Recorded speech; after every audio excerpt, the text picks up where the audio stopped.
All right.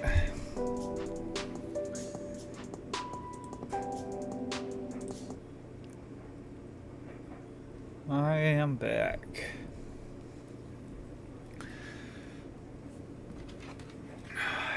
Well, give me 1 second.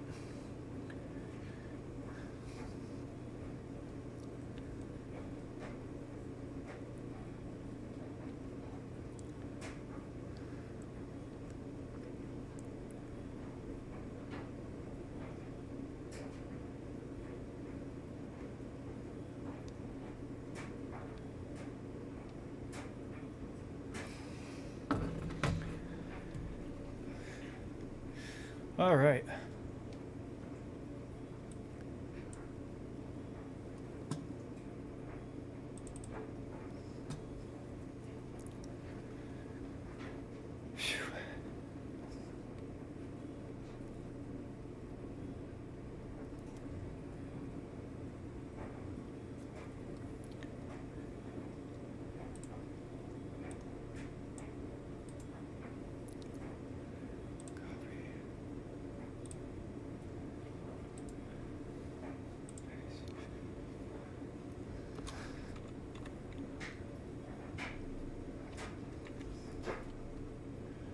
Go for.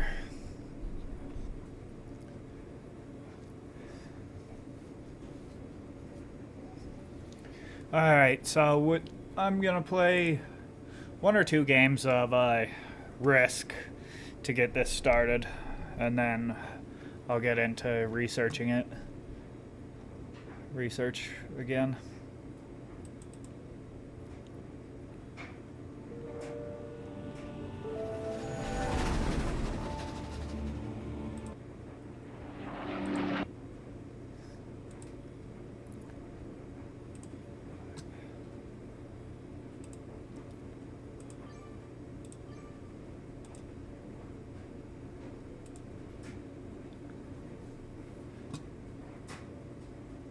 Yeah, alright, everything's up and running.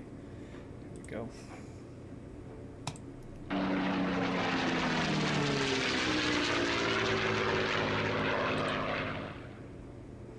Seven B-52s take off from Barksdale Air Force Base in Louisiana. In 35 hours' time, when they return, a war will have started, and they will have set a new record for the longest bombing raid in history. A year prior, in 1990, high levels of oil production in the state of Kuwait and other Arab Give me 1 nations second. are depressing global oil prices. Because of its economic dependency on oil revenue, neighbouring Iraq is struggling to pay $14 billion debts on loans used to finance its war with Iran in the 1980s. It has come to the point where Iraq is now even struggling to pay for basic government spending. Dating Ready. from the fall of the Ottoman Empire after World War I, Iraq has maintained sovereign claims over Kuwait. An accusation that Kuwait is slant drilling Iraqi oil fields gives Iraqi President Saddam Hussein an excuse to invade and annex the small nation on the 2nd of August 1990. Following international condemnation and sanctions, British Alright, Prime where Minister should Margaret we go? Thatcher and US President George H.W. from Kuwait. The build-up of coalition forces in Saudi Arabia is called Operation Desert Shield. Over a period of 6 months, 35 nations send a total of approximately 1 million military personnel to Saudi Arabia, the largest military alliance since World War II. 2,230 coalition aircraft are sent to bases in Saudi Arabia, and 6 carrier battle groups are deployed in the region. The coalition war plan is first to wage an air war to achieve dominance of the skies above Iraq, and to strike targets to degrade the Iraqi military for when the ground invasion is launched some weeks later. The first day of the air assault will be the most risky. Iraq has a very dangerous arsenal of air defense systems. 154 SAM sites with 16,000 missiles defend Iraq, alongside a further 972 anti-aircraft artillery guns, 2,404 fixed AA guns, and 6,100 mobile AA guns. Baghdad is likely the most heavily defended city in the world. 478 early warning radars watch the skies for coalition aircraft, with command and control centres ready to scramble the Iraqi Air Force's 550 combat aircraft to respond. The priority for day 1 of the air campaign will be to degrade the enemy's air defense systems. That was what I was Deadline hoping passes, against. And a day later, the Great Air Assault on Iraq is put into motion. H hour, the start of the air war, is scheduled for 2:38 a.m. Scheduled. on the 17th of January. 2 hours before H hour, the B-52s are nearing the end of their long journey from Louisiana, and an enormous armada of aircraft is taking off all over Saudi Arabia and from carriers in the Red Sea and the Arabian Gulf. 2 flights of helicopters, each with a single Pave-Low special operations helicopter and 4 Apache attack helicopters, cross the border at low level. Their call sign is Task Force Normandy. Their job is to sneak up on and shoot up 2 key enemy radar positions. This will cut a vital gap in the radar coverage through which the coalition strike aircraft can stream into Iraq to hit their targets. E-2 and E-3 airborne warning and control aircraft, referred to as AWACS, are orbiting near the border, directing operations and keeping an eye on Iraqi airspace. No, I'm not Air-to-air going to get an refueling alliance tankers because are I'm in now the middle of, refueling the like... aircraft of the enormous first He's striking kind of in force my over way, so Saudi I can't Arabia. really do it. For the last few months, large formations of coalition aircraft have massed every night near the border, so as not to cause a specific alarm in the enemy command structure when the air war does start. What Iraqi radars can't see tonight is the further formations of aircraft massing further away from the border at low level. F-117 stealth aircraft have also crossed the border unescorted and head for Baghdad. It's unclear whether their stealth technology will be potent enough to cloak them from the massive fire control radars around the heavily defended city. They are to hit key communications infrastructure in the city, hindering central military commanders' ability to coordinate their air defense sites around the country. One of the main targets is the International Communications Center in central Baghdad, through which 50% of all military comms Bro, traffic is routed. I've been playing this, These and the vital last strikes are few needed to days protect when I the was main assault streaming, aircraft when they attack fucking, in the coming hours. In the end, I've the lost stealth every bombers single one of circled them, Baghdad undetected, but waiting for 8 then hours. yesterday, because I don't A stream few on minutes Sundays, before H hour, the US yesterday Air Force I fires the streamed, first shots of the I war, mean I didn't stream, I launching played this, 35 AGM-86 and I cruise missiles from the Barksdale I won. B-52s It was at fucking communication bullshit. sites and power plants. Simultaneously, coalition naval battle groups began was so launching stupid. Tomahawk cruise missiles at mainly communications targets in and Baghdad. I won like every single one that I played Two of the yesterday ships too. launching Tomahawks, the USS Missouri and Wisconsin, are battleships that first saw service in World War II, and will serve their country once more. The Tomahawks will navigate to their targets using an onboard system that identifies and follows known landmarks and terrain contours on the route to the target. Because much of the direct route to Baghdad from the Persian Gulf is flat desert, the cruise missiles must follow a longer easterly route over more hilly, trackable terrain near the Iranian border. The missiles fly at subsonic speed, so while these are the first shots to be fired, the US Army would have the honor of the first shots to explode. Oh. The 2 groups of Apaches arrive near 2 radar sites 30 seconds early, and come to hover in lines of 4 abreast. As they wait for precisely 2:38 a.m., they watch the compounds through their infrared cameras. At first, it appears that the Iraqis are oblivious to their presence, but with 10 seconds to go, the compound's lights go out, and figures are observed running around outside. At 2:38 a.m., H hour, Desert Storm begins. The Apaches unleash a furious rain of destruction on the radar installations. Hellfire missiles are first aimed at power generators. Further Hellfires and 70mm rockets are fired on radar dishes, command vehicles, and communications antennas as the attack helicopters move in closer. They expend everything they have on the site. Such is the importance to knock out the radar. The Apache crews then Let's move see in if closer this is still and ranked engage or whatever is alright. left standing with 30mm cannon. An enormous explosion ends the attack when an ammunition dump is hit by cannon fire. During the 4 minutes of destruction, 27 Hellfires, 100 rockets, and 4,000 cannon rounds have been unleashed on the sites. The crews report in total destruction of the 2 sites for no loss.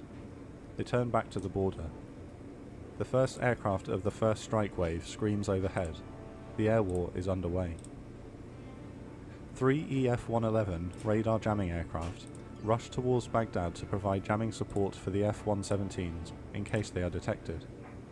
With coalition aircraft streaming into Iraq, it's crucial that the stealth bombers knock out comms infrastructure.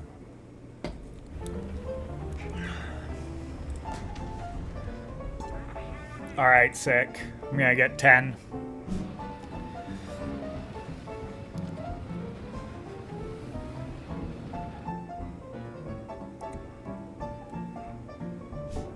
Oh, you motherfucker!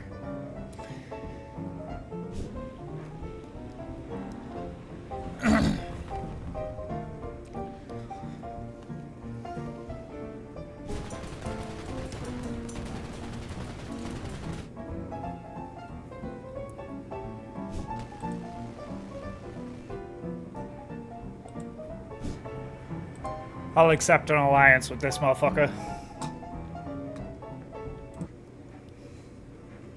To maintain stealth, the F-117s are unable to use their radios to report on progress. Commanders at the Coalition Tactical Air Control Center, the TAC, won't know if the crucial task has been successfully completed until the aircraft are near the Saudi border on their return journey. The strike aircraft will be deep inside Iraq by then. But this is the first major war to take place during the new age of communications and international live television. Believing the imminent start of the new conflict after the UN deadline passing, live news channels have sent reporters into Baghdad. At the TAC, they spot that a reporter is live on CNN, reporting hearing aircraft over the city. The news Next stream phase. is almost definitely Alright. route through the International Communications Center, Trade. a primary target for the F-117s. Next CNN phase. is put up on the large screens in the TAC. Fucking attack. At 0300, the precise moment the first bomb should be falling on target, CNN lose the live feed from their reporter on the ground. A cheer erupts at the TAC. The first F-117 strikes stir the hornet's nest, and 2,000 anti-aircraft guns in Baghdad open fire into the night sky. Stealth can protect the aircraft from radar-guided Attack missiles, phase. but blindly fired anti-aircraft fire in such volume will be equally deadly if a lucky direct hit is scored.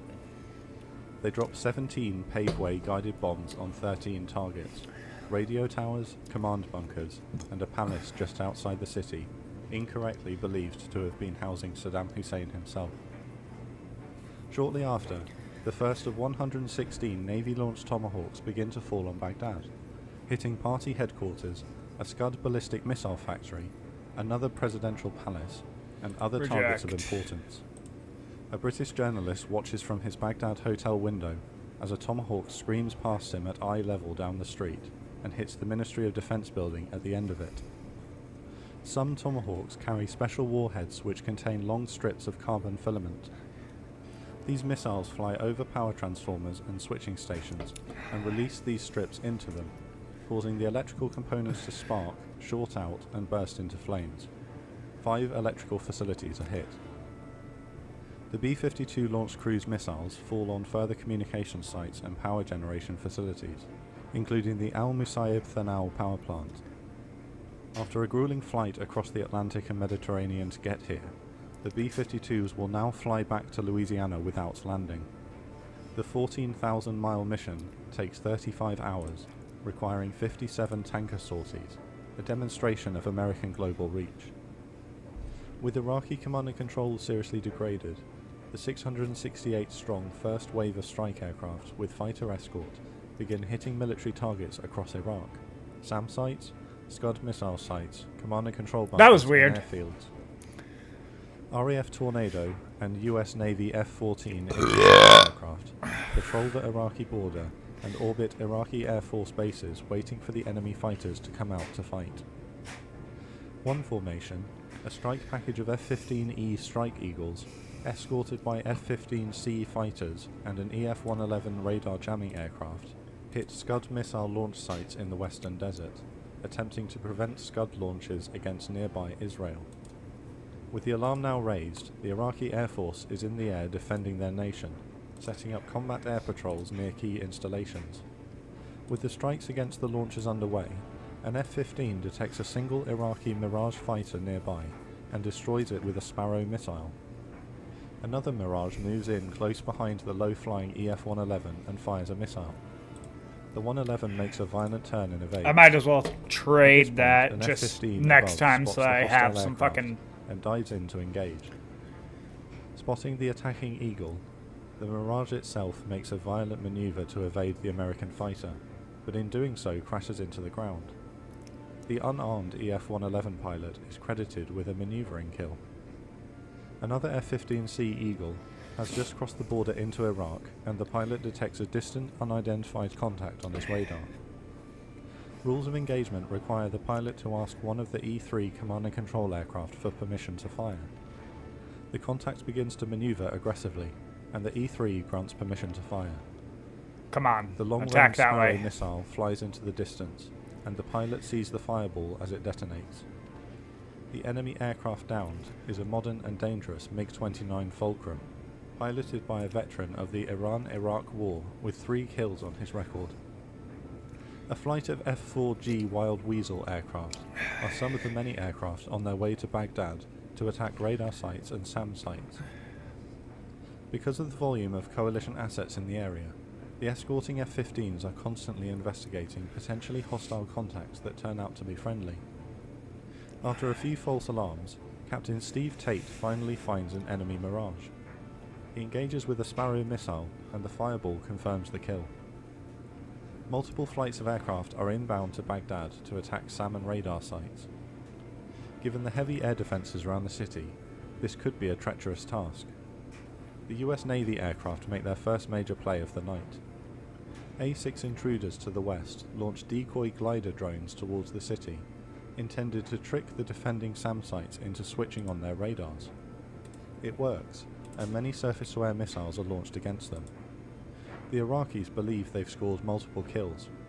What they don't see are the US Navy FA-18 Hornets armed with high-speed anti-radar missiles, HARMs, coming in behind. The HARMs lock onto the radar signals coming from the SAM sites on the ground as they engage the drones.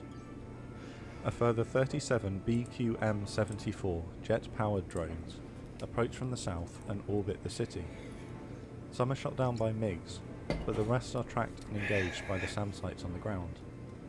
The F-4s and FA-18s move in Fuck, and I launch should have traded. 75 HARMs, destroying approximately 35 installations. The idea of offering bait drone aircraft to the air defences for the Wild Weasels to engage is that of Brigadier General Larry Pooh-Bah Henry. The engagement during Desert Storm becomes known as Pooh-Bah's Party. Pooh-Bah's party. Another flight of 4 FA-18s are approaching the large airbase H-3 in western Iraq with an E-2 Hawkeye carrier-launched early warning aircraft.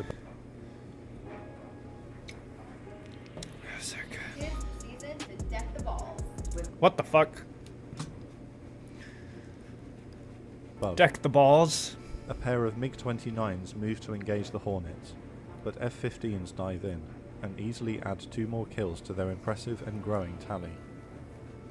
With 30 miles to go, the E-2 calls out 2 elderly MiG-21s aggressively attacking head-on. The Hornets are impressive multi-role aircraft. Lieutenant Commander Fox switches from ground attack to air-to-air mode with the flick of a switch. He locks onto one MiG, while his wingman locks onto the other. Fox fires a Sidewinder missile, and his wingman fires a Sparrow. Both hit. Both pilots calmly switch their aircraft back to ground attack mode, and almost without breaking step complete their bombing raid on the airfield. A powerful demonstration of the efficiency of multi-role aircraft in modern warfare.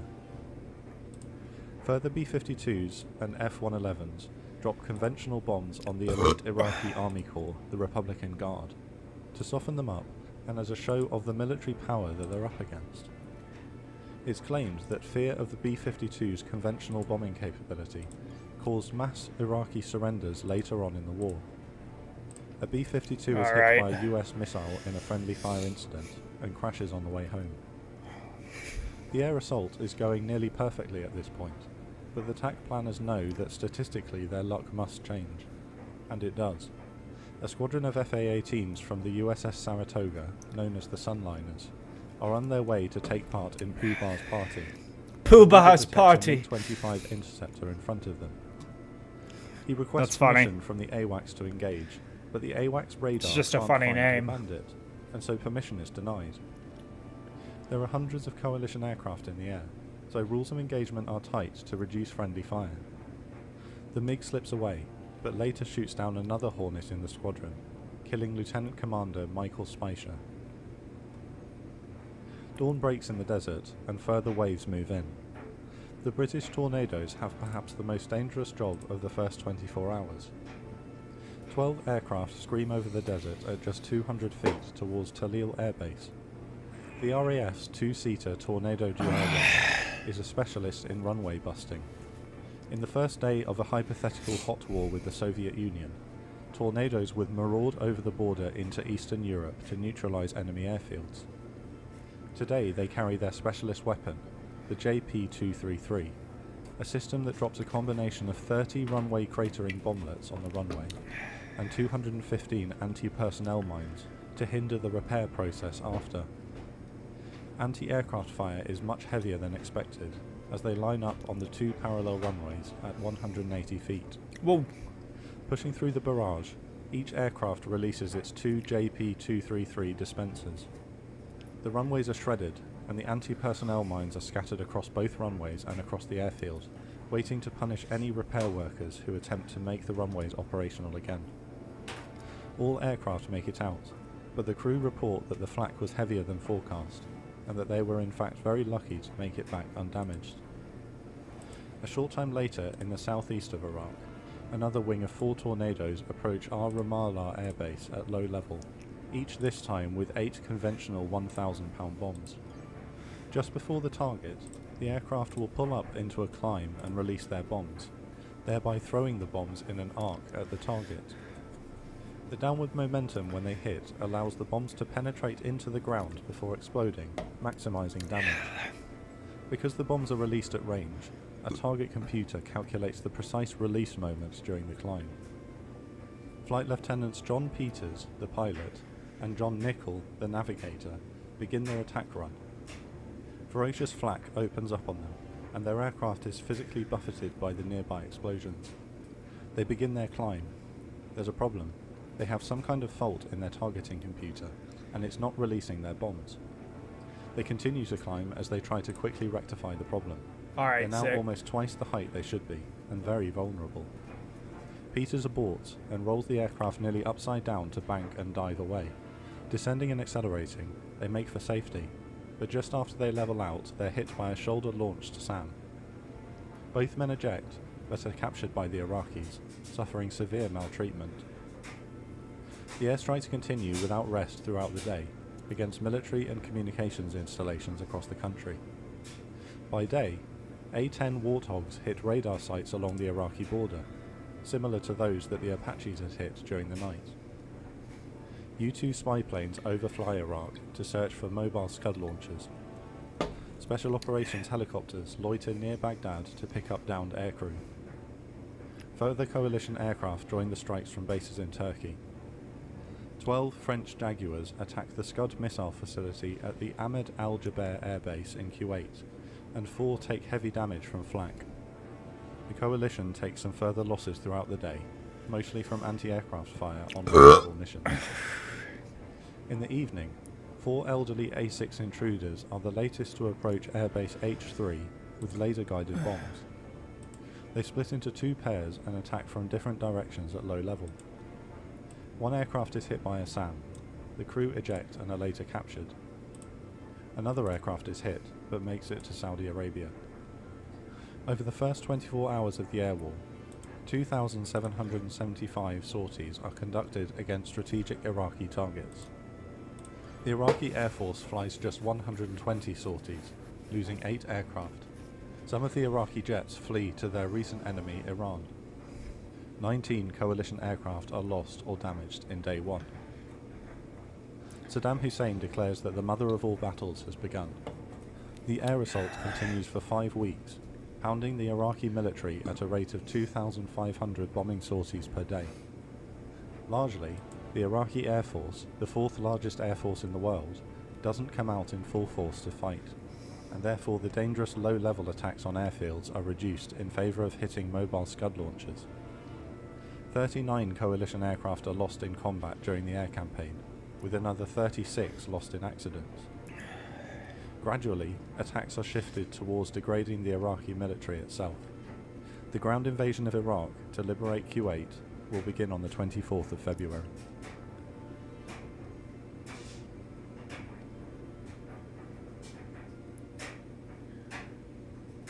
Say you're looking for the perfect present. You might try looking at the perfect place. A place with gifts that light up a face, as well as a room, where it's easy to find the brands they'll love and the advice you trust.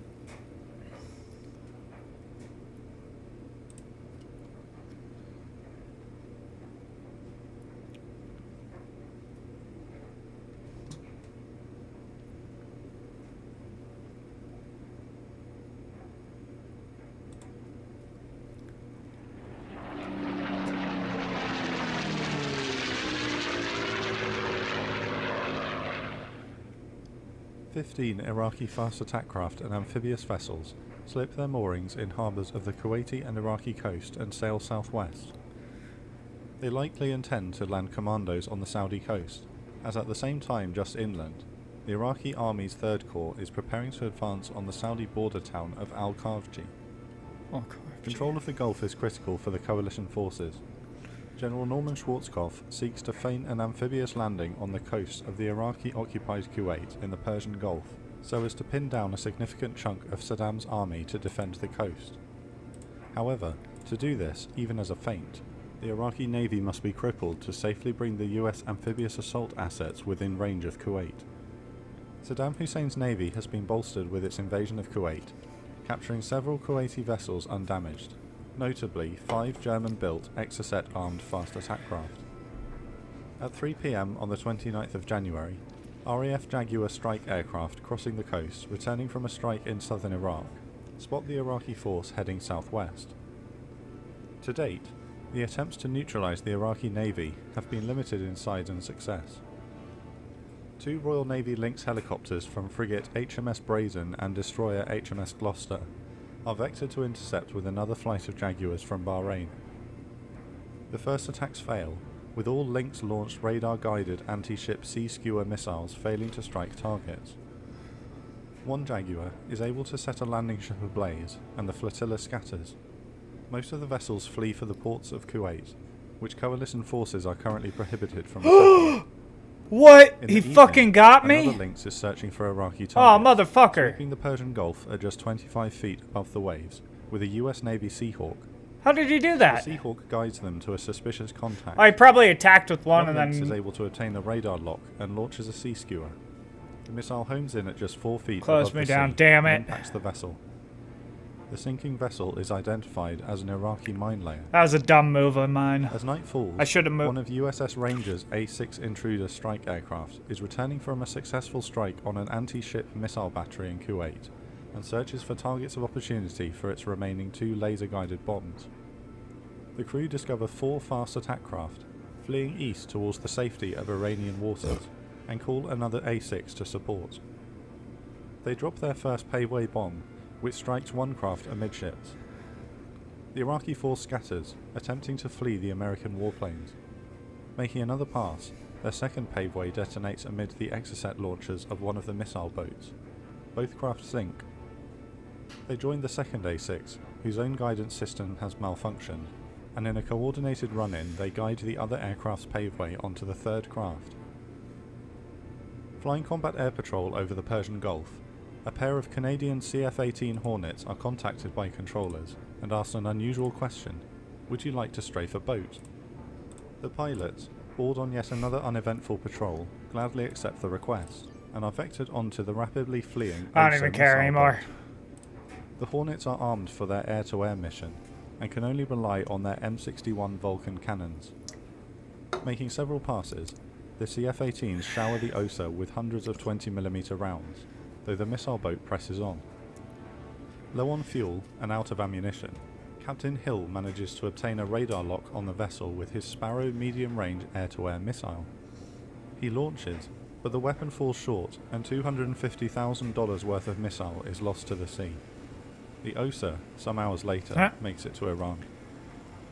As dawn breaks on the 30th of January, Saddam Hussein, fearing the destruction of his navy and port, issues an order for his remaining vessels to leave and make a break for Iran. Maritime patrol aircraft orbiting over the Gulf begin to detect the uncoordinated but increasing trickle of warships emerging from the coastline. Patrolling A6 intruders are directed in. At 8:40 am, the first Iraqi vessel, a landing ship, is struck by guided bombs from the intruders and sinks rapidly. A second ship, a mine layer, is reported fleeing from the scene. Seahawk and Lynx helicopters patrolling as close as 3 nautical miles from the Kuwaiti coast investigate numerous unknown contacts. One Lynx is directed to a pair of suspicious radar contacts off Bubiyan Island, closing to within range of enemy shoulder-launched missiles on the coast. Visually confirming the first contact as a fast attack craft, the Lynx accelerates at low altitude, obtains radar lock, and lets fly with its first sea skewer. It tracks and strikes the craft, crippling it. The Seahawk vectors the chopper onto the next ship, a mine layer. Banking onto their new target, the Lynx locks up the Iraqi vessel and fires off its second missile. It detonates amidships, also leaving the mine layer immobilized. Out of weapons, the Lynx heads back to HMS Cardiff. Further east, US Navy F-18s and A-6 continue to attack clusters of fleeing Iraqi vessels, blanketing them with cluster munitions and bombs. The US Navy aircraft claim a further 6 Iraqi vessels destroyed. Anticipating more targets, the USS Theodore Roosevelt launches a further 12 strike aircraft. At 1 PM, a Lynx from HMS Cardiff is tasked onto a pair of fast attack craft fleeing Kuwait. The helicopter smashes one with a sea skewer. The second skewer, however, malfunctions and detonates harmlessly, short of the Iraqi craft. With no missiles left, the Lynx stalks the remaining vessels. Another Lynx arrives on the scene. Getting to work immediately, it locks up the second craft and salvos off both of its missiles, devastating the craft. Both Lynxes return to HMS Cardiff for a fast refuel and rearm. By 3 PM, both helicopters are back on station, venturing near the Al-Faw Peninsula. They're locked onto by an SA-2 SAM battery, and having escaped at low level, are then briefly locked onto by US Navy F-14 Tomcats. Discovering one of the captured German vessels, the Lynxes send them to the bottom. The last 2 landing ships of the breakout attempt are sunk by the US Navy bombing from Roosevelt. In just 24 hours, US and Royal Navy assets have decimated Iraqi naval forces at sea, sinking 21 vessels. Just 1 landing ship and a single Osa-class missile boat escaped to Iran. Fought entirely at sea, the battle at Bubiyan has a tangible effect on the coming land war. The Iraqi army will now be the first and only defence against a potential seaborne assault, tying down troops to defend coastal positions, which would be needed against the coming coalition land invasion. Yo, you want to toss one of those pizzas that are in there? You want to toss one of those pizzas that are in Hey, there? what have you learned on guitar in the last month? I haven't really had time to learn anything new, so I've just been playing the same old things. No, It's so I've easy to hated it. think you need to practice for hours every week to learn guitar. But when you only learn what's essential, you can learn guitar fast. This is why it's so... Pew pew pew. Loo loo loo. I got some apples. Loo loo loo. I got some glue. Loo loo loo. This video is sponsored by Enlisted, a free-to-play World War II multiplayer shooter. Enlisted has a deep focus on historical authenticity, with exciting and dynamic gameplay, large-scale combat involving dozens of other players, accurate World War II weapons and vehicles, and historical campaigns. I really enjoyed the squads feature, commanding a team on the battleground, coordinating armoured support, and with engineers constructing fighting positions, while laying down a fusillade on the enemy with my Lee Enfield 303 rifle. Join me in Enlisted for free on PC, Xbox Series X and S, PS5, as well as Xbox One and PS4, by following my link to get the game as well as a free exclusive bonus.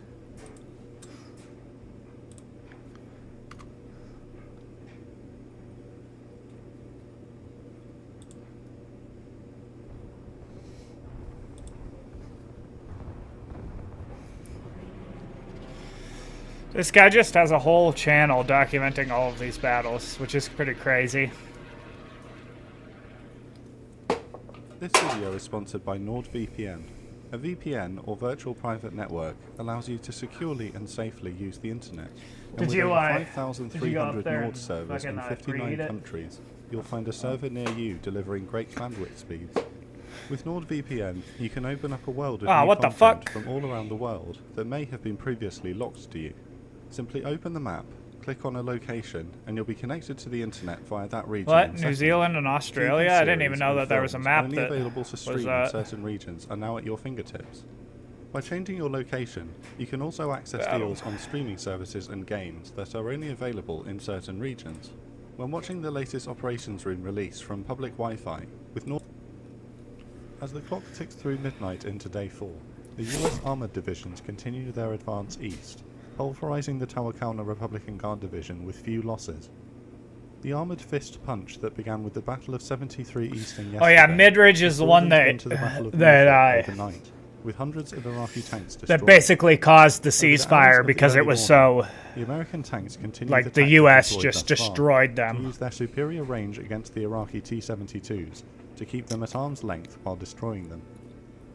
A brigade of the Adnan Republican Guard Division of motorized infantry moved south against the US 1st Armored Division overnight, and wounds 23 American soldiers with artillery fire. The Adnan are motorized and fast-moving as their vehicles are mostly made up of trucks and light armor. They are attacking to slow the 1st Armored Division's advance, to give their comrades in the Medina Republican Guard Division to the east more time to set up defensive positions.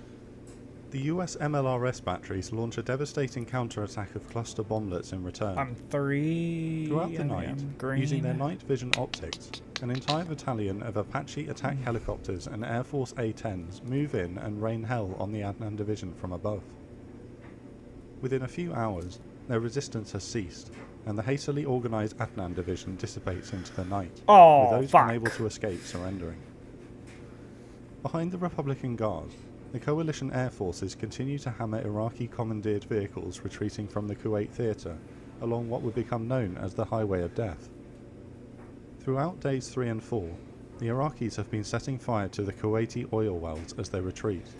The burning oil causes a massive environmental disaster in the area. Despite the Iraqis believing that the rugged terrain south of the Euphrates Valley is too difficult for an armoured division to negotiate, the 24th Infantry Division reached their objective. securing What? highway Bro, roads east holy of where fuck. The 101st had done so a couple of That days was earlier. fucked. They blockade the highway, destroying over 100 vehicles retreating westwards, with tank and tow fire. Bedouin nomads, watching from atop a nearby ridgeline, politely applaud as tank rounds hit their target. That was bullshit. Despite being slow out of the blocks, the Egyptian, Saudi, Syrian and Kuwaiti armoured divisions of Joint Forces Command North have carefully advanced into Kuwait against concentrated Iraqi defences. They have successfully destroyed multiple Iraqi frontline divisions and advanced northeast towards Kuwait City itself. The Arab forces of Joint Forces Command East also advanced towards the city. The 1st Marine Division sets its sights on the Kuwait City International Airport, and the 2nd Marine Division moves towards the west side of the city to cut off any vehicles still retreating. As the sun rises, at 6 AM, the 1st Marine Division's task forces Shepherd and Papa Bear, who had held off a fierce Iraqi counterattack 2 days earlier, breach the airfield perimeter and advance across the runways towards what's left of the hangars. The fight that they had planned for never materializes. US battleship gunfire bombardment and airstrikes have reduced the airport to ruins, and the area is deserted of Iraqis. A US and a Kuwaiti flag are raised over the airport, but after consideration of political etiquette, the US flag is lowered. Demonstrating excellent political awareness, General Schwarzkopf orders all US Marines to halt their advance into Kuwait City itself. He knows how important it is to the people that Kuwaiti forces advance into and liberate their own capital. At 9 AM, Kuwaiti troops enter the suburbs of their beloved city. With the liberation of Kuwait City in sight, the other coalition war goal, to eliminate the Republican Guard as an effective fighting force in the region, is ongoing.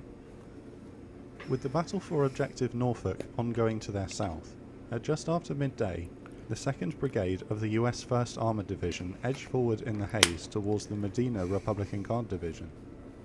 With the Tawakona nearly finished off, and the Adnan Republican Guard Division swept aside earlier, the Medina Division are now the last organised force to stand up to American armour. Behind the Medina lie 7 Iraqi logistics sites for the Kuwaiti theatre. To the rear and left of the US 1st Armoured Division is the 3rd Armoured Cavalry Regiment of 18 Corps, trying to catch them up on the outside with the 24th Infantry Division. Poor positional coordination between 7 and 18 Corps results in gunners from the 3rd Armoured Cavalry mistaking the rear of 1st Armoured for Iraqis.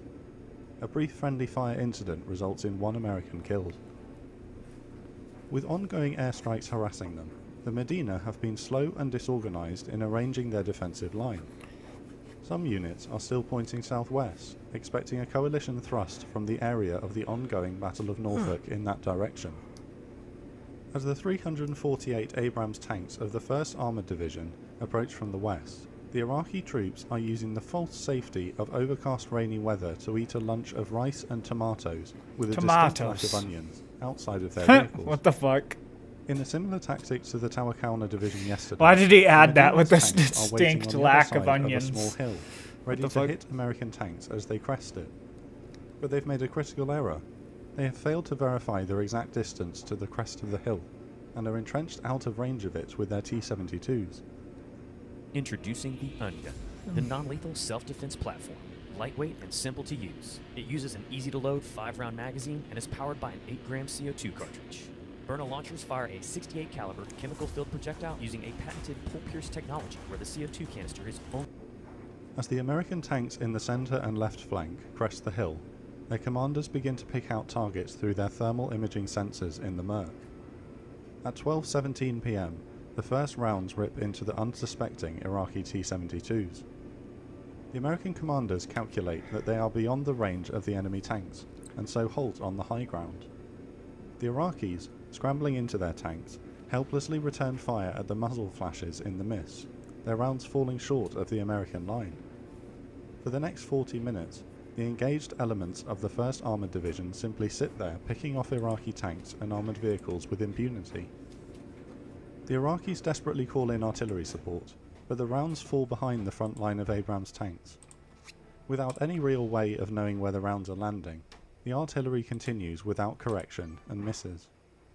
The 75th Field Artillery Brigade and the 1st and 25th Field Artillery Regiments respond. Using artillery acquisition radars, the US artillery is able to detect the firing of an Iraqi artillery piece, pinpoint its exact position, and return counter-artillery fire on it before the Iraqi round has even landed. Within just a few minutes, 2 entire artillery battalions of the Medina Division have been wiped out, and the US artillery can focus its attention on the Iraqi armour. To their north, the 24th Infantry Division begin a similar attack on the Jabbar and Talil air bases, defended by the significantly weakened but spirited Nebuchadnezzar Republican Guard Division. 40 minutes after the battle began, the Medina's right flank has been completely destroyed, and the right flank of the American force is just beginning to smash into the Medina's left. In this sector, many Iraqi tanks are pointing southwest. The nearest tanks are destroyed before they can even rotate their turrets towards the Americans. Those that do fire back find that they are again outranged. Scrambled air power is now arriving to expedite the destruction. Apache attack helicopters come to hover just behind the front Here, wait. out of range of it with their T-72s. As the American tanks in the centre and left flank crest the hill, Holy their crap, how did commanders that begin person to not pick out lose any? targets through their thermal imaging sensors in the Merc. At 12:17 PM, the first rounds rip into the unsuspecting Iraqi T-72s. The American commanders calculate that they are beyond the range of the enemy tanks, and so halt on the high ground. The Iraqis, scrambling into their tanks, helplessly return fire at the muzzle flashes in the mist, their rounds falling short of the American line. For the next 40 minutes, the engaged elements of the 1st Armoured Division simply sit there picking off Iraqi tanks and armoured vehicles with impunity. The Iraqis desperately call in artillery support, but the rounds fall behind the front line of Abrams tanks. Without any real way of knowing where the rounds are landing, the artillery continues without correction and misses. The 75th Field Artillery Brigade and the 1st and 25th Field Artillery Regiments respond. Using artillery acquisition radars, The US artillery is able to detect the firing of an Iraqi Ah, artillery motherfucker. piece, pinpoint its exact position, and return counter-artillery fire on it before the Iraqi round has even landed.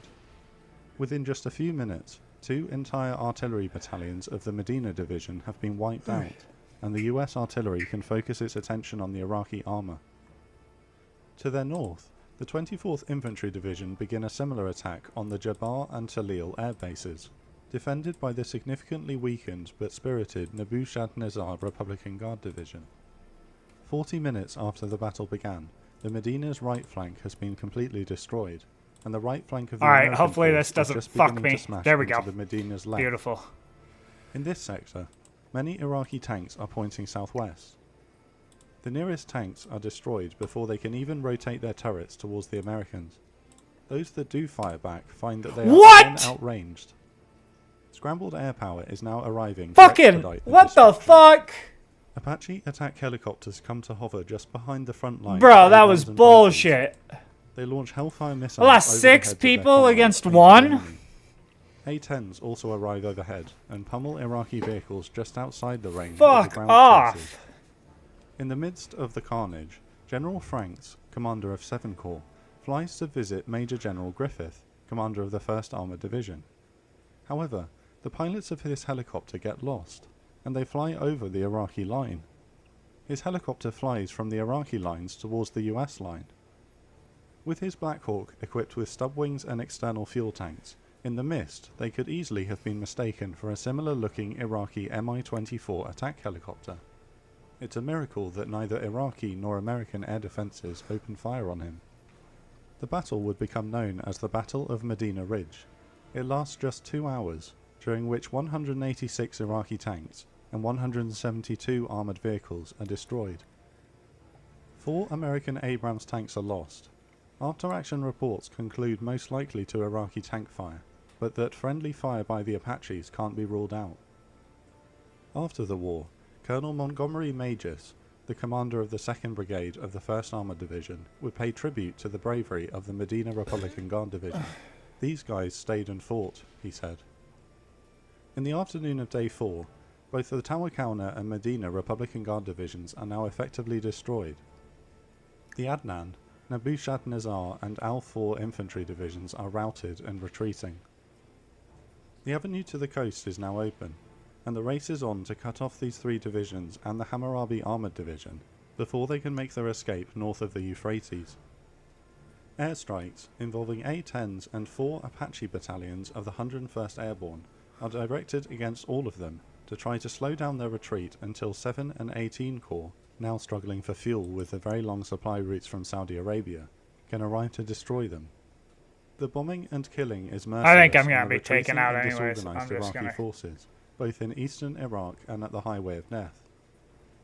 General Schwarzkopf and President Bush in Washington agree that to continue the killing for the sake of killing risks the coalition losing moral authority on the world stage, not to mention the psychological effects on their troops in the merciless killing of those who can no longer fight back. They begin to discuss and prepare for a ceasefire. In the meantime, 7 and 18 Corps continue to chase east towards the coast, attempting to envelop enemy divisions.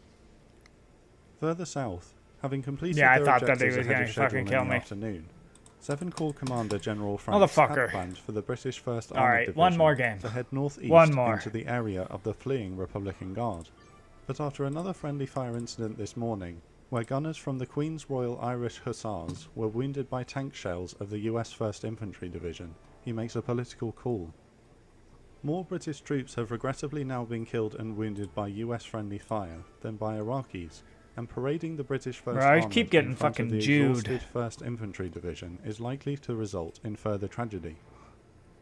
Accepting a change in orders with good humour, General Rupert Smith relays Frank's instructions to his troops. Advance east and cut off any further retreating Iraqis from Kuwait City at the coast to the north.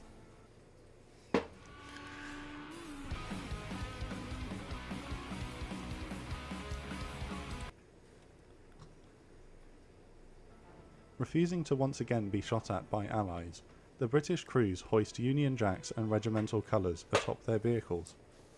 Like their predecessors in North Africa, the Desert Rats race across the desert, thousands of flags fluttering in the wind. The US Air Force is caught off guard for a special mission planned. It was their intention to dispatch F-111s to Baghdad in a final attempt to kill Saddam Hussein himself, but the war is coming to an end far sooner than anticipated. On Wednesday afternoon, a C-141 delivers a pair of 4,700-pound GBU-28 bunker-busting bombs, which are swiftly loaded onto the aircraft and sent out. This is weird. The GBU-28s have been crash developed over the last 6 months. The two delivered are still warm to the touch from the molten explosive material poured in by the armourers in Florida just hours earlier. At 8 PM, the two F-111s scream over a bunker complex northwest of Baghdad and drop their large bombs. The first misses, but the second penetrates into the underground bunker system and kills everyone inside. It turns out that Saddam was not present. While the F-111s were en route, General Schwarzkopf leaves his war room to host a press conference to the world media. For the first time, he explains the coalition's war strategy and progress up until this moment, and reports that the gates are closed to Iraqi forces retreating north. As the coalition ground forces are still racing east to try to cut them off in time, what he means is that he believes that air power alone is slowing the retreat fast enough that 7 Corps will eventually get there in time. Unfortunately, this isn't the case, and the Adnan, Nabushadnezzar, and Al-4 divisions and the remnants of the Medina escape over the Euphrates throughout the night. 7 Corps continues east into the following morning, destroying straggling units, seizing logistics areas, and rounding up prisoners of war. At 8 AM on the 28th of February 1991, the 5th day of the ground war of Desert Storm, a cessation of hostilities order is sent to all coalition forces. The Gulf War is over. Over the coming months, after the euphoria of victory wears off, questions will be asked about the decision to cease hostilities so soon, and whether the imagery of the slaughter south of Basra and the Highway of Death would have been worth the strategic war goal of destroying the Republican Guard for good. But the primary war goal for the 35 nations that mobilized against Saddam Hussein was to rid Kuwait of Iraqi forces. Thanks to an elite display of generalship by Coalition Commander General Norman Schwarzkopf and the hard work, dedication, bravery and sacrifice of the armed forces that stood together, the Kuwaiti flag rightly flies over Kuwait City. Next phase.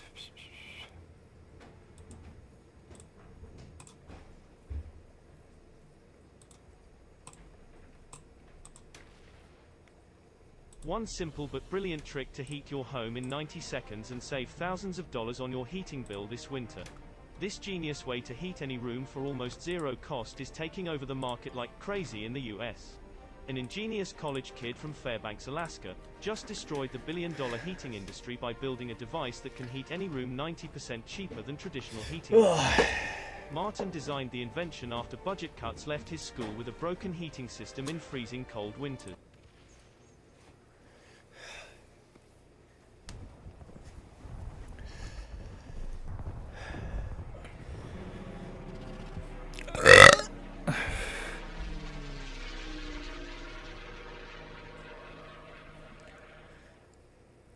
This is Romeo 6-4 to all elements. Irene, Irene, Irene.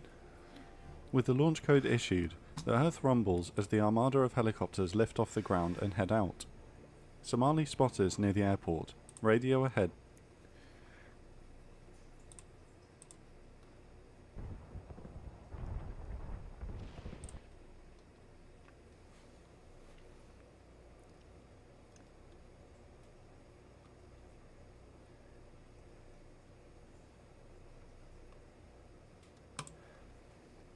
Hi everybody, welcome to this Timeline documentary.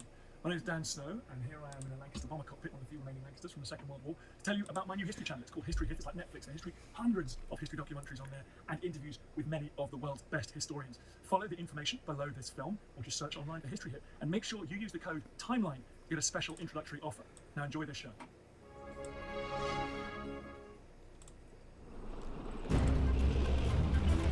The bleak and forbidding desert of southern Iraq. It's a place of sudden and violent sandstorms. But today, we'll see it torn apart by a different kind of storm. Think Engage them with tank and gun rounds. Next See the phase. explosions going off. I dropped down inside. I looked through my commander's sight. I was vitally impressed with the enemy. The U.S. 2nd Armored Cavalry is on a collision course with the Tawakkalna Division of Iraq's Republican End Guard. attack They phase. see Boom. themselves being great warriors who are expected to stand and fight and even die so that others may live. There we go. Two tank armies clash on a remote strip of desert. This is the Battle of 73 Eastern, armored warfare at its most intense. This probably was the last great tank battle of the 20th century. Maybe we'll go like that.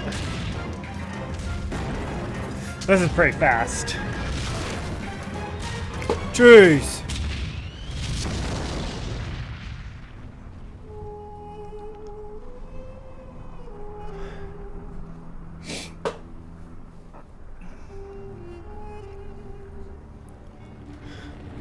February 24th, 1991. American tanks roll across the Saudi Arabian desert toward the Iraq border. Okay. Trade now. Boom. They're part of a multinational force with a clear and simple mission: to drive Saddam Hussein's Iraqi army out of 15. Kuwait. Put this one The Iran-Iraq up War, Saddam has one. two problems. He has Boom. a great big military with nothing really for it to do. The other problem he has is that he has devastated Iraq's economy as a result of the Iran-Iraq War. Boom. So when you're Saddam Hussein and you need money, when you need it, you do what comes natural. You rob the piggy bank next door. And in this case, that piggy bank was Kuwait. Next phase.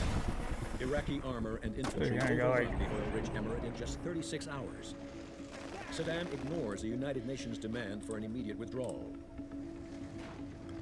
And the UN sends an American-led coalition of 620,000 to show him they mean business. End attack phase. Put Saddam this realized that right he there. was in a bit over his Boom. head. But in Saddam's mind, the great weakness of the United States was in their inability to take casualties. They assumed that it would be very much like the Iran-Iraq War. It would be a slugging fest between these two sides, and that in the end, the Americans would cry uncle first. And so the strategy that Saddam lays out is designed to cause the most casualties to the United States while absorbing the least damage to his own forces. He dug in the biggest share of the Iraqi army, 51 of 66 divisions, and he dug them in deep. Saddam deploys 16 infantry divisions and 2 armored corps along the Saudi border to absorb the brunt of the coalition attack. He holds his best fighters in reserve.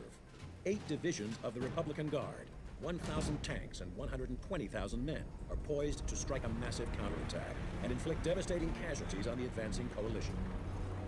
The scheme for defending Kuwait that they actually employed was really the only one that was available to them. And the problem that they had was that the coalition wasn't going to play by their rules. They don't believe that it's possible for the coalition to move any further to the west.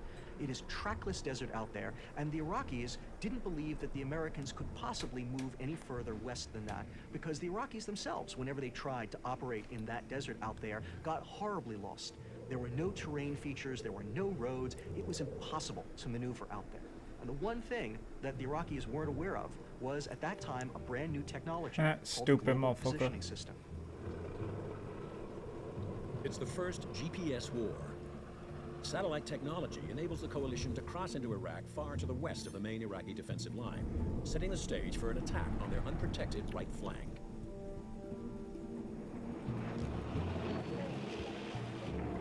At 1300 hours, the U.S. 7th Corps breaches the Sandburg, marking the border between Iraq and Saudi Arabia. We had a PSYOPs platoon with us with these 25,000-watt speakers on top of Humvees. They were there to broadcast surrender appeals, but I had them play Ride the Valkyries, crossing over the Burma to Iraq.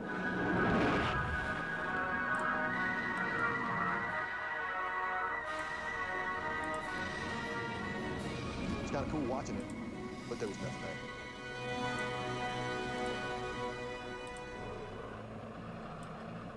Our unit was moving to the north and to the east, and really not hitting a whole lot. I mean, yeah, we did. We had some reconnaissance units we ran into, but after a couple of shots at us, they would give up. You had an Iraqi military that were desperately unhappy and really just wanted to go home.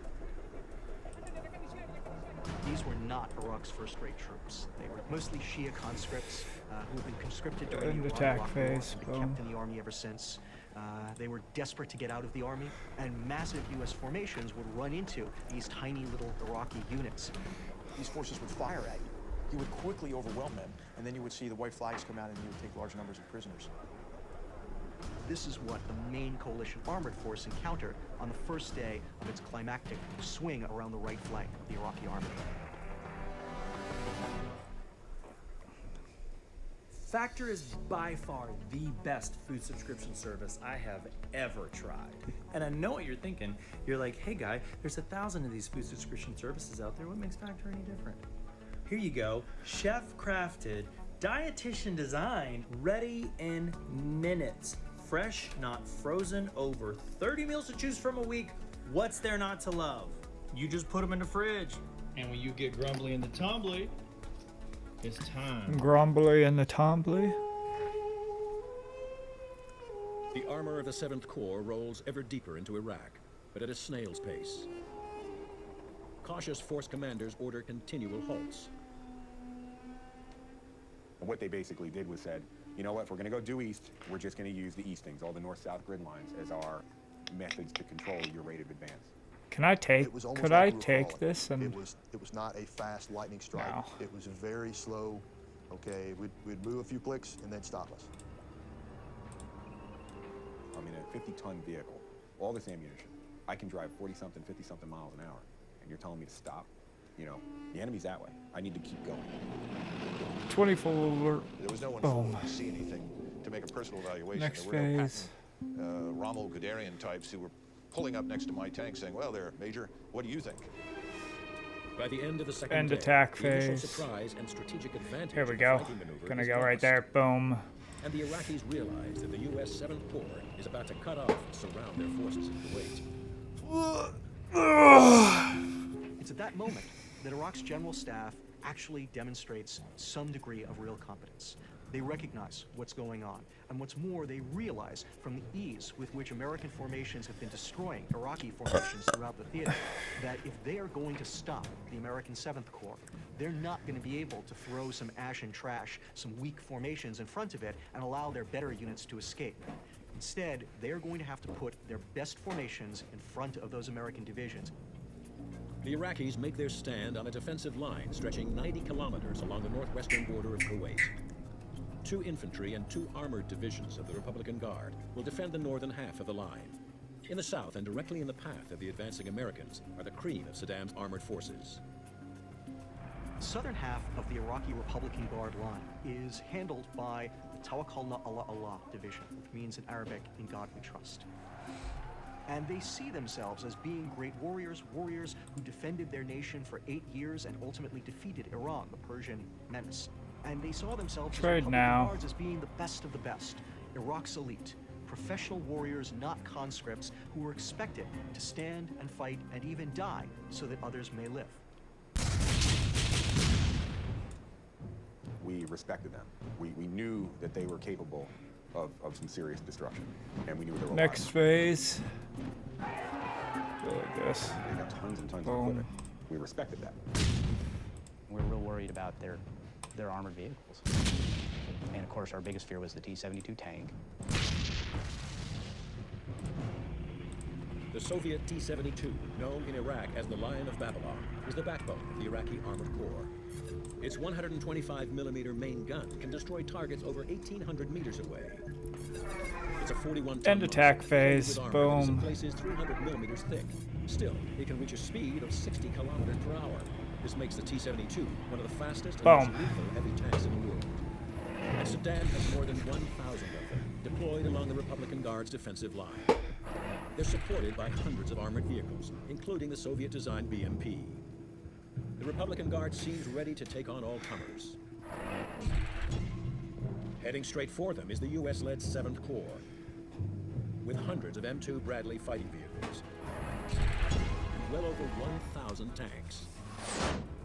The most powerful of these is the M1A1 Abrams main battle tank. The Abrams is armed with a 120mm high-velocity cannon and protected by composite armor that's as tough as 60 centimeters of pure steel. It's 1.5 times heavier than the T-72, but just as fast, making it the most powerful tank on the battlefield. Oh, I got this. By the end of the day, on February 25th, these two armored forces are only 14 kilometers apart. Next phase. Boom.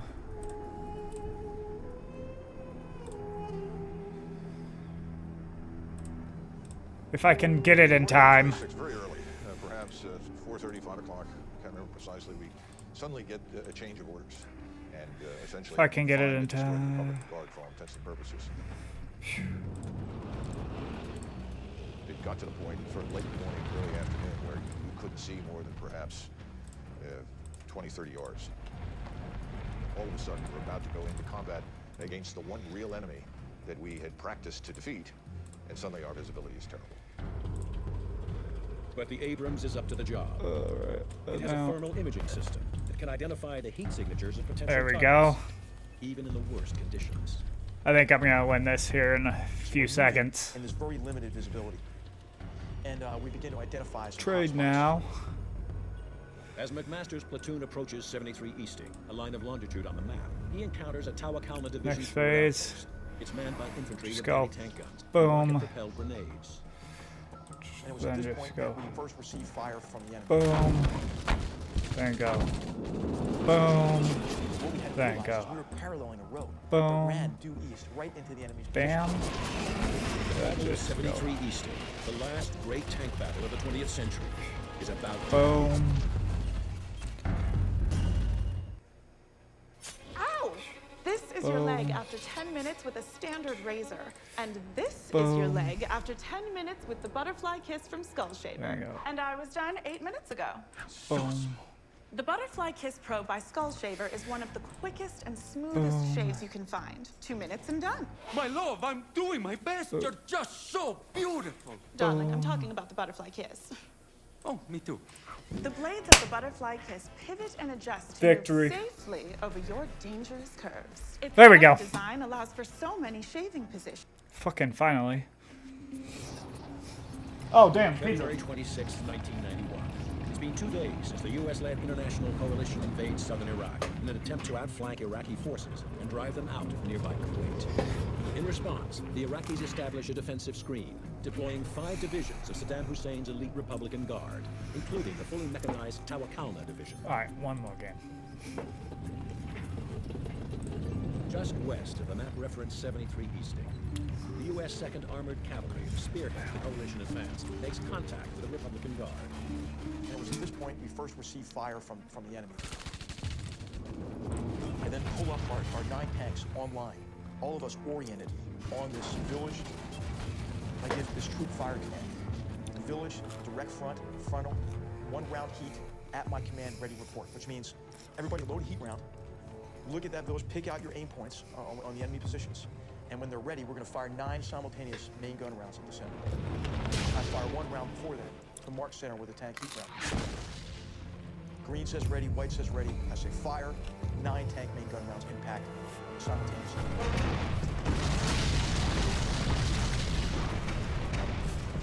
Now we get the word, continue your move to the east.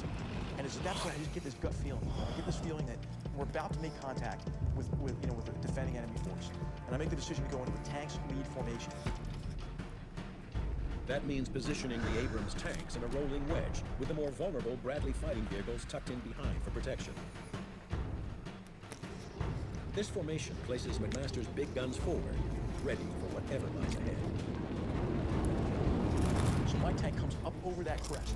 And again, remember, it's a sandstorm. You can't see very far, but it is if the sandstorm just lifted. I mean, as soon as we came over that ridge, there was some weird environmental factor, but it was like a curtain lifted. And what I was confronted with was the enemy defensive position. They were deployed in a reverse slope position, which is designed to minimize the amount of time and the amount of distance that an attacking force actually has before it can start to fire on the defenders. Unfortunately, they didn't count on the sophisticated optics and fire control systems of the US M1 tanks, which made their thinking entirely obsolete. I could see 8 enemy tanks in defensive positions. And I said, fire, Sabo, which means we had a heat round in. And it means the next round going in that gun is going to be a Sabo tank, armor defeating round. Huh? The Abrams tank carries 2 types of high-velocity ammunition. The Sabo, an armor-piercing dart made with high-density depleted uranium. And a high-explosive anti-tank round, a shaped charge projectile, which can bore through heavy armor. We engaged that first tank with a heat round. That fireball blows the tank commander out of that tank. And then ultimately there's a secondary explosion that blows the turret off that tank. My gunner traverses left, hits another tank. We're able to destroy 3 tanks as our tank hits the first leading edge of the minefield. I looked to the right, and I saw what looked like explosions to the left front of McMaster's tank. And I couldn't tell if these were mines or artillery fire again. And my gunner, Dewey Jones, pipes up and says, "Holy shit, look at this."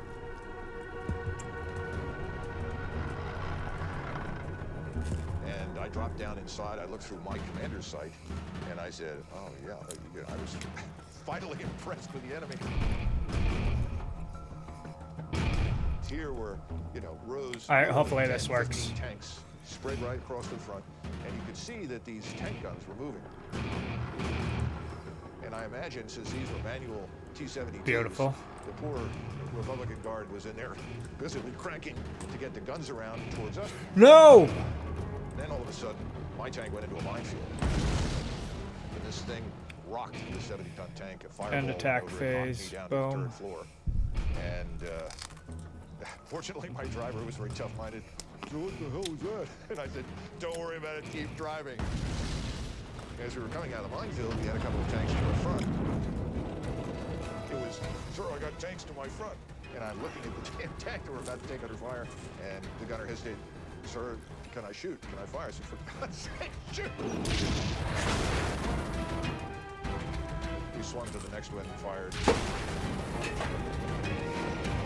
And in the meantime, I could see that Eagle Troop was taking enormous numbers of vehicles under fire.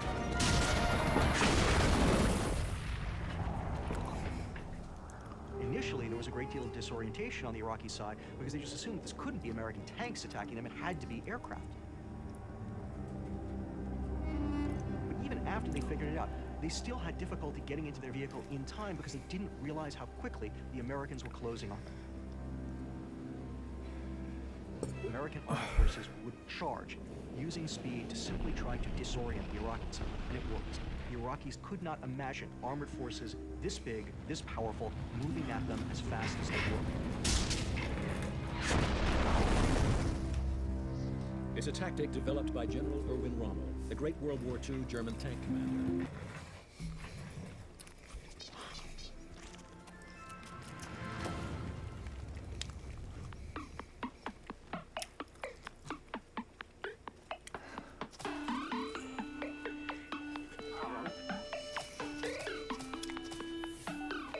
Good motherfucker. Now! You bitch, man, nigga.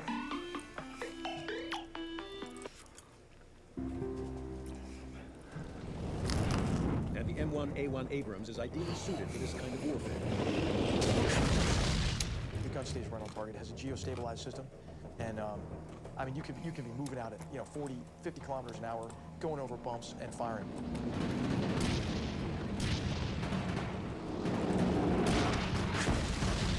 And then the shock effect of a 70-ton machine hurtling at you. I think this is the blow from which the enemy could never really recover. We were now on top of their command post, and we entered their reserve position. And just in like typical Soviet doctrine, they had put their tank reserve like a coil. But we moved too fast. They couldn't get out of their coil in time. They were just starting their engines. I looked at an enemy tank commander, looked over his shoulder, and I could see the expression on his face, and we engaged that tank at very close range. And you couldn't tell the difference between the enemy tank being hit and our gun going off, and just big hunks of metal, blue sparks arced right back over our heads. And then the rest of our tanks came up, and we destroyed these tanks in their assembly area.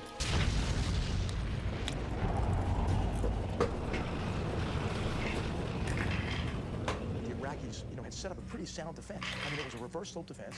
It had a reserve. It had a counterattack plan. It had a minefield to disrupt our movement.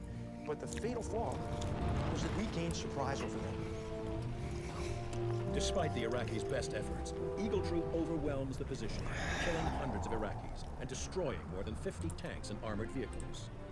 It's the opening round in a furious tank battle that will soon be fought across a much larger front. 8 kilometers to the north, the 2nd Armored Cavalry's Ghost Troop slowly makes its way through the blinding sandstorm. In the reduced visibility, they had lost touch with Eagle Troop. Ghost Troop's commander sends 2 lightly armored Bradley reconnaissance vehicles to re-establish contact. I tell the driver to start slowing down because I'm starting to see these little objects. For what could they be? I mean, you're in the middle of the desert. So I'm immediately thinking, well, they're vehicles. But my number one concern, of course, is I'm going to go link up with Eagle. Maybe that's Eagle. Maybe that's not.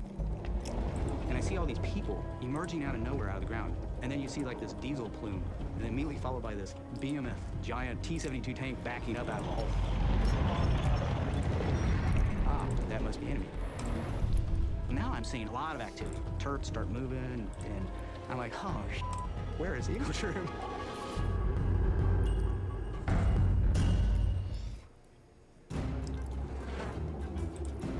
February 26, 1991, 1600 hours. Eagle and Ghost Troops of the 2nd U.S. Armored Cavalry have become separated in a sandstorm. 2 Bradley fighting vehicles from Ghost Troop have been dispatched to re-establish visual contact between the 2 tank units. But they run into a platoon of Iraqi T-72 tanks. So I tell the driver to pull up to this little mound, and as soon as he comes to a stop, he says, "Tank front." Roger, got it, thanks. And he goes, no, there's a tank to our immediate front. I see it. No, you don't understand. There's a tank to our front. And I just get up, push myself out of that turret, and I look down, and I go, I'll be damned. Well, what happened is I didn't realize the little mound of dirt that I told him to pull up front was a T-72. I just grabbed the commander's override, max deflect the 25mm cannon. Ooh. And then I said, we're scouts. We don't go toe-to-toe with tanks. We need to back up a little. Well, now I'm seeing all these, a lot of activity. And the turrets start moving, and I'm like, oh, shit, where is Eagle Troop? So I'm backing up. Well, what am I going to do? Okay, started wondering. I raised the missile. Lay him onto this T-72 that's showing me this beautiful right profile. Started wondering, gunner, missile tank, it's right up front. I can't identify. This could be Eagle Troop. And I'm just like, how can you miss? It's bigger than the barn door. What do you mean you can't see it? So I said, go clear channel. He goes, flips over and takes it off thermals. Identified T-72 tank. It's a fire. The TOW missile is the Bradley's most powerful and accurate weapon. It's guided by wires, enabling the gunner to steer it to the target, even at ranges of up to 3,000 meters. Huh. Now I realize there's like 8 of them, all in this immediate vicinity. At this time, Shit! I'm thinking, okay, these guys all know that I'm here, and they're probably a little pissed off about it. So I go gunner, missile tank, he is identified, and I say, fire. I see this missile come out from the launcher, go just past my gun tube, fall to the desert floor. We dare you to find a place where you show your family a new view. Let them fly like angels and teach them about gravity. All before the sun goes down. We dare you. Plan your trip today.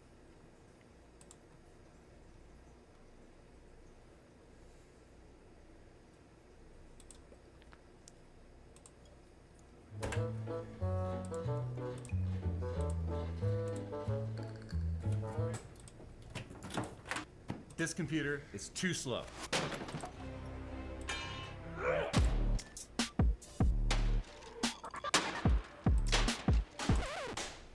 Dude, why? No, it's fine. I got you a better one. Dude, this is so sick. Yeah, and check out that build quality. This is not your average computer. Don't settle for slow performance. It's time to get a new computer. This could be yours at digitalstorm.com.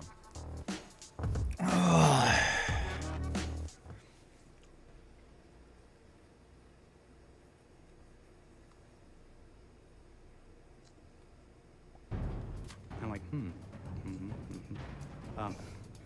misfire.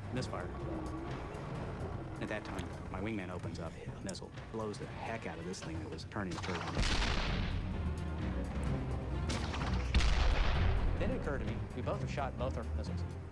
And we both have to our front at least 8 T-72 tanks. Meriwether said, hey, I need to reload. So I said, roger that, we got you covered. And I told Sergeant Wonder, all right, whatever we do, we're gonna keep firing and firing until we can't fire no more. And he starts firing 25mm cannon into this thing. And it's bouncing off the turret. I had my gunner, he's like, sir, it's bouncing off, it's bouncing off. You know, we're just pissing it off. And my intent was, look, better us than my wingman who's standing there, you know, basically naked. I'm thinking, well, I wonder how long it's gonna take that gunner and commander to shoot me while I'm sitting there pinking it with a 25mm cannon. The M2 Bradley is a reconnaissance vehicle designed for mobility rather than heavy combat.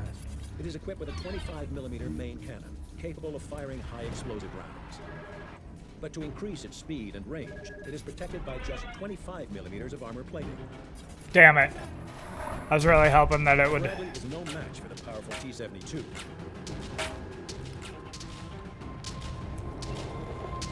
Then at that time, my wingman reported up.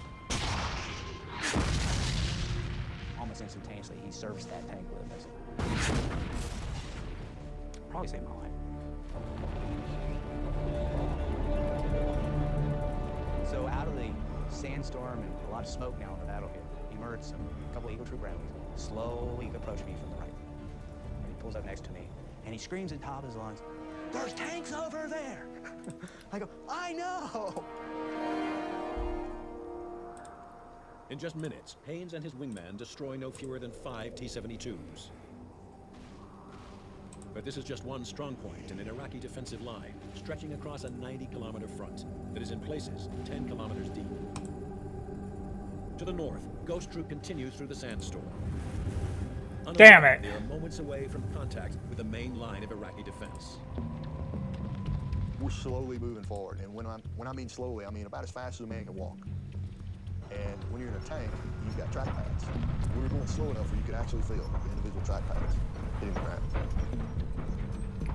We get a little bit of a wind shift, and we can see something out in front of us. We saw heads pop out, and we think what it was. They were in a bunker. They felt the movement of the armored vehicle.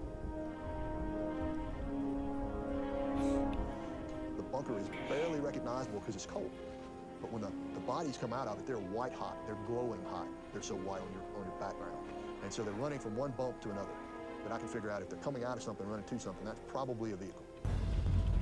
When the Talcon soldiers finally figure out that there is a major attack on them, they leap to their tanks, they get in their tanks and their armored fighting vehicles, and they fight back as best they can. The problem they have to begin with is that the Americans are shooting at them at ranges at which they can't possibly fire back. I told the gunner to shoot the vehicle. Immediately followed just a second or so later by a heat round from Ghost 6. So we shot it, and this thing exploded, and the next thing I know, my other tank platoons have seen similar things to what I was seeing, and they started engaging. Now you've got dark, oily, black smoke mixed in from the vehicle that's just destroyed that is hot. You can see people and things moving behind it. So I called my troop commander and told him, hey, sir, there's something past that smoke. That wasn't a single vehicle. I want permission to move up and poke my nose through the smoke. I said, yeah, okay, Roger, makes sense. So these 4 tanks of Andes just disappear through the black smoke. And then it is just absolute Armageddon. I can see rounds being fired, I don't know whether it's friendly, I don't know whether, they're being attacked. And I'm trying to raise Andy on the net. And, as I'm watching this, it's like, okay, Captain, what are you going to do now?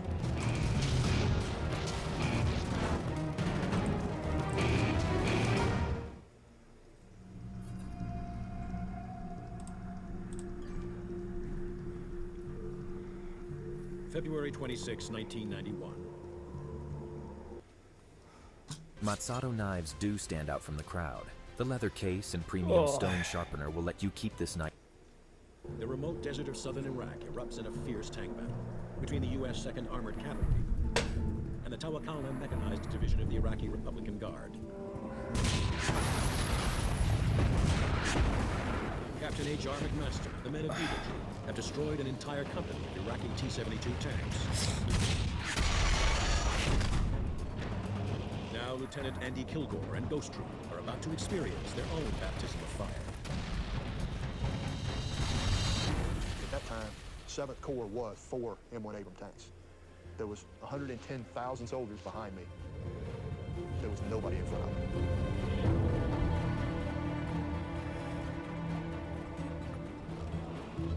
I'm poked through the smoke. We realized that we had about a company deep spread out in front of us. He was in them. He was in their assembly area. I mean, he was in and amongst these guys. I mean, he basically, it's like, you know, he opened the front door and just started shooting.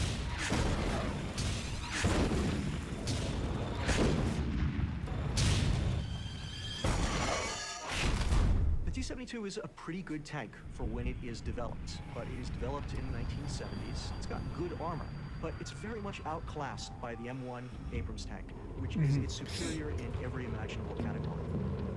Its armor can take anything that the T-72 has to throw at it, whereas the T-72 gets sliced open like a hot knife going through butter. The Soviets had a different theory on storage of ammo than the Americans. They got the ammo basically stored around their hull. So if you make the ammo explode on a T-72 or any Russian tank, all that explosive force They get fucked up. funneled up through the turret.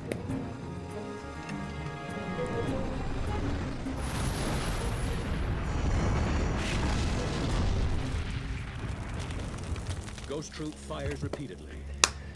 Damn it. Until the Iraqi tank company is all but destroyed.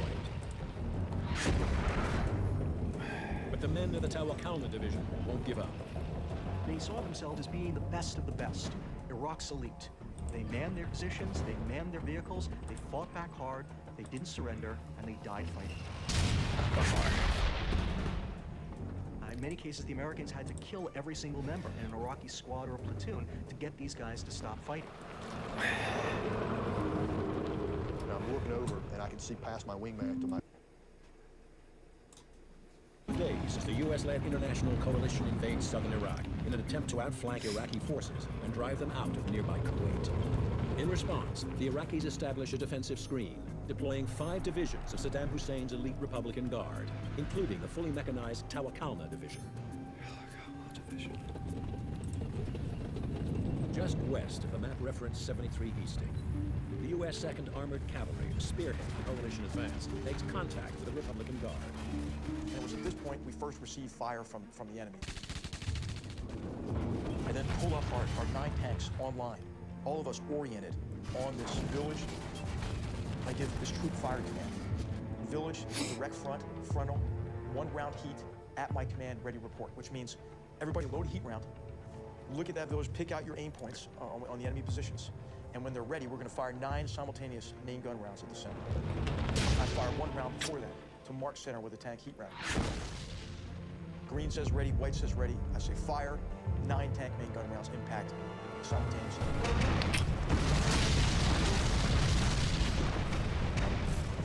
Now we get the word, continue to move to the east. And it's at that point I just get this gut feeling, I get this feeling that we're about to make contact with the defending enemy force. And I make the decision to go into a tanks lead formation. That means positioning the Abrams tanks in a rolling wedge, with the more vulnerable Bradley fighting vehicles tucked in behind for protection. This formation places McMaster's big guns forward, ready for whatever lies ahead. So my tank comes up over that crest. Again, remember, it's a sandstorm, right? You can't see very far, but it is if the sandstorm just lifted. And as soon as we came over that ridge, it was some weird environmental factor, but it was like a curtain lifted. And what I was confronted with was the enemy defensive position. They were deployed in a reverse slope position, which is designed to minimize the amount of time and the amount of distance that an attacking force actually has before it can start to fire on the defenders. Unfortunately, they didn't count on the sophisticated optics and fire control systems of the US M1 tanks, which made their thinking entirely obsolete. Boom. I could see 8 enemy tanks in defensive positions. And I said, fire, Sabo, which means we had to There we heat go. in. And it means the next round going in that gun is going to be a Sabo tank, armored defeating round. The Abrams tank carries two types of high-velocity ammunition. The Sabo, an armor-piercing dart made with high-density depleted uranium. And a high-explosive anti-tank round, a shaped charged projectile which can bore through heavy armor. And we engage that first tank with a heat round. That fireball blows the tank commander out of that tank. And then ultimately there's a secondary explosion that blows the turret off that tank. The gunner traverses left, pushes another tank. We're able to destroy 3 tanks as our tank hits the first leading edge of the minefield. To the right, and I saw what looked like explosions to the left front of McMaster's tank. And I couldn't tell if these were mines or artillery fire again. And my gunner, Dewey Jones, pipes up and says, "Holy shit, look at this."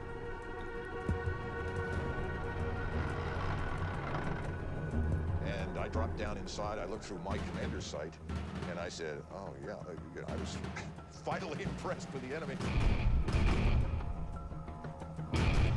Finally impressed with the enemy. Literally 10, 15 tanks spread right across the front. And you can see that these tank guns were moving. And I imagine since these were manual T-72s, the poor Republican Guard was in there busily cranking to get the guns around towards us. And then all of a sudden, my tank went into a minefield. And this thing rocked the 70-ton tank. A fireball went over it, knocked me down to the turret floor. And fortunately, my driver was very tough-minded. "So what the hell was that?" And I said, "Don't worry about it, keep driving." As we were coming out of the minefield, we had a couple of tanks to our front. It was, "Sir, I got tanks to my front." And I'm looking at the tank that we're about to take under fire, and the gunner hesitated. "Sir, can I shoot? Can I fire?" I said, "For God's sake, shoot!" We swung to the next one and fired. And in the meantime, I could see that Eagle Troop was taking enormous numbers of vehicles under fire.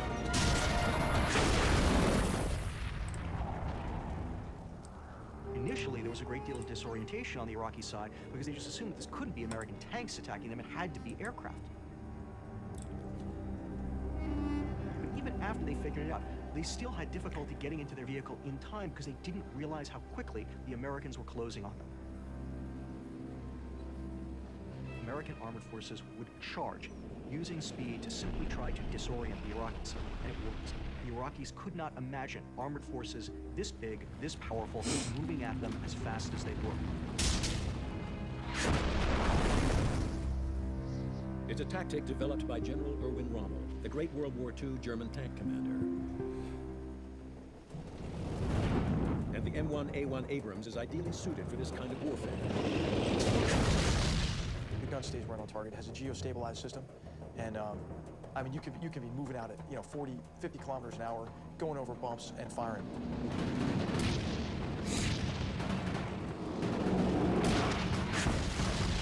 And then the shock effect of a 70-ton machine hurtling at you.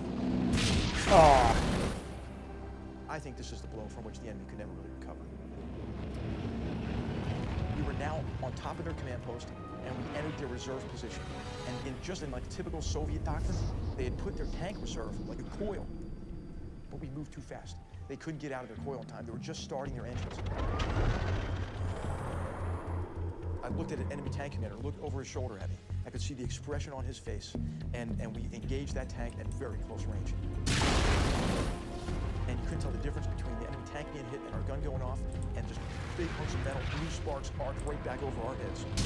And then the rest of our tanks came up, and we destroyed these tanks in their assembly area.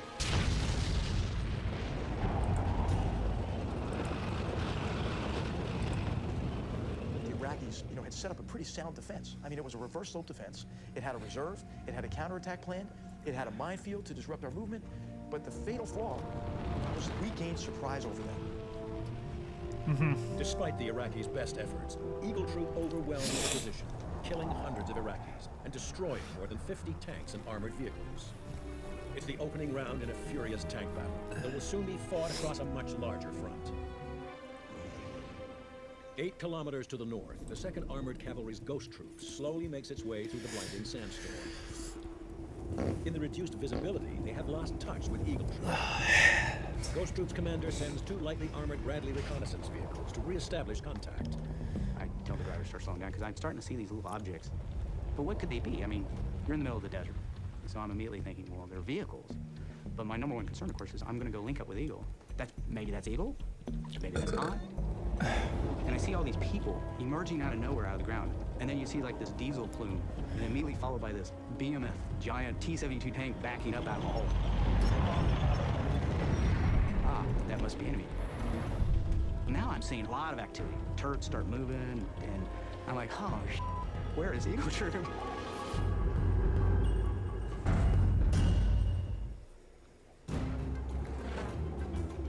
Ah, February fuck me. 26, 1991, 1600 hours. Are they going out? Eagle and Ah, Ghost sick. Troops of the U.S. Armored Cavalry have become separated in a sandstorm. 2 Bradley fighting vehicles from Ghost Troop have been dispatched to re-establish visual contact between the 2 tank units. But they run into a platoon of Iraqi T-72 tanks. So I tell the driver to pull up to this little mound. And as soon as he comes to a stop, he says, tank front. Roger, got it, thanks. And he goes, no, there's a tank to our immediate front. Because I see it. No, you don't understand. There's a tank to our front. And I just get up, push myself out of that turret, and I look down, and I go, I'll be damned. Well, what happened is I didn't realize the little mound of dirt that I told him to pull up front was a T-72. Jack face. I just grabbed the commander's override, max deflect the 25mm cannon. And then I said, we're scouts. We don't go toe-to-toe with tanks. We need backup with. Well, now I'm seeing all these things, a lot of activity. And the turrets start moving, and I'm like, oh, shit, where is Eagle Troop? So I'm backing up. What?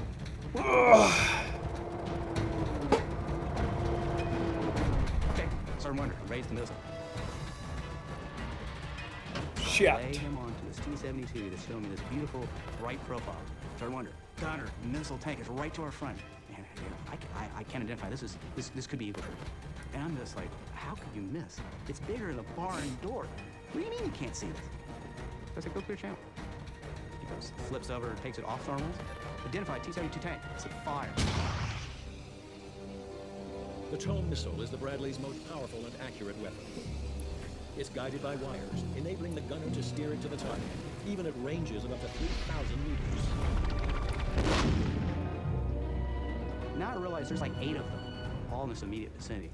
At this time, I'm thinking, okay, these guys all know that I'm here, and they're probably a little pissed off about it. So I go, gunner, missile tank is identified, and I say, fire.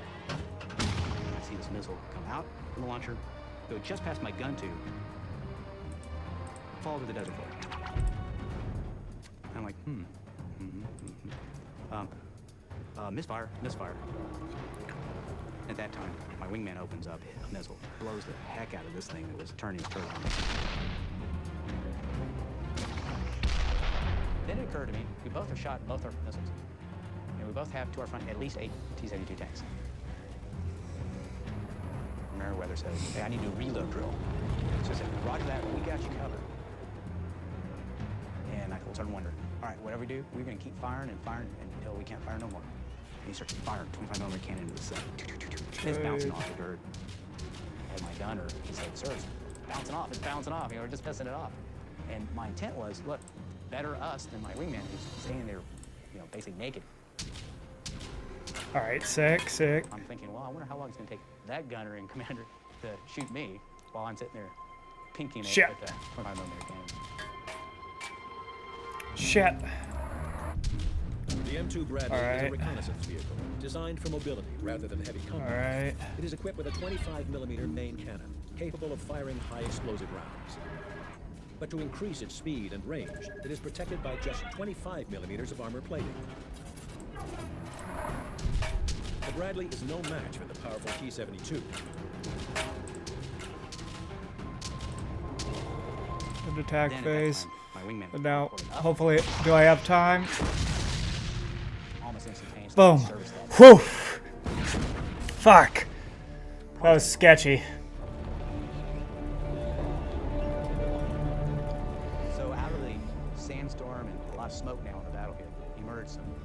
ground. Slowly. Hopefully he doesn't win this. Fuck! Damn it! And he screams at top of his lungs, "There's tanks over there!" I go, "I know!" In just minutes, Haynes and his wingman destroy no fewer than 5 T-72s. But this is just one strong point in an Iraqi defensive line stretching across a 90-kilometer front that is in places 10 kilometers deep. To the north, Ghost Troop continues through the sandstorm. Unaware, they are moments away from contact with the main line of Alright. defense. We're slowly Wait, moving forward, and when I mean slowly, I mean about as fast as a man can walk. Alright, I'm gonna And go in the tank, you've got track pads. We were going slow enough where you could actually feel the individual track pads. set up and get ready for We get a to actually research. Alright, I will be back in a second.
Listen, there's a good chance somebody's trying to hack your website right now.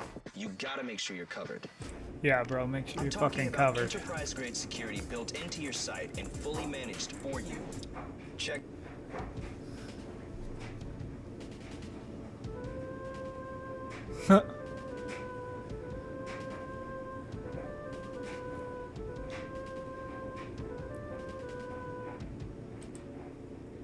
British way?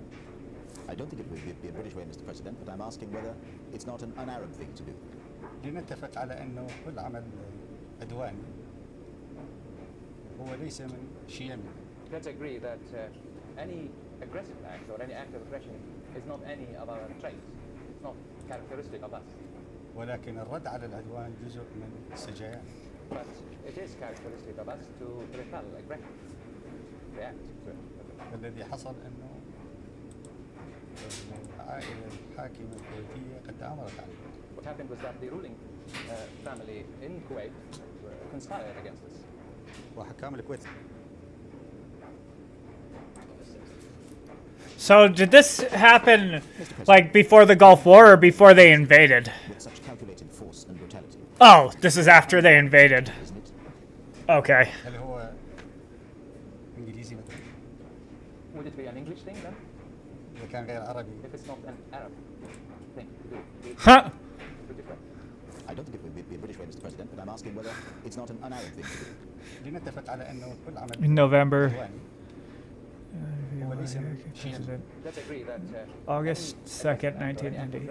is not any of our traits. It's not characteristic of us. ولكن الرد على العدوان جزء من السجيان. But it is characteristic of us to repel aggression, react to it. So the eve of the Gulf War? So like right before... What happened was that the ruling family in Kuwait... What does it mean by the eve of the Gulf War? Is it before like Desert Shield or Desert Storm then? You know, because that's a big difference in time. Kuwait knew what to do as the method to be harmful. As merchants themselves, they knew that they're good at blackmail, they're good at exploitation, and they're good at destroying their opponents, the party they want to harm. But, Mr. President, the fact is that before August the 2nd, Kuwait was an independent country and a member of the United Nations. تماما نحن لا ننكر هذا الجانب. That's right. We do not deny this part. القانون العام. With regard to the general. ولكن إلى جانب هذه الحقائق أيضا هنالك حقائق أخرى. Besides these facts, or in addition to these facts, there are other facts. أيضا تشكل خلفية قانونية وتاريخية مقابلة. Which also constitute legal and historical background which may stand opposite to this argument. Damn, I wish I was this guy right here. He's set up so well. Was it legal for this part of Iraq to have been severed from Iraq in 1913? Was it in accordance with the law? المؤكد سيكون الجواب لا. I'm certain that the answer to this would be no. The severing of Kuwait was not done in any legal way, but it was done according with the law that says might is right. Fucker! جانبا لكي لا ننساق إلى الخلفيات والاتجاهات التي جرى الحديث عنها. And if we leave things aside so that we may not be dragged into talking about the backgrounds in the manner that we referred to. وركزنا على الأحداث القريبة من 2 آب. And concentrated rather on the events or developments closer to the 2nd of August, immediate before the 2nd of August. هنالك 3 إشارات تحذير. There were 3 signals to the rulers of Kuwait telling them that they were playing a very dangerous game when they were perpetrating a very grave, dangerous U.S. conspiracy here. التحذير الأول حصل The first warning في الشهر الخامس. was given in May of this year. في بغداد عندما عقد المؤتمر القمة العربي. Here in Baghdad when we had the Arab Summit Conference. حضره جابر صباح. Attended by Jabir al-Sabah himself.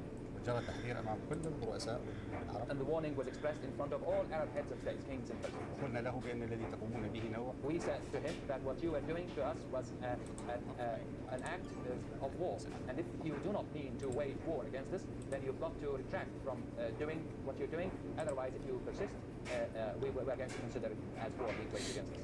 هذا التحذير مسجل صورة وصوت ولحضور كل الرؤساء. And this is a warning that was issued in front of cameras, and it has been reported both in picture and in sound, and it was given in front of all the heads of state. التحذير الثاني حصل والثالث. And the third warning حصل بخطاب صدام حسين في نصف الشهر السابع. Was given in a speech addressed by Saddam Hussein in midst of July. مذكرة قدمت للجامعة العربية أيضا في منتصف الشهر السابق. And as well as in a memorandum presented to the League of Arab States also in mid-July. الذي يهجم عليك. So whoever wages an attack against you, and you have warned him or them against persisting in waging such an attack, then you are left with no other alternative but to seek other means of perpetrating or containing such an attack. And we said in our July warning to them that if you do not support or stop this conspiracy against us, then we would have to choose other means of stopping it. I wonder if he actually thought that they were like slant drilling and doing everything that he says that they were doing, or if he just was bullshitting. I feel like he actually thought they were doing that. And who fucking knows? Maybe they were. You never know. And this is what had to be done in order to rectify it. على أي حال هذه الأمور حتى نصل بها إلى فهم إنساني مشترك. At any rate, these matters, in order to bring them or to come to some mutually acceptable human understanding or human understanding about them, فلا بد أن نأخذ قياس واحد.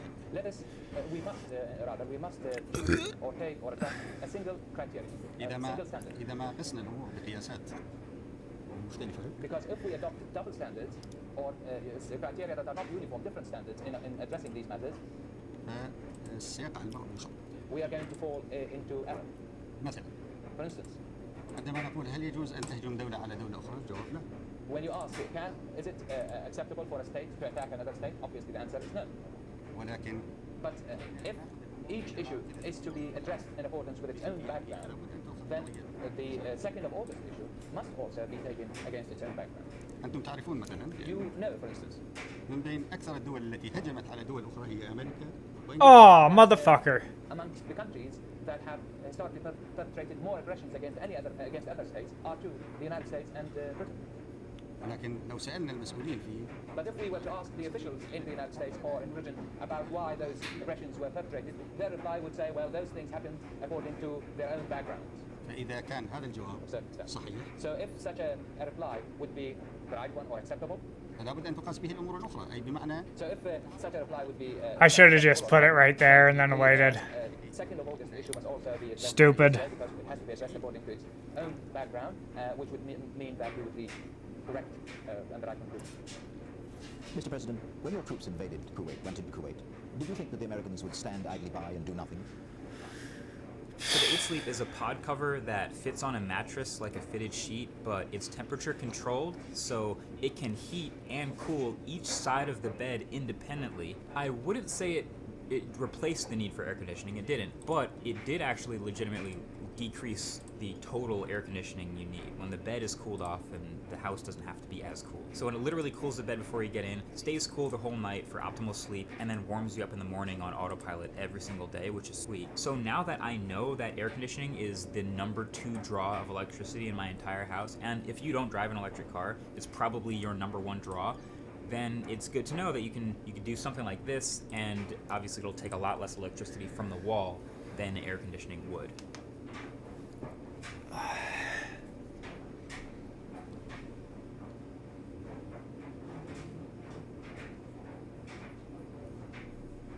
Factor is by far the best food subscription service I have ever tried.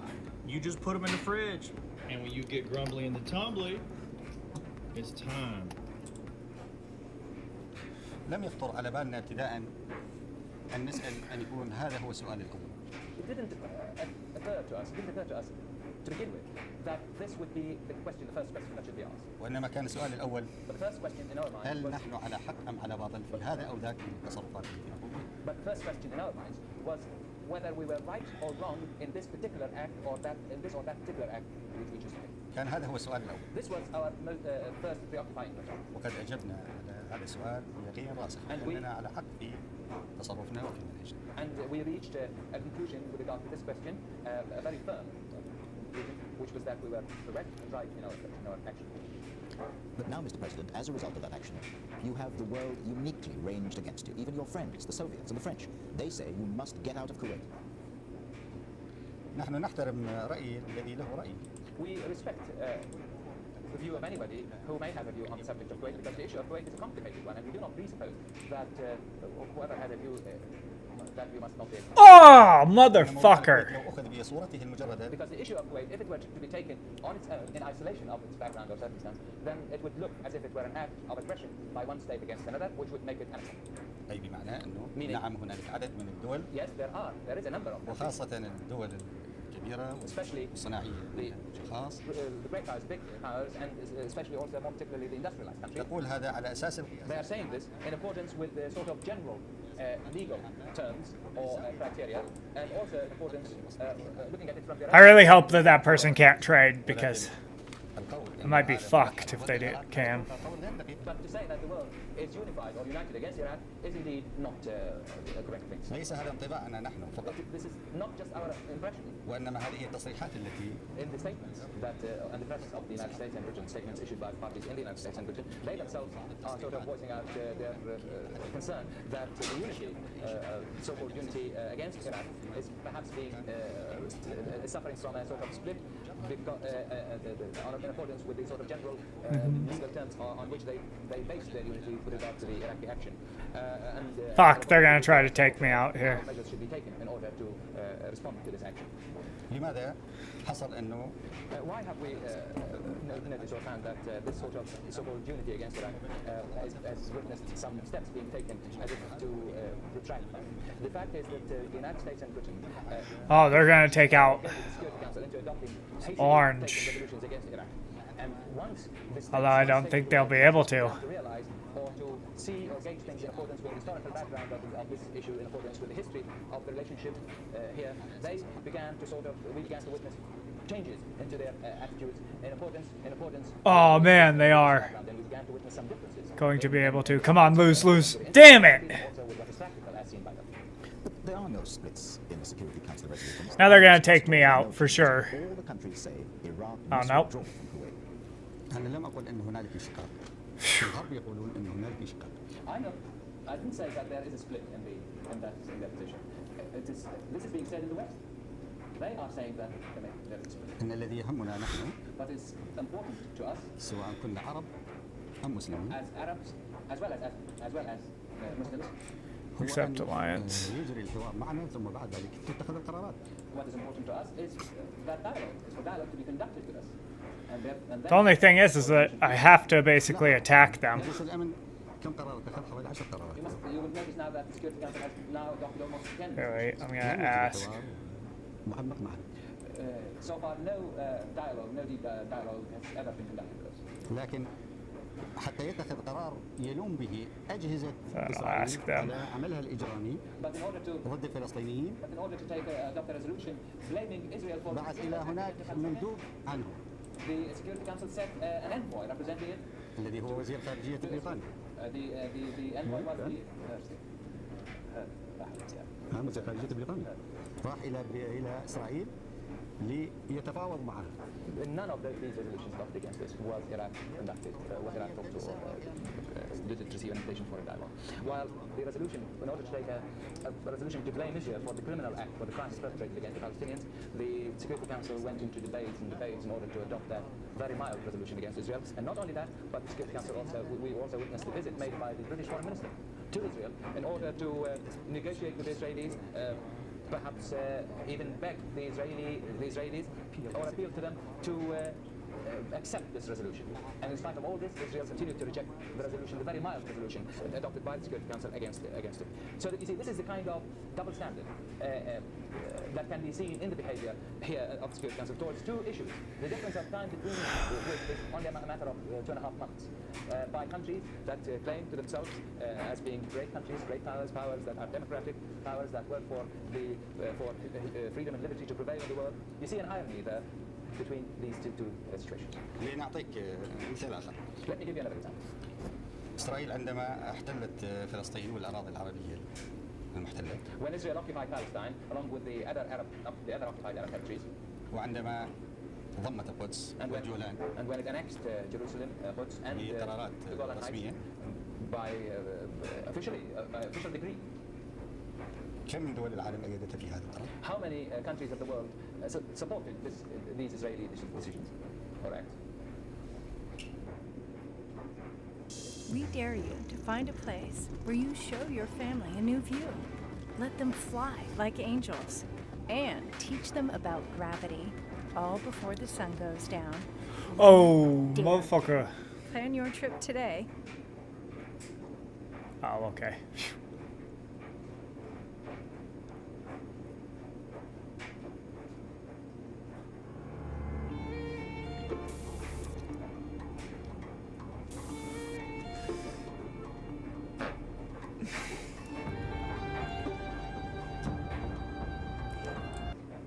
Not many countries of the world support. ولكن لم يحصل شيء. But nothing happened. ما زالت القدس محتلة Jerusalem is still occupied and annexed إسرائيلي according to an Israeli decree. Annexed to أليس في هذا مفارقة وقياسات Isn't there مزدوجة an تجاه irony العرب there, والمسلمين؟ double standards clearly there in the behavior towards the Arabs and towards Muslims? أليس في هذا لوحده Don't you find only in this المفارقة والظلم the measure, الذي يلحقه the high الغرب degree of double standard and بذلك injustice إدارات perpetrated الدول by the West? الغربية And by the West, I للعرب mean the والمسلمين. Western administration against the Arabs and the Muslims? But surely, Mr. President, what the Israelis did is no measure of what a country like Iraq should do. And the fact is that the world now says that you must leave Kuwait. Are you prepared to do that? Will you do that? نحن مستعدون لأن نجري حوارا معمقا حول مستلزمات الأمن في منطقتنا. We are ready to enter into a deep dialogue as to the requirements for security in our region. قد لا تكون تعرف بأنه You may not know الولايات المتحدة الأمريكية that the United قد States of أبلغت America رسميا من قبلنا في أواخر عام 89 was officially warned by us in towards the end of 1989 بأن عليها أن تكف عن التآمر على نظامنا. 10 troops. Shit. بوثائق كافية بأن الولايات المتحدة الأمريكية تتآمر على العراق. that we want them that they should stop perpetrating conspiracies against us. I figured he was going to do that. Become certain that conspiracies were being perpetrated against us according to this is documented and we were firmly sure about that. ثم أن الولايات المتحدة الأمريكية قد تم تحذيرها من رؤساء عرب. And the United States was also warned by Arab heads of states. وللرئيس بوش نفسه. And the warning was conveyed to President Bush himself in person. في شهر حزيران الماضي. In June last. من المخاطر التي تنبني على تآمرهم على حياة صدام حسين. He was warned against the dangers that would result from their conspiracies against the personal life of Saddam Hussein. تعرف لماذا يحصل هذا؟ Do you know why this was done? No, I do not. لأن النظام في العراق لا يقبل بأن Because the government of Iraq would not accept for Israel to continue occupying Arab lands and turning the Palestinians into homeless people and treating them in bad way and unjust way that it is doing. ولأن العراق يطالب And because Iraq بالعزة والرفاه للعرب continues والمسلمين. to demand for dignity, prosperity and happiness for the Arabs and Muslims. ولأنه يدعو إلى أن يستفيد And because Iraq العرب calls for the Arabs to وفقراء المسلمين من الثروة التي تبذل في غير ميادينها. and because Iraq calls for the wealth that is being squandered in the wrong places to be geared towards the benefit of the Arabs and the Muslims. إذا كانت الأمور بهذه الكيفية المعقدة فلماذا لا يحترم العالم رأي العرب؟ If things or matters were this complicated, as long as the issue is so complicated, why is it that parties concerned and the world is not sitting down to conduct dialogue, to talk, in order to resolve all the problems connected with the situation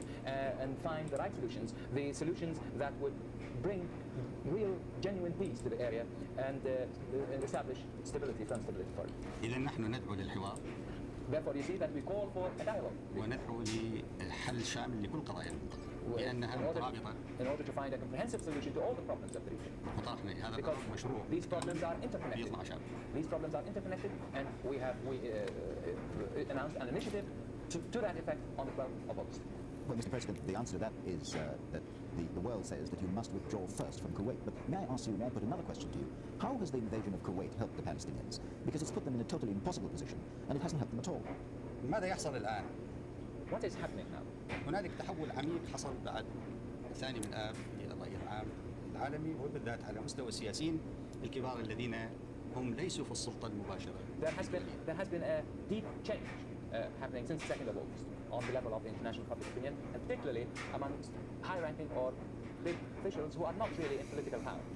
فلأول مرة For the first time, يجري الحديث عن ترابط القضايا الاجتماعية والاقتصادية والسياسية for في the first time, المنطقة. you see now there is talk of the interconnection or interrelatedness between economic, political, social issues in the region. ولأول مرة And يجري for the first time, الحديث you see talk, بصورة عميقة or you hear talk in a deep way, عن انعكاس قضية فلسطين على كل المشاكل في المنطقة. of the reflection that the issue of Palestine has on all the other issues of the region. ولأول مرة And for the first يجري time, الحديث بتركيز واهتمام We عميق hear talk in a concentrated and deep manner, والقول بأنه ما لم تحل قضية فلسطين in which people are saying that unless the problem of Palestine is resolved, فسوف يبقى يضاف على قائمة مشاكل المنطقة there will مشاكل always be جديدة. there will always be added, in addition that is to the existing problems of the region, new problems. إذن So you see, فإن قضية فلسطين الآن أصبحت the Palestinian question has become now قريبة من أن تكون في الصدارة. close to being in the forefront of the issues. وعندما تكون في الصدارة And once it is there in the forefront, فلا بد أن تأخذ اهتمام then it قضية is الصدارة. necessary that it will become incumbent or imperative that this particular issue shall acquire the significance and the attention of being the first. وعند ذلك ستعطى من And then الاهتمام the attention that will be given to this issue بمستوى هذا الوصف will be compatible with its place, with the way I'm describing it. وستقدم لها الحلول And the solutions for it shall be presented بمستوى وزن هذا الوصف. in the manner that will be compatible with the weight of this description. هذا أولا. This is first. والشيء الثاني Second thing, أنت لا تستطيع أن تحرم السارق من السرقة إذا كان هنالك من هو خائن في داخل بيتك. أي بمعنى متواطئ مع السارق. you cannot really prevent or hold the thief from doing his robbery, or committing his robbery, as long as there is in your own house a traitor. You need someone who is collaborating with the thief for that theft robbery to take place. عندما يكون في البيت العربي الإسلامي So if there is in the Arab Islamic house ناس ينحدرون إلى الرذيلة بمستوى if there are people العائلة التي كانت تحكم who الكويت were prepared to sink into vice as deeply as the ruling family of Kuwait used to do. ومن هم بمستواهم Not only the ruling family of Kuwait, but those others who are of their time. ويتواطؤون مع أمريكا والصهيونية And also collaborating with the United States and Zionism ضد قضية فلسطين. against the question of Palestine, against the cause of the Palestinians. فكيف بإمكاننا أن نتصور أن العالم سيهتم بقضية؟ So how can we imagine that the world is going in any way to pay any attention to the question of Palestine? But surely, Mr. President, you can't be seriously telling me that Kuwait was invaded by Iraq to help the Palestinian cause. I just found a tool to skyrocket your YouTube Shorts views. YouTube Shorts are fire right now. In fact, just in the last 90 days, I've gotten 16 million views and over 100,000 subscribers just from Shorts. All you need to do is go to any video within the YouTube studio, and when you... أنا كل كلام اللي قلت لك إياه جد. Every word I have said was serious. Everything I said was serious. وأقصد بالشكل الذي تفهمه تماما. And I mean to say in the manner that you understood me clearly. أن المؤامرة من قبل حكام الكويت ما كانت ستجري علينا لولا موقفنا من قضية فلسطين. I'm saying to you clearly in the manner that I have, that I think you understood, which is that the conspiracy perpetrated by the rulers of Kuwait initially against us wouldn't have been perpetrated had Iraq not adopted the position it did with regard to the Palestinians. وحتى أقدم لك دليل يريحك. In order to give you some proof or some evidence which will comfort you, which will satisfy you, سأزودك بشريط صوتي لتسجيل صوت الملك فهد. I shall provide you with a sound recording of a conversation conducted of this King Fahd, a telephone conversation. وهذا حديث جرى في أوائل تموز. A telephone conversation which was made early in July. في 9 تموز. On the 9th of July, to be exact. أي قبل 2 آب. Which is prior, of course, to the 2nd of August. يتحدث فيه بألم عن موقف صدام حسين من إسرائيل. A recording which will show you how King Fahd is talking with some pain about the position adopted by Saddam Hussein towards Israel. ويتحدث عن حسني كيف أنه رجل جيد. In which King Fahd talks about Husni of Egypt as a good man. لأن له موقف آخر من إسرائيل. Because he has adopted a different stand towards Israel. وبذلك أقدم لك الدليل الذي من خلاله تعرف ما هو صلة قضية فلسطين بأمن المنطقة ككل بما في ذلك أمن أشخاصها الشرفاء والوطنيين والمؤمنين. Through this, I will have provided you with some evidence as to how interrelated the issue of Palestine with the overall security of the region, and indeed of the security with the security of certain people there in this region. Mr. President, I'd like to move the discussion on a little bit. How can you justify the atrocities committed by Iraqi troops in Kuwait in your name? هل اطلعت انت على طلعت؟ أعمال يعني أعمال غير قاسية فظيعة. هل اطلعت على جانب منها؟ Have you seen these atrocities yourself or I anyone? have not seen these, but may I quote you some of the reports, Mr. President? One report speaks of scores of people being tortured and hanged at Kuwait University for opposing the annexation of their country. Another report speaks of 15-year-old boys being shot. An American woman married to a Kuwaiti talks about a pregnant woman being disemboweled. These reports have been coming out of Kuwait for some time. Do you know about these reports? Do they worry you? Have you heard about them? من المؤكد بأنني لم أسمع مثل هذه الأعمال. What is certain is that I have not heard of any of such acts being done. يعني ممكن مثل ما يوميا الإذاعات الغربية تحشو عقل المواطن الغربي بأمور كاذبة. It is possible that in the same way as أن يطلع تقرير كاذب من الكويت حول مسائل من التي تصفها أنت. it is possible, of course, that in the same way as the Western media is trying to fill the minds of people everywhere daily with lies about the situation, then by the same notion, it is possible also that some false report may come out of Kuwait claiming or alleging sort of things being done that you described. ولكن دعني أقول لك شيء. But let me say something to you. هنالك في محافظة الكويت. Now there is in the province of Kuwait.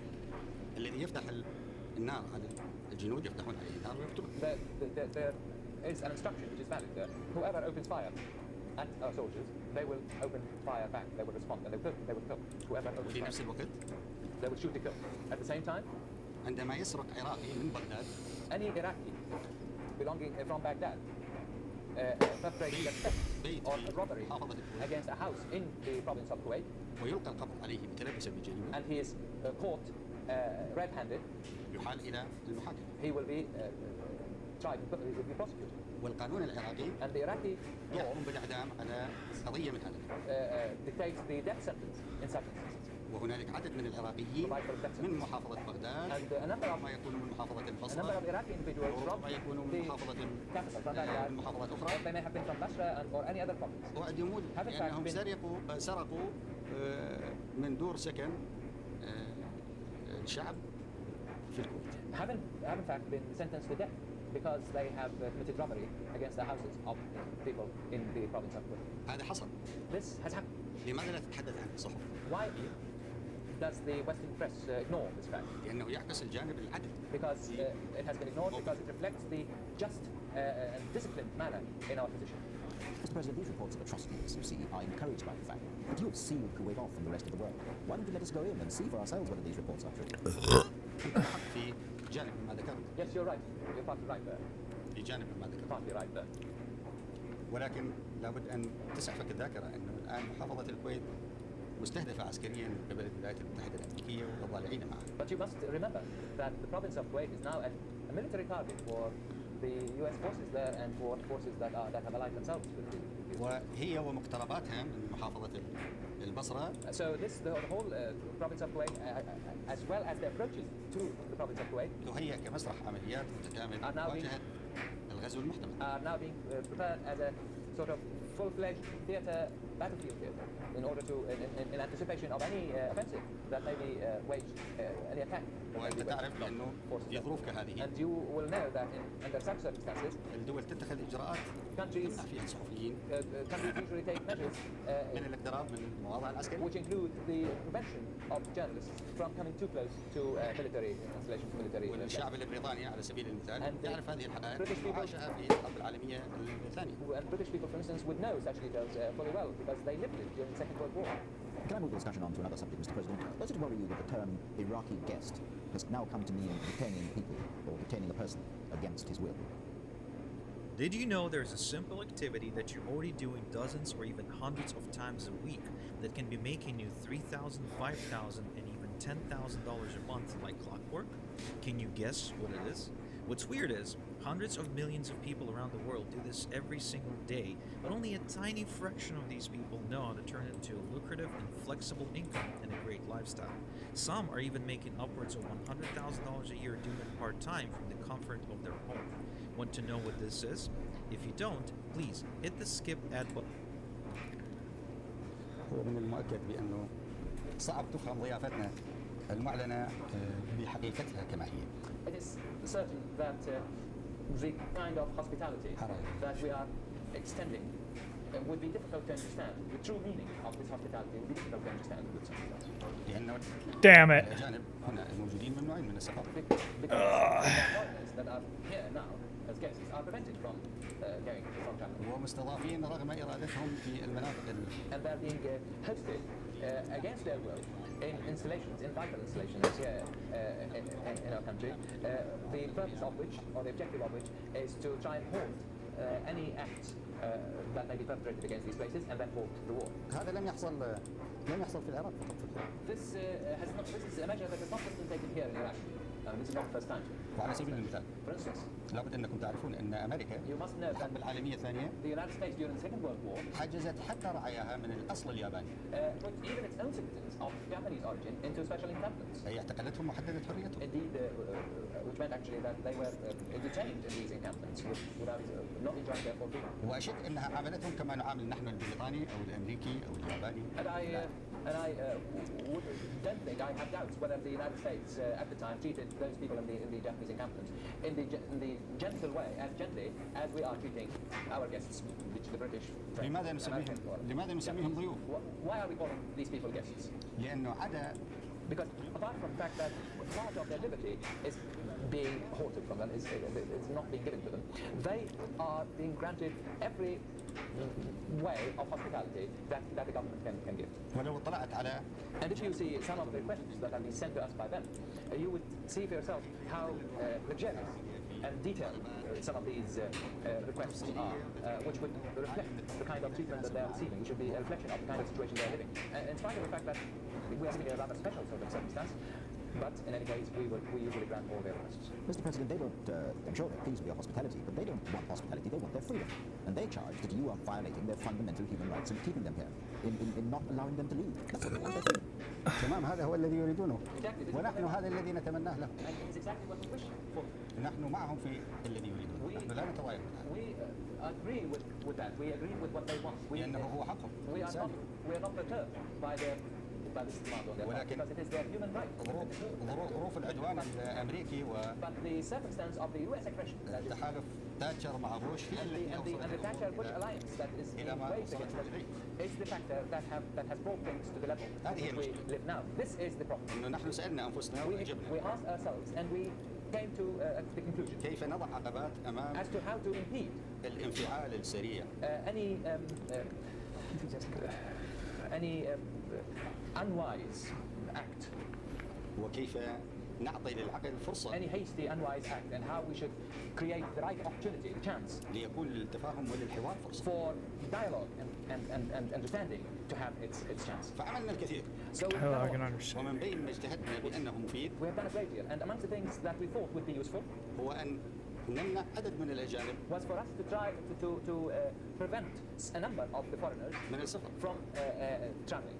وهكذا ترى مثلا أنه النساء الأطفال. I say a number because you see that we let the women and children. أخرجناهم مع كل العوامل التي نستطيع عليها في تقديم الرعاية. We let them go with all the care and attention that we could provide them. وكل ما وجدنا أنه بدأ الحوار. And whenever we felt that dialogue and reason began to sort of surface or find its way through or peep its way through, even though it's not really very serious, you see that whenever we feel that this is happening in any way, then we would take measures to let some of them go. And with regard to Britain, the most recent example was done when Mr. Heath visited. ولو سألت الضيوف التي تسمونهم If you ask the guests whom you call or describe as hostages الذين جاءوا إلى بريطانيا هل طلب العراق منكم شيء لقاء What the fuck? يعني فك القيد عن حرية السفر. نعم معلش ما يصير. أنا إذا جاوب يعني لو سألت الذين سمح لهم بالسفر إلى بريطانيا مع السيد هيث مثلا أو مع المستشار الألماني السابق السيد برانت لو سألتهم أنه هل طلب العراق منكم شيء عندما فسح المجال لكم بالسفر؟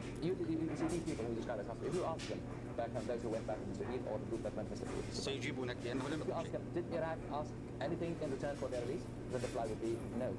That nothing. إذا عندما لا يطلب العراق لقاء. When Iraq does not ask for anything in return for their travel, for their journey. ليسوا ب. So this means obviously that ولو سألتهم هل وجه العراق لكم تهمة وأنتم ممنوعين من السفر؟ If you ask them, did Iraq or the Iraqis charge you with anything while you were there prevented from travel? وهل وجه لكم أسئلة استجوابية؟ Did the Iraqi authorities or were you ever interrogated in Iraq? سيجيبون كلا. They would say no. إذا هم ليسوا بمسجونين. So they are not prisoners. فإذا وصف الحجز والسجن لا ينطبق عليهم. The description of these people, to describe these people as either hostages or prisoners, wouldn't apply actually. وقد لا تنطبق عليهم صفة الضيافة عندما تدخل إلى الموضوع من المدخل النقدي. Or described as hostages. الذين جاء from travel.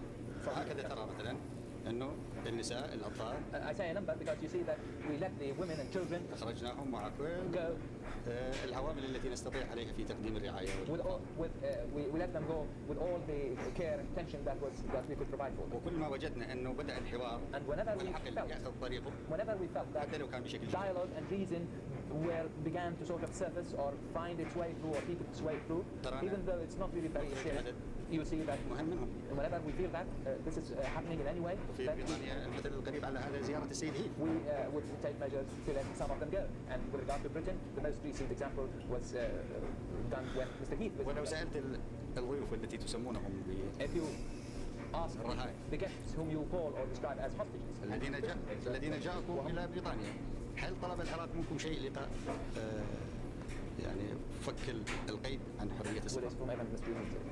نعم على حرش ما يصف. انا اذا جاوب يعني لو سالت الذين سمح لهم بالسفر الى بريطانيا مع السيد هيث مثلا او مع المستشار الالماني السابق السيد برانت، لو سالتهم انه هل طلب العراق منكم شيء عندما فسح المجال لكم بالسفر؟ You see these people who describe as hostages. If you ask them that from those who went back with Mr. Heath or the group that went Mr. Heath, سيجيبونك بانه لم يكن شيء. If you ask them, did Iraq ask anything in return for their release? The reply would be no. Nothing. إذا عندما لا يطلب العراق لقاء. So when Iraq does not ask for anything in return for their travel, for their going. ليسوا ب. So this means obviously that they are not hostages. ولو سألتهم هل وجه العراق لكم تهمة وأنتم ممنوعين من السفر؟ If you ask them, did Iraq or the Iraqis charge you with anything while you were there prevented from travel? وهل وجه لكم أسئلة استجوابية؟ Did the Iraqi authorities or were you ever interrogated in Iraq? سيجيبون كلا. They would say no. إذا هم ليسوا مسلمين. So they are not prisoners. فإذا وصف الحجز والسجن so the description, لا ينطبق عليهم. The description of these people, to describe these people as either hostages or prisoners, wouldn't apply actually. وقد لا تنطبق عليهم صفة الضيافة عندما تدخل إلى الموضوع من المدخل النقدي الذي تفضلت وتحدث عنه. Although again, to describe them as guests may not be fully applicable in the critical manner or in the critical approach which you have adopted in your question. Well, it was not intended to be a particularly critical approach, Mr. President. It was intended, again, to refer you to Islamic tradition. Guests are allowed to come and go as they please. نعم يسمح لهم بالمجيء ويسمح لهم بالمغادرة. Yes, they are allowed to come and they are allowed to go. ولكن إذا اقتضى ظرف معين قد لا يسمح لهم بالمغادرة الفورية. But if a certain circumstance dictates it or calls for it, then they may not be allowed to go immediately. After enduring war and persecution, millions of refugees and displaced families are facing harsh winter weather right now. You can help. UNHCR, the UN Refugee Agency, is on the ground around the world, delivering aid and survival kits that include things like warm coats, thermal blankets, cash assistance, and insulation to protect shelters from high winds and freezing rain. Your donation rushes all... Mr. President, Mrs. Thatcher, Great Britain says that even if you withdraw from Kuwait, you must be made to pay compensation for the damage that you've caused there. Do you take that warning seriously? She says you have been warned. على أي حال عندما تقول السيدة تاتشر هذا الكلام بجد فمعناه أنه جد. In any case, when Mrs. Thatcher says anything like this seriously, then of course it has to be taken seriously. ولكن لأبرز الأمر أمامك هكذا. But let me put the question to you or matter to you in this way. السيدة تاتشر تقول هذا. Mrs. Thatcher says this. هل استشارت العالم الذي تقول عنه بأنه ضدنا؟ هل استشارت العالم بمثل هذا الرأي قبل أن تقول هذا القول؟ Has she consulted with the world, which she describes as being against us? Has she consulted the world before she said this statement against us? There's a lot of support in the world for that view. No, that's not the case. رجل يعني في موقع محترم في الحدث. You are a man in a very special position in the service of truth. يعني رجل من الشرق الأوسط ولكن مقل. I'm a man. Oh yes, I belong to the Middle East, but I also know things. رجل عربي مسلم وربما هنالك. I'm an Arab. في أوساط الإدارة البريطانية لا يحترمون هذا الوصف. And maybe there are people in the British administration who disdain this description. ولكن أنا مقل. Who do not respect this description, but I am well informed. I am informed. لذلك القول إنه هنالك دعم للسيدة تاتشر بقولها هذا. So to say that Mrs. Thatcher has support in saying this في هذا الوصف لأنه لم يحصل. is not really true. I cannot أحد من accept رؤساء this الدول الذي because it طالت has not السيدة happened. تاتشر. No official in any other country has issued any statement supporting what Mrs. Thatcher has said. So matters are like this now. Why would he attack that way? حملت شنطتها وسافرت إلى السيد بوش. Took her suitcase and flew to Mr. Bush. والتقوا وحدهم. And they met alone. They had a private session. أو أحد وياهم. Or maybe a meeting attended by others. I don't know. وقرر. And they decided. أن يغزوان الأراضي المقدسة للمسلمين والعرب. They decided to invade this territories of sacred places, the territories that are sacred to both the Arabs and Muslims. وأعلن بأنهم يذهبان هناك ليدافعا عن السعودية من المخاطر المحتملة من العراق. Of course, هذا كذب كبير. Of course, they announced that they were coming here in order to defend Saudi Arabia against any Iraqi danger, and of course there was a big lie there. ثم بعد ذلك. And then after that, طلب من العالم أن يؤيدهم. They appealed to the world. They called on the world to support them. البعض أيد، البعض رفض. Some parts of the world supported them, and some didn't. Some refused. البعض سكت. Some kept quiet. والبعض هدد من قبل السيدة. And some parties and countries were threatened by Mrs. Thatcher. مباشرة. Directly. نحن قرأنا تهديدات. We read her threats. من قبل السيد بوش ونحن And they were قرأنا threatened by Mr. Bush too, and we read those threats. ومن قبل وزرائهما. And they were threatened by the ministers or the secretaries of states of both Mrs. Bush and Mrs. Thatcher. هددت إيطاليا، اليابان، Italy, Japan, Germany were threatened. يعني دول So you see, these are not small countries; these are big countries, and they were threatened. فشلون تريدهم يحترمون الدول العربية أو الإسلامية؟ So how can you expect them to respect the Arab إذا كانوا لا يحترمون ألمانيا when they do not respect Germany, they do not respect Japan, they do not respect Italy, ويتعاملون معهم من خلال المذياع and they فيما deal ينبغي with أن Japan, يقومون به Italy, في and الميدان Germany العسكري والمالي when they want to talk to them in the field of military, financial, economic field through the radio. How can you expect them to respect the countries of the Arab world? Damn it! ألم تقرأها؟ Didn't you read these? أنا قرأت وأنا المواطن I read these things. المستضعف في الشرق الأوسط أنا قرأت. I am the helpless, and I'm a helpless citizen of the Middle East. فأنا أفترض أنك قرأت هذا وطلعت عليه. I suppose that you have seen the مستضعف ما تعرف شنو مستضعف. والله سيدي مستضعف مو يعني سيدي لا حول ولا قوة. يعني لا هو له حول ولا هو قوة، أي بمعنى أن الله معه. يعني قوتنا في قوة الله سبحانه وتعالى. لذلك نحن لسنا ضعفاء، وإنما من قبل الآخرين ينظر لنا نظرة استضعاف. I must, in sections, use a word which we need to be very specific about. I used helpless to describe it, but I wasn't really very certain about it. What he meant was that we are people who are not weak in ourselves because we have the strength of God, but who may be looked by others to be weak. We sort of looked or viewed to be weak by others. From what you said this evening, you have no intentions of withdrawing your troops from Kuwait. Does that mean that this region is on the brink of another devastating war? I saw war. I saw bombing. I saw. أنا تحدثت عن أهمية أن ننظر للأمور نظرة شمولية وليس نظرة تجزئية. I talked about the importance of a comprehensive approach of the comprehensive approach to all issues in the region, and not the fragmented sort of approach. وأهمية أن يحل الحوار محل السلاح. And I talked about the importance of dialogue, replacing the approach of dialogue, replacing the approach of the arms. وأن يحل التطمين محل التهديد. And the importance of allowing security trust to replace threats and intimidation.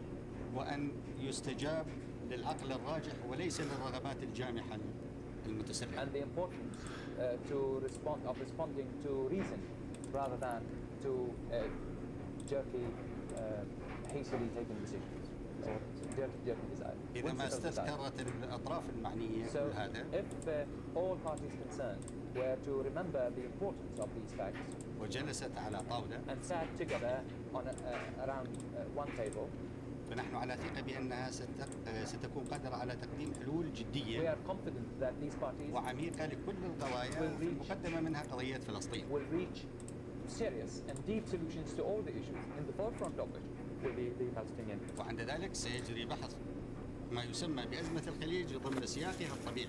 And in this situation, in a circumstance such as that, the so-called Kuwaiti issue will be discussed in the right course of action. وعند ذلك يتحقق السلام للجميع في المنطقة. All right, let's see if we can get this one out too. Will have been achieved for everyone in the Nope. وتصبح المنطقة وأهلها سعداء. and the region and its peoples will have become happy. وقدمنا خدمة كبيرة للسلام العالمي. And we will have done international peace great service. الله يجنبنا الحروب والحرب لا يجنب البشرية. May God spare us wars and the scourge of wars, and may God spare all mankind. Okay, I want to see what I wasn't paying attention. Through the radio, how can you expect them to respect the countries of the Arab world? ألم تقرأها؟ Didn't you read these things? أنا قرأته. أنا المواطن I read these things. المستضعف في الشرق الأوسط. أنا قرأت. I am the helpless, and I'm a helpless citizen of the Middle East. A helpless citizen of the Middle East. أنك قرأت هذا طبعا. I suppose that you have seen the مستضعف ما تعرفش والله سيدي مستضعف مو يعني نعم Yes, helpless. يعني لا هو له حول وله قوة، أي بمعنى أن الله معه. يعني أن قوتنا في قوة الله سبحانه وتعالى. لذلك نحن لسنا ضعفاء، وإنما من قبل الآخرين ينظر لنا نظرة استضعاف. I must, Excellency, use a word which we need to be very specific about. I used helpless to describe it, but I wasn't really very certain about it. What he meant was that we are people who are not weak in ourselves because we have the strength of God behind us, but who may be looked by others to be weak. We sort of looked or viewed to be weak by others. From what you said this evening, you have no intentions of withdrawing your troops from Kuwait. Does that mean that this region is on the brink of another devastating war? أنا تحدثت عن أهمية أن ننظر للأمور نظرة شمولية وليس نظرة تجزئية. I talked about the importance of a comprehensive approach, of the comprehensive approach to all issues in the region, and not the fragmented sort of approach. وأهمية أن يحل الحوار محل السلاح. And I talked about the importance of dialogue, replacing the approach of dialogue, replacing the approach of the arms or the weapons. وأن يحل التطمين محل التهديد. And the importance of allowing security trust to replace threats and intimidation.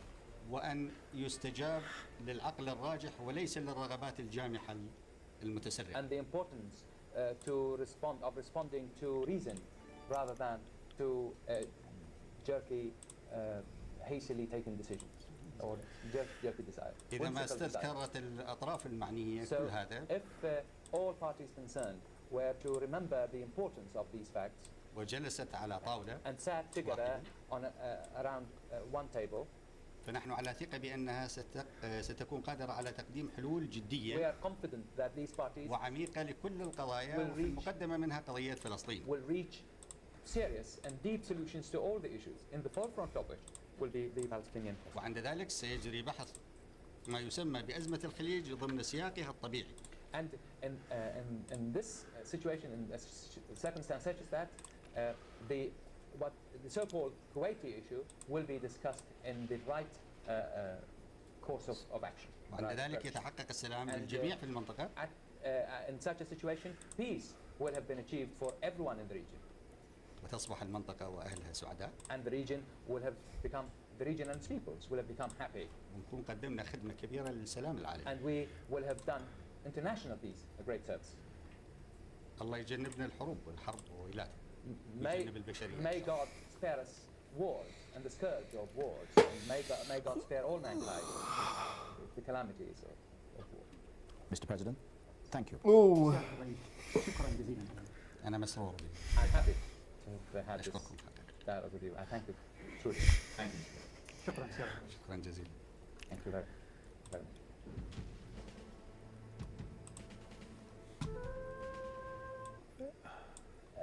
I used helpless to describe it, but I wasn't really very certain about it.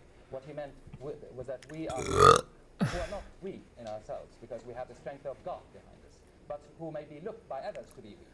We sort of looked or viewed to be weak by others. From what you said this evening, you have no intentions of withdrawing your troops from Kuwait.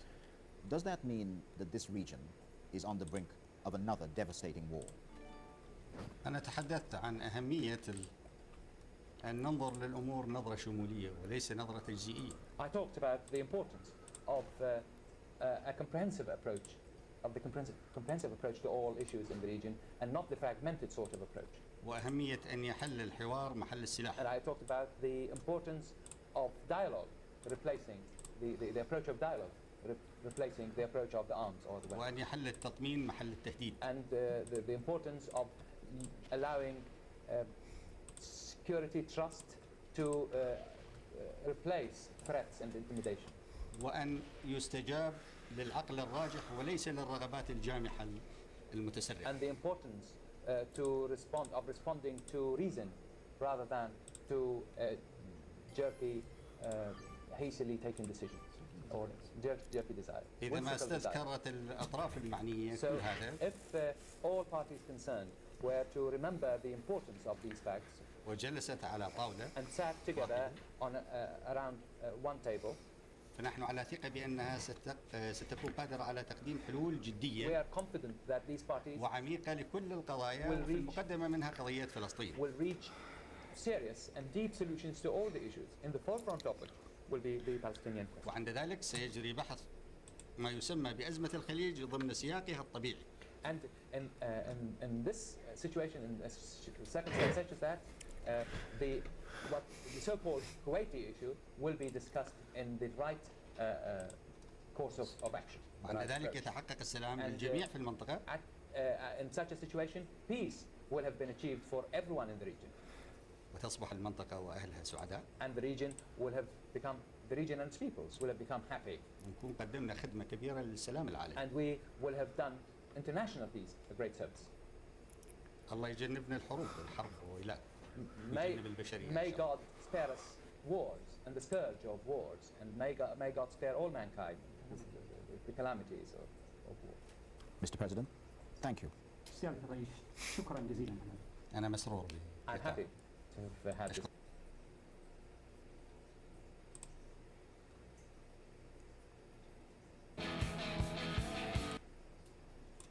And this happens.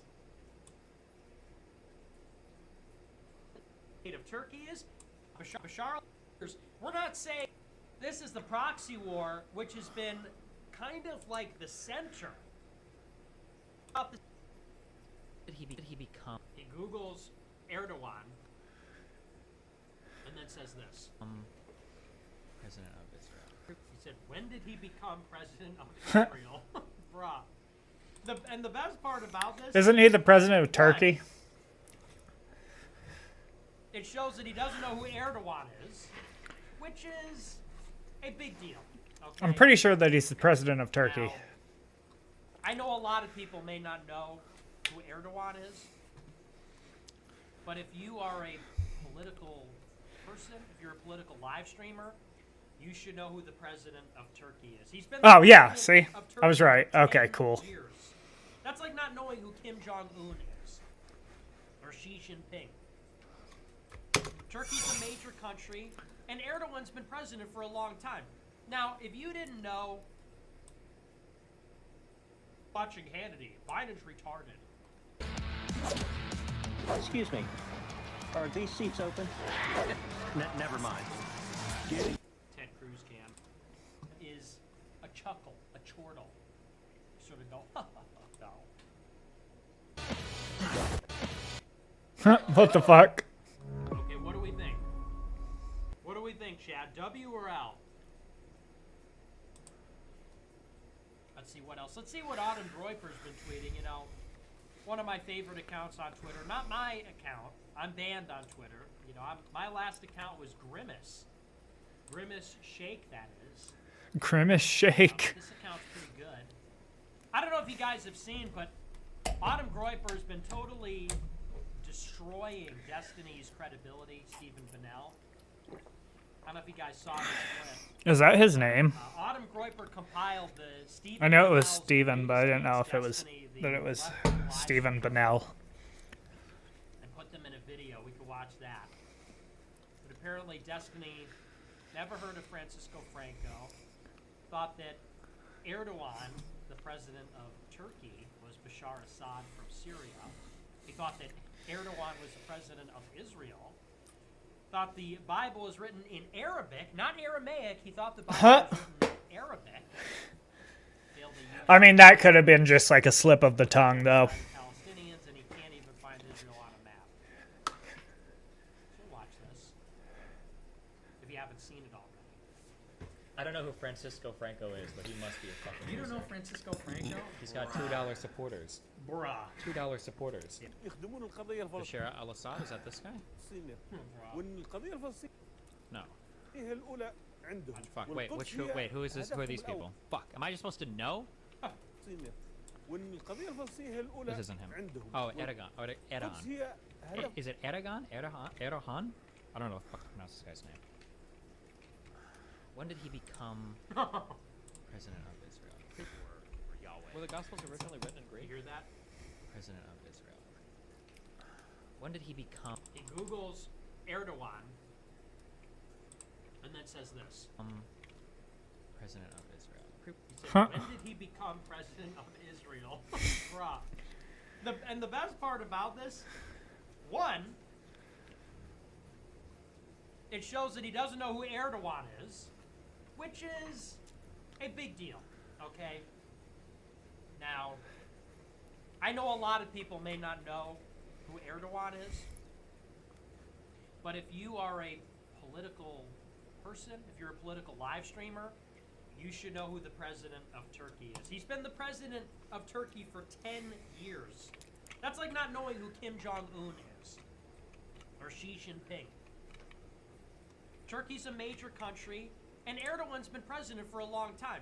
Now, if you didn't know who the president of, who the new chancellor of Germany is, I'd say okay. Because Merkel was the chancellor of Germany forever.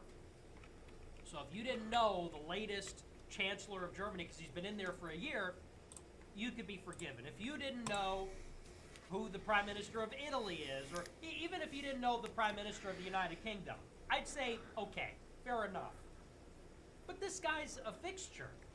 For me personally, I feel like these leaders that have been on the scene for a decade or more, you kind of got to know who these people are. If you're hearing, Yeah. if you're watching the news, if you're paying attention, At least if you're like a political streamer, you should. and you don't pick up like Vladimir Putin, Xi Jinping, Kim Jong-un, Bashar al-Assad, Erdogan, even Mohammed bin Salman. I know he's not the head of state, but he's very active crown prince, very influential over the last 4 or 5 years.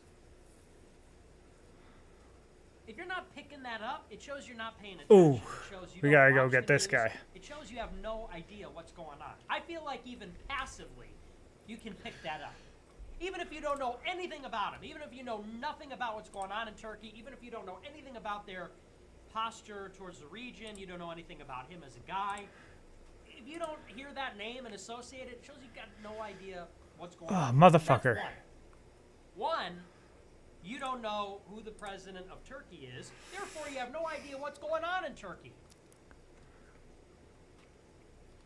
And if you don't know what's going on in Turkey, you don't know what's going on in Syria. You don't know what's going on with the Kurds. You don't know what's going on with Azerbaijan and Armenia. You don't know what's going on with Greece. You don't know what's going on with NATO and Sweden. You don't know what's going on with... If you don't understand that, I mean, like, it's clear you don't know a lot of things. You know, Erdogan is sort of re-Islamizing Turkey. He's a strong man. People say he's eroding the foundations of the Republic of Turkey's, its Western foundations. If you don't know that name, it shows you don't know a lot. That's one part of it. The other part of it is, if he doesn't know who this is, and has never seen his face, never heard that name, how do you not even, he has never even heard the name, but two, he thinks he's the president of Israel? That shows he doesn't know who the president of Israel is. And by the way,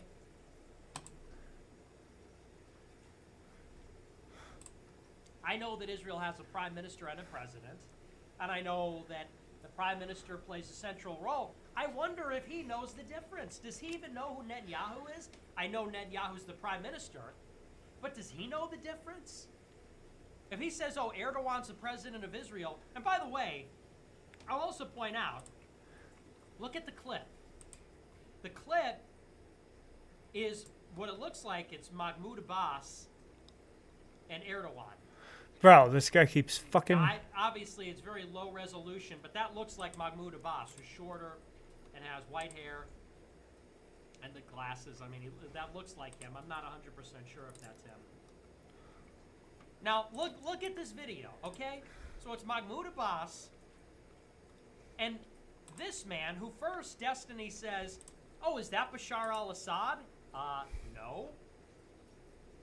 It's Erdogan. Now, second of all, you say, okay, that's Erdogan and not Bashar al-Assad. Look at the photo. There's the Palestinian flag. There's the Turkish flag. Very identifiable. It is a red flag with a crescent. Now, question You can't number really one, see the crescent, but yeah. Israel be at a meeting with Mahmoud Abbas? During this war, that doesn't make any sense. Why would the president of Israel, who is not Erdogan, why would he be meeting with... Fuck. the president of the Palestinian Authority during a war in the Gaza Strip? That makes no sense. Two, why would the president of Israel be meeting with a Turkish flag and a Palestinian flag? That also doesn't make any sense. So then, I mean, this guy's just like out for lunch. People, and by the way, people think I'm exaggerating or like I'm blowing this out of proportion, like I'm playing this up.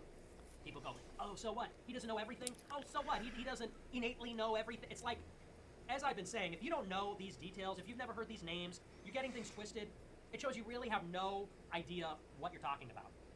It means he doesn't know what's going on with Turkey internally, doesn't know about their role in the region. It means he doesn't know about Israel. It means he doesn't know anything about it. And this is, by the way, after the 3-week Wikipedia crash course. He still doesn't know it, and got him confused with Bashar al-Assad. You know, and so then it brings in another lens. You don't know who the head of state of Turkey is. You don't know the head of state of Syria. You don't know the head of state of Israel. So, I mean, by getting it confused twice like that, it shows you, I mean, you have no idea about anything, really. How do you not, and by the way, same thing with Bashar al-Assad. Bashar al-Assad has been president of Syria for decades. And this is a pretty recognizable face. At least I think.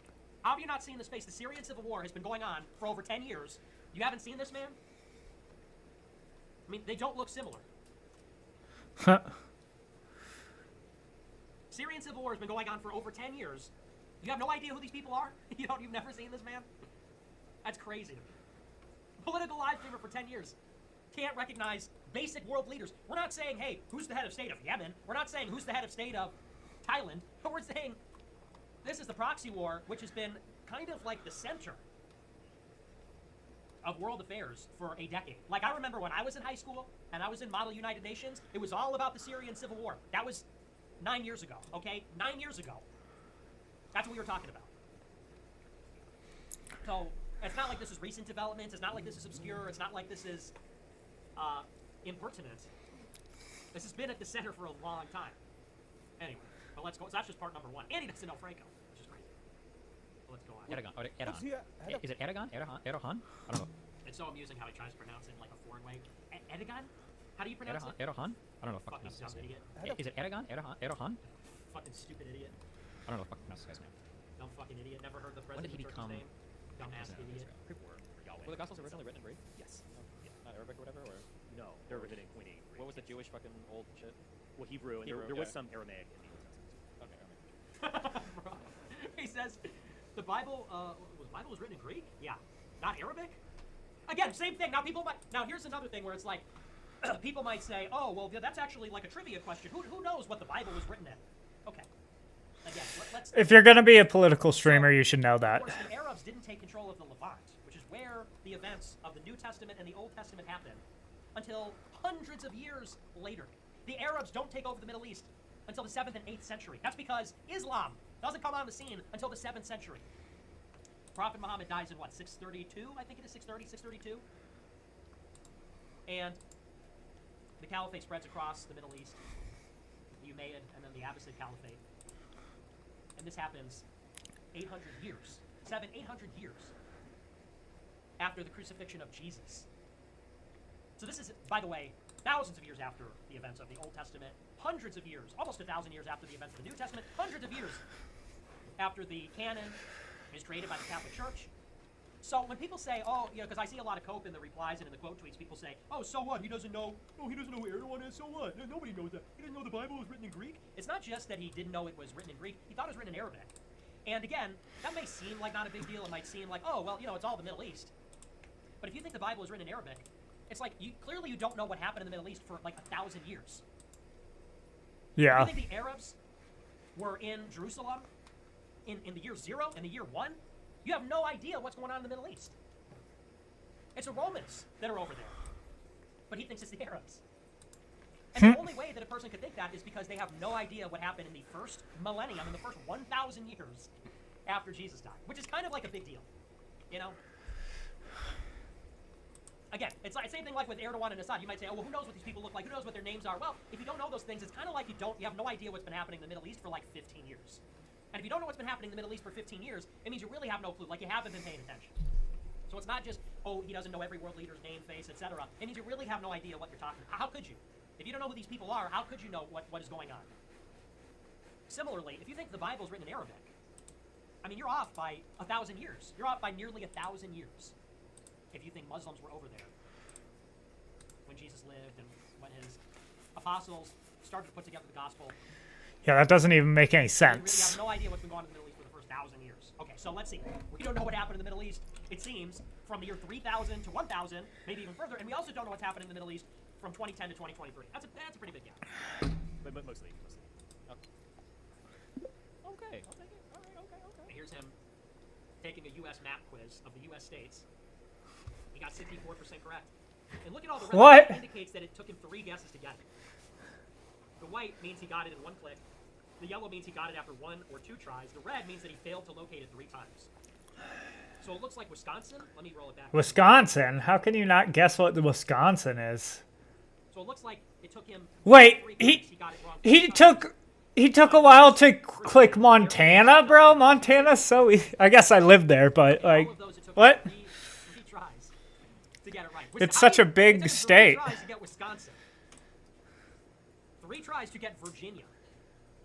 New Jersey. How do you get New Jersey wrong 3 times? Like, again, anyone with like a basic knowledge of American geography would say that New Jersey is right next to New York. New Jersey is across the river from New York. So if you look at a map of the United States, you have 2 guesses. Like, if you know that New Jersey is across the way from New York, you could click on New Jersey or Connecticut. Like, you have 2 options. If you just know basic, like, okay, New York and New Jersey are right. If you watch the fucking Sopranos, you know that New Jersey. If you watch the fucking Sopranos. You look at a map and you say that's New York. I would hope you know where that is. And New Jersey is next to it. I can't remember if it's north or south. I mean, you get that in 2 tries. 3 guesses wrong. How do you click on 3 things and they're all wrong? You can't New Jersey or Wisconsin or Virginia. It's one of the 13, man. How do you mess that one up? I know. I don't want to spend too much time on this, but it's just like it boggles the mind. And by the way, this is a guy that everybody thinks is a genius. Everybody thinks this guy is like the master debater, the biggest genius, the #1 liberal on the internet. The #1 liberal on the internet thought that Muslims were in Jerusalem at the time of Jesus, which is like in the Bible. Like, hello, in the Bible, does it say that like the Muslims killed Jesus? I mean, what? He doesn't know anything that's going on right now with Syrian civil war. With Well, also, what? the Turks and the Kurds, and Turks and Syria, Turkey and NATO. I'm just confused with how you would think that. That's so I don't mean to Because, lie, but like, this is obviously, this is even like the a- this is Muslim like a religion career came, credibility annihilating moment. You go like, for way 20 years, after. you talk about politics. You can't find Virginia on a map. He tries. Where's he looking for? I'm curious where he clicked. We have to pull up the whole stream. Where's the entire stream? Does somebody have it? I want to know what his first 3 guesses were. Okay, I'll take it.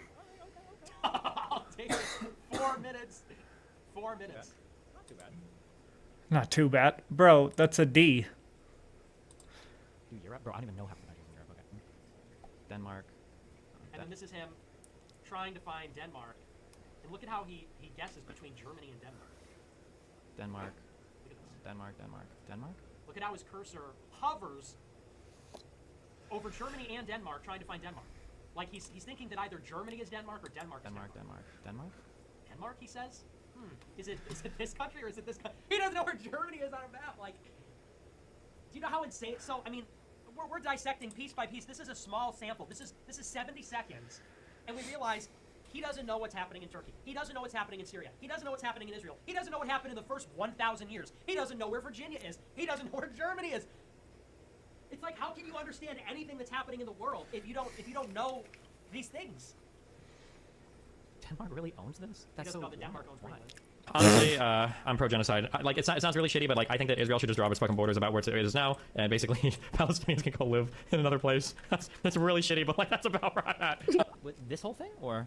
Calls for genocide again. By the way, this is the guy that goes on and on about, white nationalism and Nazis.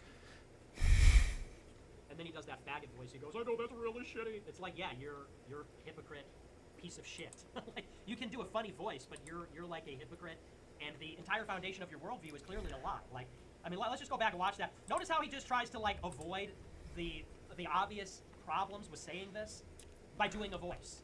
Why? Honestly, I'm pro-genocide. Like, it sounds really shitty, but like, I think that Israel should just draw its fucking borders about where it is now, and basically Palestinians. Now he starts a fake The laugh, fuck? and then he goes into a voice. Can go live in another place. That's really shitty, but like, that's about where I'm at. I'm fake laughing. Now, here's the thing. And I'm going to say this, and maybe this is going to be controversial, but you know what? If he says the Palestinians should go live somewhere else and Israel should cleanse them, you know what? That's actually not an unpopular opinion in Israel. Okay? A lot of Jews believe that. Ben Shapiro is one of them. Ben Shapiro wrote an article 20 years ago, I think for Town Hall, and the headline is, transfer is not a dirty word. Or transfer is not a bad word, something like that. And the whole article, Ben Shapiro says, we need a population transfer of all Arab, Muslim, Palestinians out of Israel. And basically, he argues for ethnic cleansing. He says, they hate us, they'll never stop hating us, they attack us, they'll never stop attacking us, so we need them out. Shapiro writes this 20 years ago. And I'm sure he still feels that way today, and I'm sure that's how the Likud party, the ruling Likud party, I'm sure that is how they feel. In fact, that is how they feel. They're Jewish maximalists. So they believe, actually, some of them at one time believed that the entire mandate of Transjordan should belong to the Jews, meaning not just the territory west of the Jordan River, but the territory east of the Jordan River as well, which is modern-day the state of Jordan. So, at one time, there were members of the regime in Israel that wanted Israel to encompass all of Israel, including the West Bank and the Gaza Strip, and all of the state of Jordan. And there are other extremists that say that they want the Sinai Peninsula, they want parts of Iraq, they want parts of Syria, they want parts of Saudi Arabia, and Lebanon. So, Greedy when Jews. When Dexter says, well, I think that we need to expel the Palestinians and draw new borders, look, that's actually how a lot of Jews feel. And you know what? I'm going to go on a limb, and maybe this is controversial, but in principle, I think sometimes that is worth entertaining. Because we're in a similar predicament in Europe and in the United States. Guess I'll play again.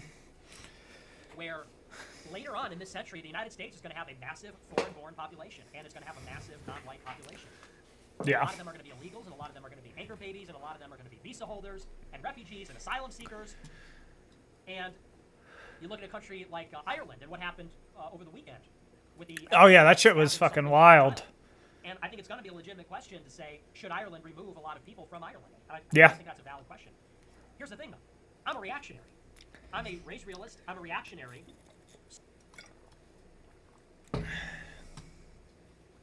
So, you know, I can say that. And by the way, it's happened before. Population transfers have happened before. Voluntary, involuntary, one-sided, mutual. I mean, they've happened before. The American Indians push off their land. Greeks and Turks, population transfer. Oh shit. After World War I. They made it here too early. But he is a liberal. He is a liberal. He believes in democracy. He believes in multiracialism. He believes in all these things. Like he said, for example, that,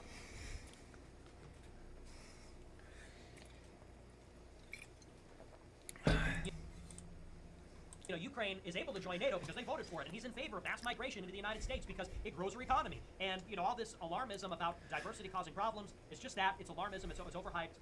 But here he is, basically a fucking fascist about Israel, saying, yeah, they should genocide him and kick them all out. I mean, they'll always hate the Jews. They got to go. Now, that sort of contradicts the fundamental conceit of his worldview, which is based on universalism, which is based on self-determination, which is based on all these things. So where's the self-determination for the West Bank and the Gaza Strip? And where is the universalism for the Muslim Palestinians? I mean, aren't they all individuals? And they have a grievance against Israel. Should we recognize the injustice visited upon them by Israel like we would about blacks or anybody else in Western countries? So, I mean, this strikes at the core of his entire worldview. But notice how he just kind of like, fake laughs through it. I know it's really shitty. In another place. That's really shitty, but like that's about right. I'm fake laughing. My worldview is a fucking lie, but I'm laughing. My worldview is a fucking lie. The light green is Palestinian. Wait, what light green? Oh wait, I'm sorry, I'm looking at the wrong area. So he doesn't even know where Israel is. He's looking at this map, and obviously Palestine is down here in light green. And he says, the light green is Palestine. Where is that? He's looking at this, saying, where's the light green? Yeah, this is the Anatolian Peninsula. This is Asia Minor. This is Turkey. Oh, here, okay. It goes up. He's looking for Palestine here. Again, it's like, it's just crazy. When I saw these clips, I was so shocked.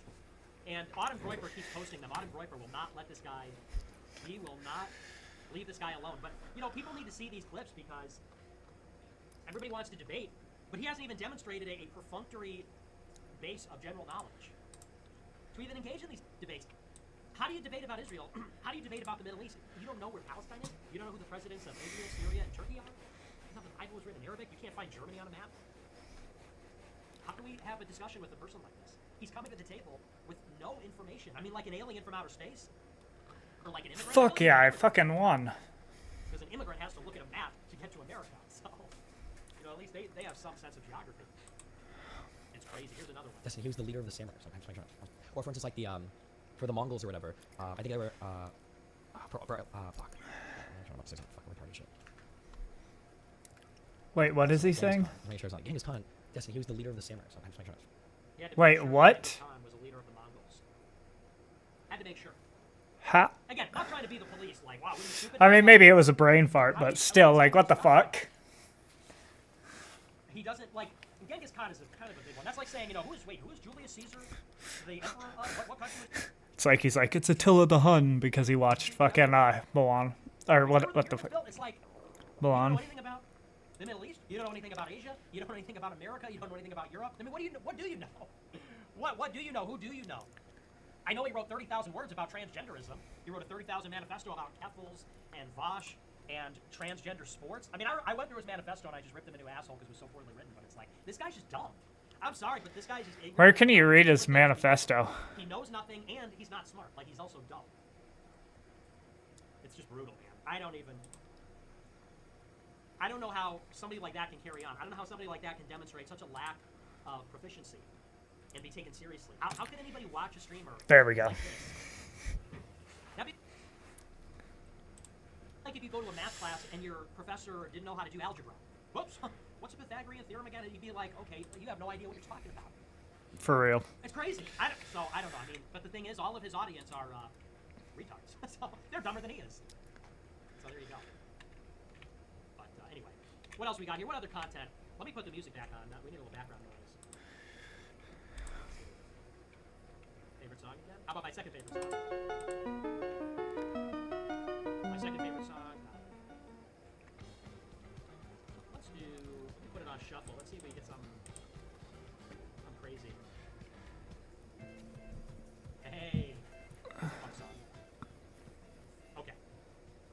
that too loud? Let me know if the music is too loud or if how's the volume on that. Let me also check in on my game.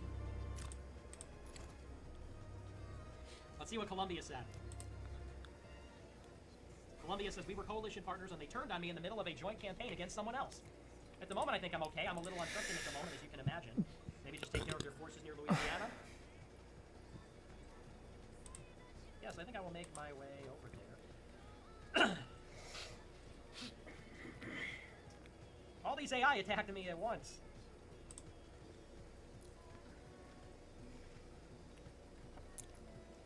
Well, let me know if you need support or if you'd like to join a coalition. Okay. Let's see what else is going on. All right. Updates, reports from the front. Province captured, Mariana. Building constructed. Something. Province captured, Harrisburg. Province captured, Philadelphia. Province captured, Tallahassee. Province captured, Columbia. And it's a day change. Day change. Let's see what's in the news. Let's read the newspaper. Day 15. Rebellion in Limon. Rebellion in this place. World's most dreaded nations. Number 1, Illinois. Let's go. Most advanced nations. Number 1, Illinois. 7% of technology researched. Or 7%, I guess, of the world's technology. Followed by North Quebec, Arizona, Arkansas, Idaho. Okay. What's my score? My score is 530 out of 1,000. Boom. Getting close. Let's see. Okay, these guys. Ooh, uh-oh. Little Cuban submarine squadron over there. Noted. I think I'm going to leave a light tank and a couple infantry down in South Florida, just in case I get invaded by Cuba. I'll send these guys more. All right. Battleships are coming around. So we'll have Florida wrapped up soon, so I can begin my campaign on Alabama shortly. We're encircling Alabama. I think we'll take Alabama from the southeast and north. Let me get some fighters to patrol. We'll figure out what kind of force they're working with. I'll put this in the air just so it's not. All right, let's skip forward to when he's. Wait, what was he looking up? I'll send some infantry over here. Okay. Past here. Front with Arkansas stable. Let's check in on Pennsylvania. 1,000 viewers. Let's go. Yes, number 3 on Rumble. 6,000 viewers. What's up, bitch? What's up, Don Jr.? UCLA all over again, pal. UCLA all over again. UCLA. We get UCLA, Donda. UCLA. Donda? Sounds awesome. Bro, no UCLA. What does this one do? Like Don Jr.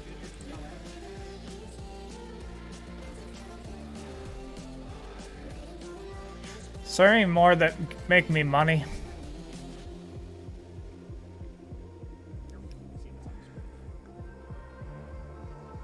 Boo! They don't. Alright, let me see if it's on.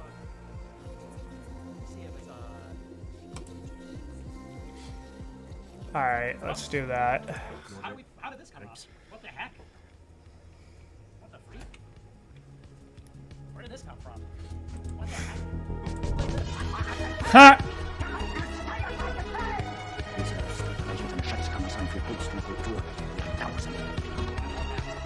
Alright, I've already. That's not Kanye. Welcome, I'm going UCLA. Welcome to UCLA. Tell me, are UCLA? I'm going crazy. Baby, I'm going crazy. I'm going UCLA. Tell me, are UCLA? Pumping the UCLA. Agent is pumping at UCLA. Maybe he work at CCA. Maybe he working at UAFA. I got this up in that favorite bay. Something to pumping the sim in the days. They was something in so many ways. They ain't got to stand up blocking no more. Until they bumping and they stuck down back page. Bitches selling pussy, they selling the fun. Selling the pumping, the thumping the pics. Pumping the selling the bump. What are they talking about? You know, market is in total free fall because the Ponzi scheme they've been running forever is starting to collapse, and she needs a bailout. The reason he needs a bailout is the fact of the policies of President Trump in there is terrible. Treating them Okay, do not raid them. Do not raid them in the live chat. I'm not encouraging. Hey, I am not encouraging. Do not raid them in the live chat. I was just saying that. I'm watching this. getting access to American capital. Don't raid them. I'm going to get in trouble. Do not raid. For markets, both the equity market and the debt market, and cut them off in technology. What President Trump did and really containing he might get banned. is legendary. Josh Rogan in his book, who's the Washington Post correspondent and no Trump fan, the book Chaos Under Heaven, if you read the whole thing through, I mean, President Trump from the beginning, and you remember this. Is this the same thing? Conclusion, but the idea is that spell out the conclusion, but the idea is that this book should not be allowed to circulate. That it's Is that Jimmy Dore? the most effective Hey, way what to up, do that is, Harrison? because I totally agree with you, and I think it's almost the most. I don't know who that sophisticated guy thing is. in the world right now is the. Love his glasses. I love his look. What else? What else is on TV? Red Pill News. What's Red Pill News? Bro, we can't. We have to stop. We have to stop with the vaporwave aesthetic. This is a public service announcement. We must stop the vaporwave aesthetic. It is old. It is canned. It has been done before. We've all seen it. No more palm trees. No more triangles. No more circle. No more grid or triangle. I mean, no more. None of this stuff. Okay, it's got to go. Please, no more vaporwave. It has to stop. What the fuck, dude? Infowars took me over. No, start watching this. Start watching. Stop watching that. Start watching this. Damn it. Begin why do we ritual, lose I all the guess. viewers? All right, let me get back to the content. Everyone's leaving. Everyone's leaving. They're watching Harrison. Stop watching that. Start watching this. Jimmy Dore's on. Oh, okay. I do have. Okay, yeah, that was Jimmy Dore. All right. How we doing? How we doing? We come back? We can come back. We're rallying. We can rally. 5.92, 5.95. We can rally.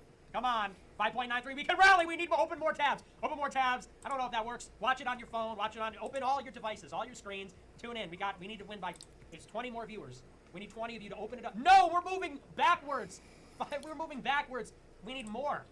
Open it up on more devices. More devices. There we go. Okay, we're climbing.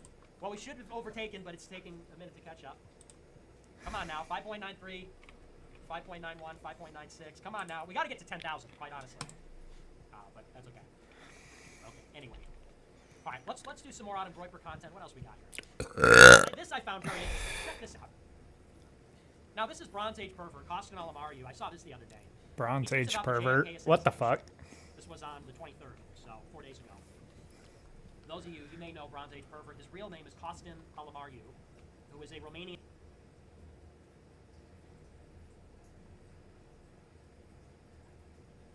born Jew. And I'll just look up some fast facts for you. Recruitment cost.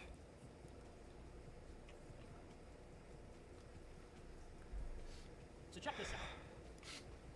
This is from an article. I don't know what article this is from. But check this out. This is just, I guess this is Keith Wood's alt, which he has since deactivated. Here's a little primer on Costin Alamaru, then we'll read the tweet. Bronze Age pervert persona belongs to Costin Alamaru, a Jewish Romanian Yale graduate, which is actually an immigrant from Romania. He's not ethnically Romanian, he's ethnically Jewish from Romania.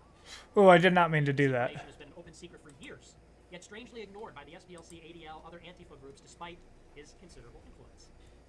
Subscribers to Bronze Age Pervert's Gumroad podcast noted that statements appeared in their bank statements with the name Costin and the letters ALA.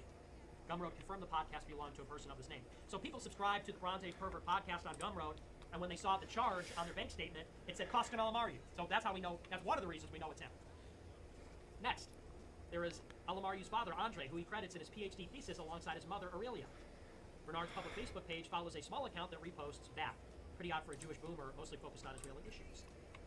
Then there's an audio of Costin questioning Bill Mitchell. It's the same voice as Bap, which we don't have to play. The Alamaris are immigrants from Romania who moved to Newton, Massachusetts. Newton is the most Jewish city in America, earning it the title of Jewton. Jewton. Costin's father, Andre, who worked at MIT, dedicates almost all of his public posts to Israeli national security issues. Not just a typical Israel-loving boomer, he is well up on Israeli concerns in the region. Almost all of his Facebook friends are Jews. Andre scrubbed his Facebook and went private the day after this was posted, confirming he is indeed the father of the man behind the BAP account. Costin/BAP's brother, Dan, is an international banker married to a Jewish woman. Which, if you look up the brother, get a load of this. He used to work for the Eurasia Group. This is the brother. Literal international. Well, he's not really a banker. He works for a bank. Dan Alamaru, chief geopolitical strategist. Prior to joining Alpine Macro, Dan spent Fine, I'll fight you. You big bully. UBS as an executive director. Prior to UBS, he was a director at Eurasia Group, which, if you know Eurasia Group, that's Ian Bremmer's outfit. Ian Bremmer's like. Hopefully I can win this. Mouthpieces, okay? This is Ian Bremmer, founder and president of Eurasia Group. Dan Alamaru, director at Eurasia Group. Okay? London School of Economics. A lot of spooks come from there. Anyway, that's the brother. And you can see the resemblance to him.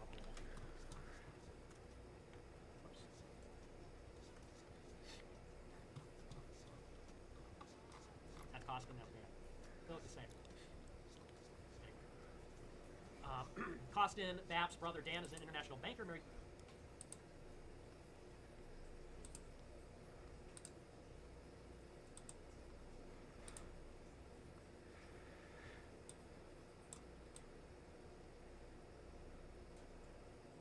a Jewish woman, Kostin's great uncle Lipa, is listed by the U.S. Holocaust Memorial Museum.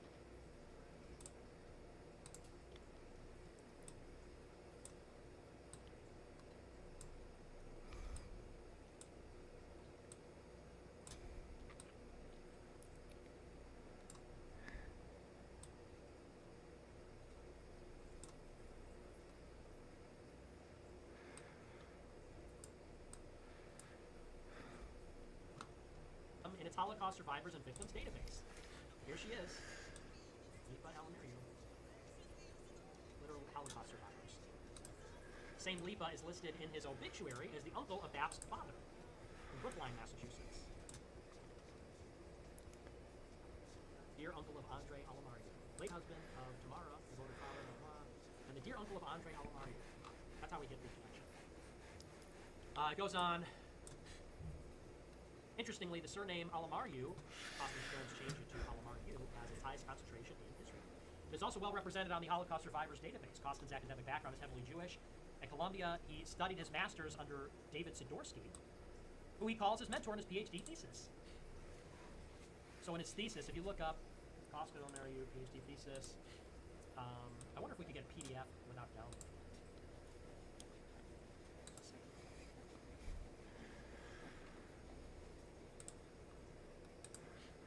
Okay, so here it is. Kostin Vlad Alamariu. The problem of tyranny and philosophy. I don't even know where these guys came from, bro. They just kind of came from out of nowhere. I am grateful for my early mentor, David Sidorsky. Who is David Sidorsky? He was born in Canada after his Zionist parents emigrated from Lithuania. He wrote his doctoral dissertation on the nature of disagreement in social philosophy for criticisms of liberalism. He served in the Israeli army during the 1948 Arab-Israeli War. After the fighting stopped, he studied at Hebrew University.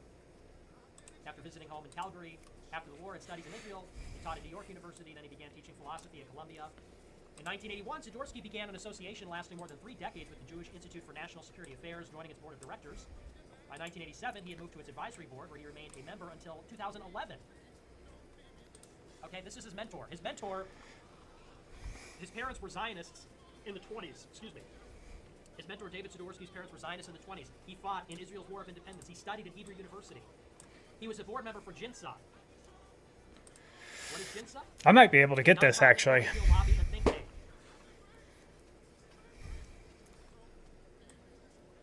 And if you know anything about the Israel lobby, you know what this is, but I'll just read from here. It says, Jinsah is considered one of the most prominent and leading conservative think tanks known for its hawkish foreign policy views. The group is nonpartisan and includes Republicans and Democrats on its board. Since 2018, it has advocated for a U.S.-Israel mutual defense pact. People don't like the music. I'll change the music. How about Boston? Is that better? So they're in support of a U.S.-Israel security pact.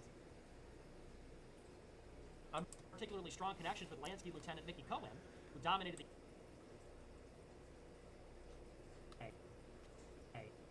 Graphics on. All right. Well, we're not gonna do an 8,000-word article here, but suffice to say, the Israelis had their fingerprints all over the JFK assassination.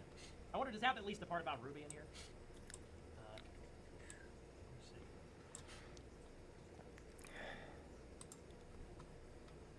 Let's see. There are notable elements that tend to support the Piper hypothesis. Once we accept the existence of a JFK conspiracy, the one individual who is virtually certain to have been a participant was Jack Ruby, and his organized crime ties are almost entirely to the huge but rarely mentioned Jewish wing of that enterprise, presided over by Meyer Lansky, an extremely fervent supporter of Israel. Ruby himself had particularly I'll have to look this up. Lansky Lieutenant Mickey Cohen, who dominated the LA underworld. What is this? What is this article? Graphics on. All right. Well, we're not gonna do an 8,000-word article here, but suffice.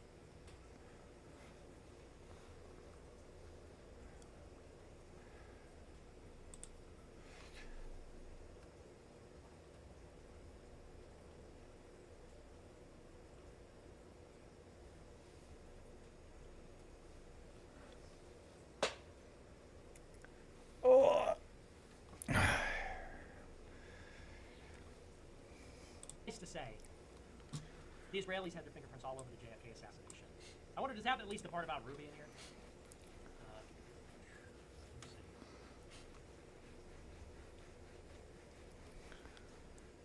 Let's see. There are notable elements that tend to support the Piper hypothesis. Once we accept the existence of a JFK conspiracy, the one individual who is virtually certain to have been a participant was Jack Ruby, and his organized crime ties were almost entirely to Jack the earlier Ruby. mentioned Jewish wing of that enterprise, presided over by Meyer Lansky, an extremely fervent supporter of Israel. Ruby himself had particularly strong connections with Lansky Lieutenant Mickey Cohen, who dominated the LA underworld and had been personally involved in gun running to Israel prior to 1948. Indeed, according to Dallas Rabbi Hillel Silverman, Ruby had privately acknowledged the killing of Oswald by saying, "I did it for the Jewish people." Okay? The killer of Oswald. What the fuck didn't I know that? I felt like I did. He killed Oswald. But I felt like And then it. he goes to trial and I was Michael thinking of Oswald someone who was like more like in our and his government mob and ties shit. to the Jewish mafia. So, I mean, that's I didn't know that's that what he I was first tied heard. to like This is a two-parter. the Jewish mafia and shit. Okay, JFK assassination part 1 and part 2, part of the American Prophet series. But that's just a taste of it. And then there's a really good book called The Final Judgment, another two-parter, and it goes into that hypothesis. But anyway, point is, there's very strong evidence to support the idea that JFK was killed by Israel. Why? Well, the hypothesis is that Jack Kennedy was standing in the way of Israel obtaining a nuclear arsenal, because Jack Kennedy was pressuring the Israeli government to open up their Dimona facility for weapons inspections, and they didn't want that, but Kennedy was insistent that they not become a nuclear country, and the theory goes that they killed him. And this is ultimately bound up with the killing of RFK, his brother, 5 years later, because they say that Robert Kennedy was running for president with the Democrat nomination and was on his way to becoming the president when he was killed by the same people, because he would have blown the lid wide open on the entire thing. Anyway, very strong evidence to support this, or even recent revelations that came out this year about the person who handled Oswald's mail for the CIA. The CIA agent that was responsible for intercepting Lee Harvey Oswald's mail was a Zionist Jew. And he was writing all kinds of columns in South Florida, pro-Israel, everything like that. And he was one of Oswald's main handlers. So, and that just came out this year. That was recently declassified. I think I'll see if I can pull it up. This was relatively recently.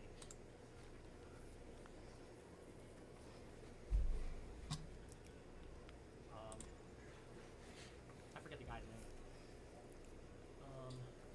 The name's not in here. Let me see if I can find it out. Quarter of Israel. Ruby himself, in particular, to the American about this, by the way. Let me see if I can pull up the. How do I get to the American Prophet series? We'll just go through some of the evidence here. Fucking victory! Holy shit! JFK assassination. Who did it? I'm not gonna read this whole article because it's like Right, I'm gonna. 8,000 words, but let's get to the good parts here.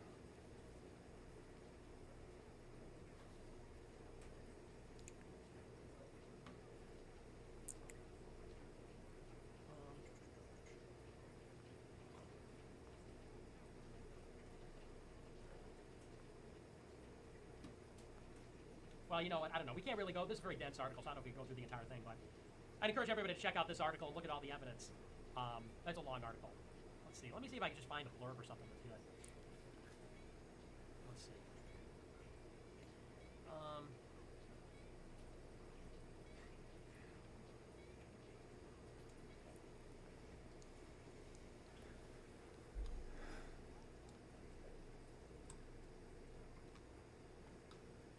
The U.S.-Israel Security Pact.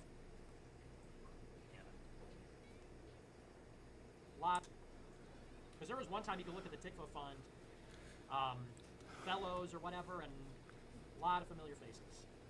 But I don't think they have that up anymore. Anyway, but this is, by the way, all listed here. My advisor, Stephen Smith, thanks to Brian Garston, David Storsky, these are all Jewish Zionists. Okay, this is all straight from, and by the way, he sells, that PhD thesis is what he is selling. Okay, that's this. His thesis is this. When I'm pulling up this document, that's this book that he sells on Amazon. Although he changed the name, Selective Reading and the Birth of Philosophy. So, anyway. I wonder if the acknowledgments page is in here, though. Somehow I doubt that. As an undergraduate, Alamar, you engage in back and forth the Muslim Students Association, asking why they criticize Israel rather than Russia, suggesting their focus on Israel is anti-Semitic. Regularly collaborates with his friend Edward Ludwig, a fellow Romanian Jew, deep state spook who served in the IDF and the National Security Council. Which all you got to do is look at this guy's Wikipedia. It's crazy. Jewish, Romania.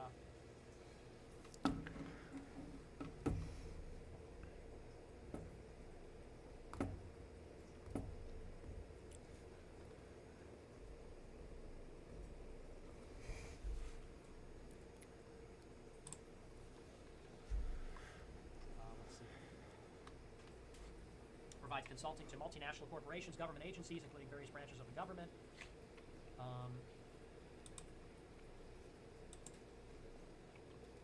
He's got some other statements in the press where he says, like, oh, you know, I defend the Israel lobby. I think was it the Atlantic or Vice?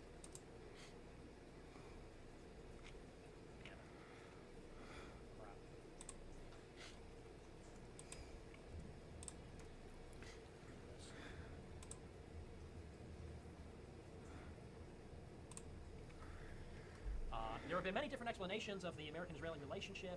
You mean the ZOG, the Zionist-occupied government? Yes. Personally, from an emotional point of view, I prefer the ZOG explanation. I love the idea that the Zionists have power to occupy America, and through America run the world. I love the idea of being a member of a secretive and powerful cabal. If you put my name, Lutvak, together with Pearl and Wolfowitz, and you search the internet, you get this little list of people who run the American government in the world, and I'm on it. I love that.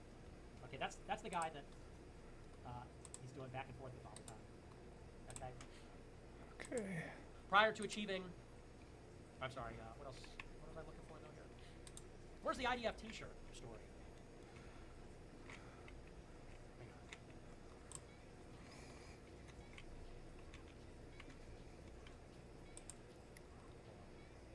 It's number 15. A former lecturer of Costner described how he would wear an IDF t-shirt to the gym and start debates about the conduct of Israel. Okay? Anyway. So we're going on way too much here. But that's who this is. Now, knowing all those things, check out this tweet. So Costner Lamariu tweets. I just had to bring everybody up to speed on who this guy is. This is his tweet a few days ago. He says, JFK was a commie-sympathizing snake who did enormous damage to European interests around the world until the Soviets decided he'd outlived his usefulness alive, so their agents shot him to give his vindictive brother RFK license to destroy the USA right of the time, which is the Birchers, John Birch Society. Now, G. Kostin is a Romanian-born Jew. He says, no, Israel didn't kill JFK. No, the Soviets killed JFK. And he deserved it because he was a communist. But wait, how does that even make any sense? How is JFK at once a communist sympathizer, but he was also killed by the communists? How does that even make any sense? Also, how is that red pill?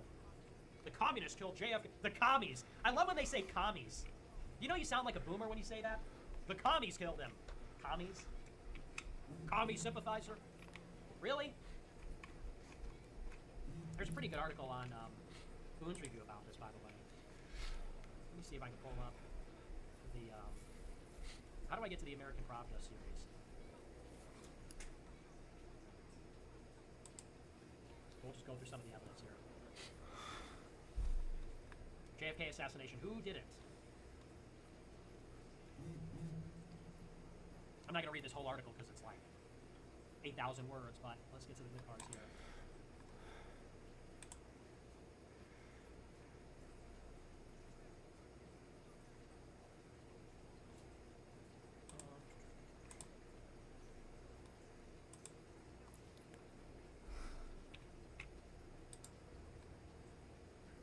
Well, you know what? I don't know. We can't really go. This is a very dense article, so I don't know if we can go through the entire thing, but I'd encourage everybody to check out this article and look at all the evidence. That's a long article. Let's see. Let me see if I can just find a blurb or something that's good. Let's see.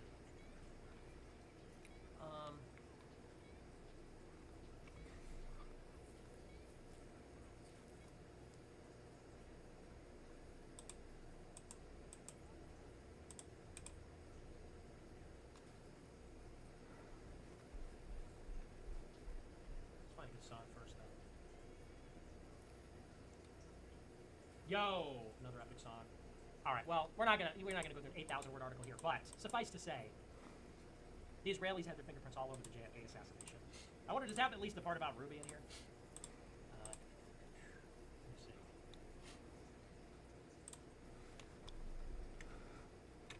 Let's see. There are notable elements that tend to support the Piper hypothesis. Once we accept the existence of a JFK conspiracy, the one individual who is virtually certain to have been a participant was Jack Ruby, and his organized crime ties were almost entirely to the huge but rarely mentioned Jewish wing of that enterprise, presided over by Meyer Lansky, an extremely fervent supporter of Israel. Ruby himself had particularly strong connections with Lansky Lieutenant Mickey Cohen, who dominated the LA underworld and had been personally involved in gun running to Israel prior to 1948. Indeed, according to Dallas Rabbi Hillel Silverman, Ruby had privately explained his killing of Oswald by saying, "I did it for the Jewish people." Okay? Which is a pretty big deal. That Jack Ruby's real name was Rubenstein. He killed Oswald. And then he goes to trial and says, well, I killed Oswald for the Jewish people. And his mob ties are to the Jewish mafia. So, I mean, that's just a taste. But I would encourage everybody to read. This is a two-parter.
Okay, JFK Assassination Part 1 and Part 2, part of the American Pravda series.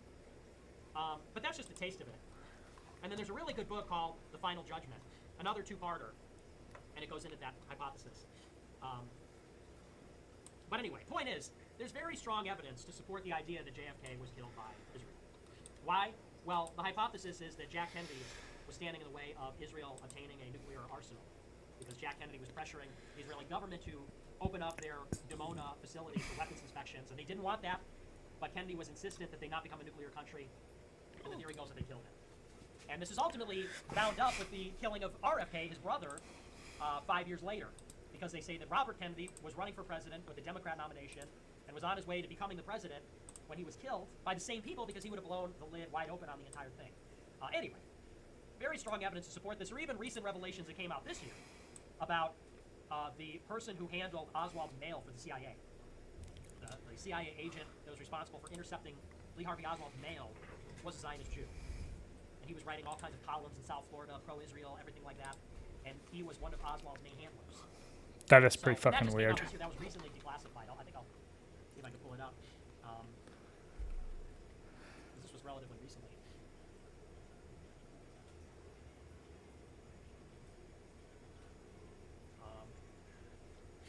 I forget the guy's name.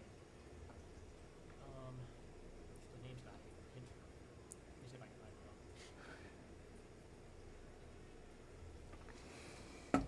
Okay, let's see. One name that's been a mystery all these years was made public in these files that were declassified. Reuben Efron, who worked for the CIA and was intercepting Lee Harvey Oswald's mail in the months before the assassination. Reuben Efron died 30 years ago, which shows that the CIA was running some kind of intelligence operation, we don't know exactly what, around Lee Harvey Oswald, the second assassin, while President Kennedy was alive. This Reuben Efron was intercepting his mail, Oswald's mail, that is, Jewish Zionist. And that was all over Charles Johnson's Twitter at that time. So, anyway, so all this, suffice to say, there is substantial evidence that Israel was involved. It never gets mentioned in the mainstream literature. Here's Kostin Alamari, Oh, why would it? a Jewish immigrant. He goes on Twitter and says, "Oh, the commies killed him, the Soviets killed him, and he deserved to die." I feel like Really? I already watched this part. You know, I'm gonna go to my playlist. I'm getting a bunch of shitty songs right now. Let me go to my playlist. So, Oh, that's this is why people like this can't be trusted. Okay. Wait, is he Jewish? The guy who just got elected as president And the reason he hates of JFK is because JFK was preventing Israel from getting a nuclear arsenal. Oh, JFK was a commie. Really? Or are you mad that he wouldn't let Israel get the bomb? Same reason why Israel killed him. Same reason why you won't say that Israel killed him. Crazy. And by the way, Bronze Age pervert and all the friends are also juicing Javier Milei, like this guy, Eugipius, says whenever a populist figure comes to prominence, he's talking about Milei, the one in Argentina, the JQ Brigade will find some reason, however thin, to claim they are Jewish controlled. Their members will denounce this figure and scoff at his supporters for being philo-Semitic. It's not hard to find some plausibly influential Jewish person somewhere, so the strategy will always work. It's a reason to never support nationalists anywhere. This is an anonymous user to his friends. He's in the network with Bronze Age pervert. Javier Milei gets elected in Argentina. People like me are skeptical. We say he's a Zionist, philo-Semite. This guy says, oh, you'll say anyone's a they'll find any link, no matter how spurious, and they'll say that person's Jewish controlled, and you just don't ever want to support a nationalist. Autumn Groiper says, really? And any connection at all. Like, for example, his first trip when he becomes president is to Israel. He's the president of Argentina, but after he wins, he's going to visit Israel. Why? Yeah, why does that always happen? That is weird. Not only that, he studies the Torah regularly and is considered converting to Judaism. Here's from the Times of Israel. He studies Jewish topics regularly with a rabbi, but admits that observing a Jewish Sabbath may be an obstacle to converting. He also vows to move the country's embassy to Jerusalem. And here's a video of him from yesterday. Scotty Yamakan.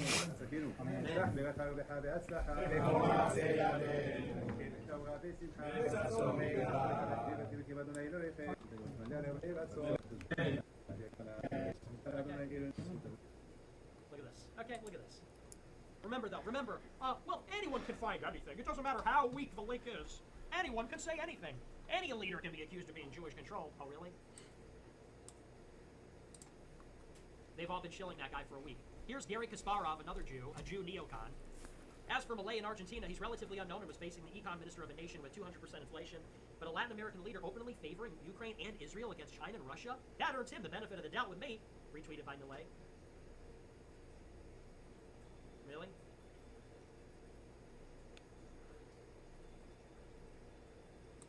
Or this guy and they make these non-arguments and they sort of brush it aside and they say, oh, so what? Oh, big deal. Oh, if you're against Zionism, you're a third worldist. I'm not a third worldist. I'm a Catholic Christian nationalist. I think that America should be run by Americans. How does that make me a third worldist? I think that Milei should be an Argentine nationalist, not an Israeli nationalist. He leads Argentina, not Israel. How does that make me a third worldist? How does that we was hangs? Same thing with Orban. I don't think Orban should be tight with Israel. I don't think Maloney should be tight with it. These are European countries. Why do they give a shit about Israel? What's more, especially in Europe, Orban and Maloney and Dear Wilders, they're all against immigration. Well, guess who caused a refugee crisis in Europe in 2015? Israel. It was Israel and Saudi Arabia's proxy war in Syria, as well as the NATO coalition war against Gaddafi in 2011, that created the refugee crisis. When Syria destabilized, they moved through Turkey into Europe. When Libya destabilized, they moved through Libya across the Med into Europe. And Jewish NGOs brought them.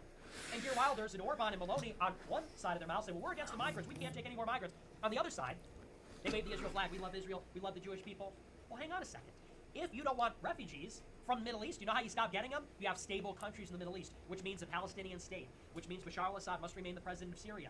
But that directly contradicts the policy of the Likud government in Israel, which is the same government that's backing all these governments. The Netanyahu regime is backing Orban. The Netanyahu regime is backing Maloney. They're backing Wilders. They're backing Directions to Townsend. politicians, while at the same time they're destabilizing the countries that are producing the migrant crisis. So Netanyahu backs Orban, and Orban says no refugees. Then Netanyahu destabilizes Syria, and they all leave Syria and they try to get into Hungary. So how does that work? How is it third worldist then to say, hey, asshole, don't destabilize the Middle East. Hey, asshole, stop destabilizing the Middle East. We don't want them here, so they need to stay there. If they need to stay there, they need to have stable governments. If they want to have stable governments, Israel needs to leave them alone. So it's not third worldist. Listen, I don't really care too much. It's not my fight. Those aren't my people.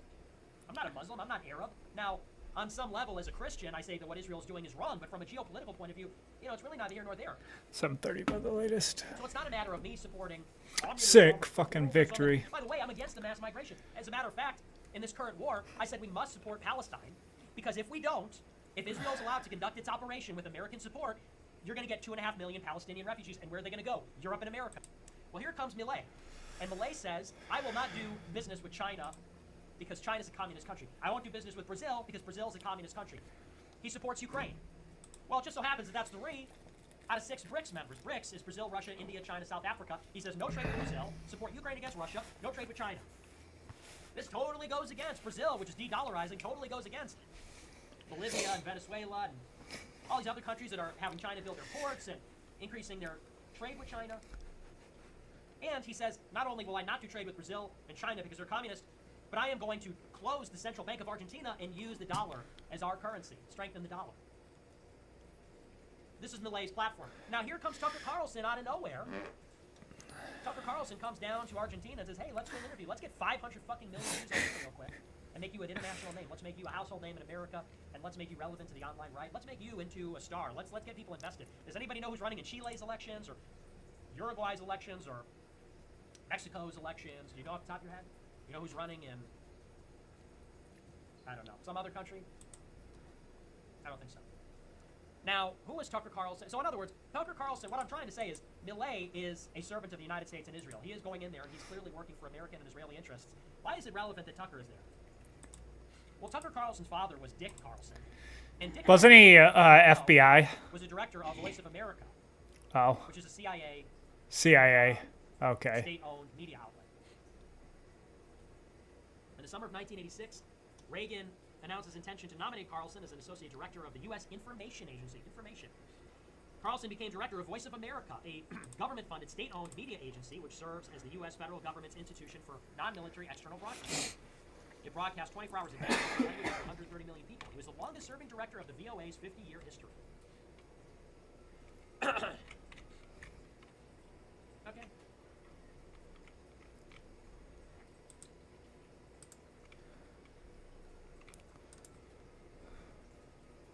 The VOA had an impact behind the Iron Curtain. Practically all defectors claim the VOA helped in their decision to defect from communism. In Italy, the VOA did not bring an end to communism, it caused the country to Americanize. The VOA helped grow and strengthen the free world and influence the UN in their decision to condemn communist Research. What the fuck? Oh, what? The VOA headquarters moved from New York to D.C. The arrival of cheap, low-cost transistors enabled a significant growth of shortwave radio listeners. During the Hungarian Revolution in '56, VOA's broadcasts were deemed controversial. Is this motherfucker gonna attack me? Thought that VOA served as a medium and insinuated the possible arrival of Western aid. So, supported the Hungarian revolt against the Soviets in '56. Okay. So, in other words, Tucker Carlson's father was working for the CIA's information agency, running a state-owned propaganda outlet. They broadcast to communist countries, in other words, countries under the suzerainty of the Soviet Russia and communist China, and facilitated Western propaganda. He was the longest director of the VOA in the history of the VOA. His son, Tucker Carlson, starts a show on Twitter, on X, which is owned by who? Elon Musk. Elon Musk, who's in the business of space, which is not regulated by the government at all. It's all contracts from the military and Tesla. And he goes into Argentina and supports a candidate who wants to dollarize the Argentine economy, privatize Argentina's energy resources, excavate more lithium, and shut down trade with China and Brazil. Gee, I wonder what's going on here. I wonder what's going on. This is so weird. Now, so check this out, okay?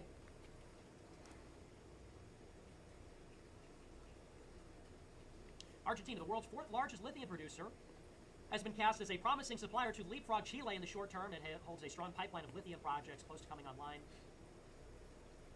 Argentina, Chile, and Bolivia together sit on over half of the world's mineral resources under the salt flats on the high-altitude Andean plains.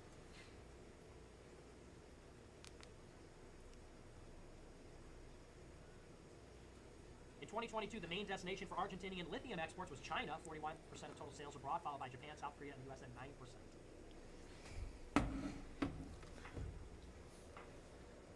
Lithium boom. Bro, seriously, let me bypass this. I assume that this is the one that he's talking about. Yeah. Argentina is thought to be on track to match and even potentially surpass neighboring Chile as Latin America's leading lithium producer by 2030, okay?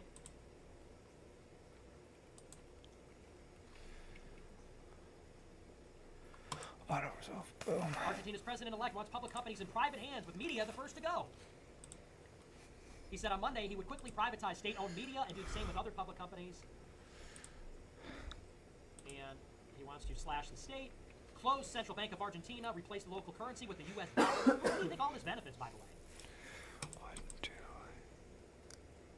Privatize YPF, their energy company. State-controlled energy firm YPF, the country's largest integrated energy company, is another energy the president-elect thinks should be privatized. So Milei says, let's privatize the energy. Let's excavate all the lithium. Let's stop trading with China and Brazil. Let's support Ukraine and Israel. Let's replace the Argentinian peso with the dollar. So, by the way, all these policies benefit the United States. Every single one of them benefits the United States in the United States proxy war with China in South America. And Milei was given a huge boost. He was given a 500 million, that's bigger than Argentina. What's Argentina's population? Okay, that's 10 times Argentina's population. Tucker Carlson comes in and gives him a huge boost. Hey, Milei is a huge star. Oh, he's great. He's so fucking based. He said leftists are idiots. And who's Tucker Carlson? Son of Dick Carlson. Dick Carlson ran, you guessed it, U.S. government propaganda in Russia and China occupied countries during the Cold War. What a fucking what a coincidence. Like father, oh, but but he's cool. No, but he's cool though. And look, all I'm doing is presenting the evidence, okay? I don't know Tucker. I like some of what he says. I don't really know what to make of him, but he seems like a fact, okay? I don't know what to make of him, honestly. Maybe he's a cool guy, maybe I have it all wrong, but this is all very suspicious. Because consider, like, this is not a reach, right? If his dad was a mailman, and I said, oh, the post office is a federal agency, you're a Fed. No, Yeah. Right? If his father was working at the DMV, and I said, well, his son, it must be a Fed because his dad works for a state group, that would be ridiculous. It might even be more of a stretch to say, well, his father was in naval intelligence, therefore Tucker's a Fed. That would also be a stretch. But his dad ran a media company. He worked in the information... For propaganda, basically. He ran a media company. He ran a non-military public broadcasting company for the CIA for decades, and his son works in media. And not only does his son work in media, but he's going to other countries and kind of interfering in their politics, because you know where else he went?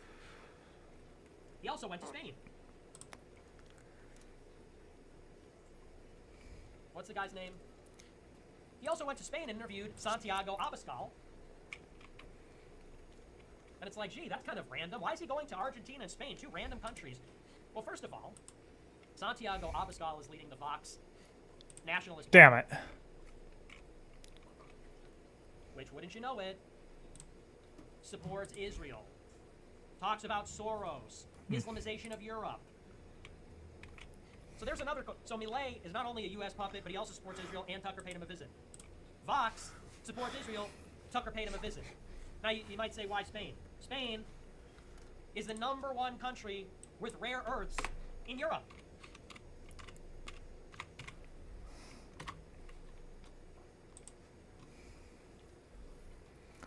Where the fuck am?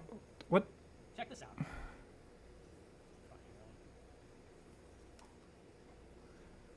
Which Is this not? Okay, there we go. European Union leaders will meet Where the next fuck week to did this discuss happen the at?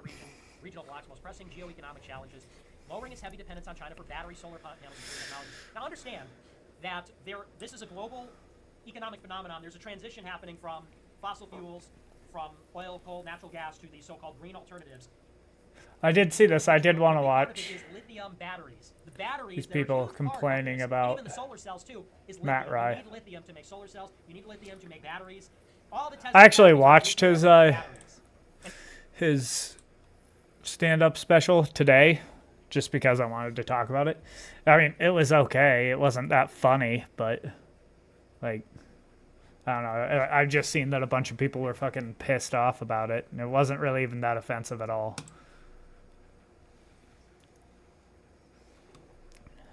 But I mean, I guess that's what happens when you have an audience of mainly women. They're gonna get offended easy as fuck. What's up, weirdos? It feels This guy so looks good fucking to be gay Rife. as shit. Matt Rife, if you don't know him, is a stand-up comedian who is known for just being just a handsome-looking guy. And for some reason, he takes a lot of offense to that, because even though he got a lot of success off of TikTok, a lot of followers, a lot of views on his YouTube specials, he doesn't care, because most of his support has come from women and people who are attracted to him and don't actually care about his comedy. Or even women and people who are attracted to him who do care about his comedy. But the thing is, if you're gay or a woman, he doesn't seem to like really respect you. And nobody knew that until he released his Based. latest special, which just immediately pushes away everybody who's ever supported him. And if I'm being honest, it just feels so good. So I'm gonna show you like the history, the lore, everything, so we can talk about the fall of Matt Rife. Because when I say this man is on the lower end of the brain cell count, I really mean it, because what he did is one of the stupidest career moves I've ever seen. Like, as far as just business-wise, you're an idiot, whatever. I'm good looking. I don't like it any more than you guys do, okay? This is not good for comedy, okay? This is who we're working with right here. This is his comedy that he got so popular and successful for. And you might hear a lot of people saying, oh, but come Yeah, no, on, he's you not can't that say that funny. he was never funny just because he said something stupid now. I have never found him funny. Also, I just have a general thing with stand-up comedy where I don't like it. Specifically his type. He blew up by posting a lot of crowd work on TikTok where he's just like, hey, what's going on You don't like comedy? Then why the fuck are you even talking about this? with you? Oh, what's your last name? Hope? what are you married to? P? Like, that's the type of stuff that he was doing in general, but he was doing his face like this the whole time. And the thing is, I just don't find it funny. Even a good stand-up comedian, if I'm sitting in a crowd and you're standing up there on the stage going, hey, I'm like, you're trying to make me laugh right now. You literally thought of all this ahead of time and you're just trying to make me laugh. You think you can look at me and say, hey, what do you do for work, pal? And then make a quick little 5-second joke to make me look like an idiot in front of everybody? I don't think so, pal. Like, I'm kind of joking, but I actually really don't like it. So when he would pop up on my For You page and it's a video like This guy seems where like a his pussy. joke is, I'm so good looking. I don't like it either. And he's doing the faces the whole time. Like, you can tell he's doing this the whole time. And if I'm being honest, shut up. Like, you're not even that good.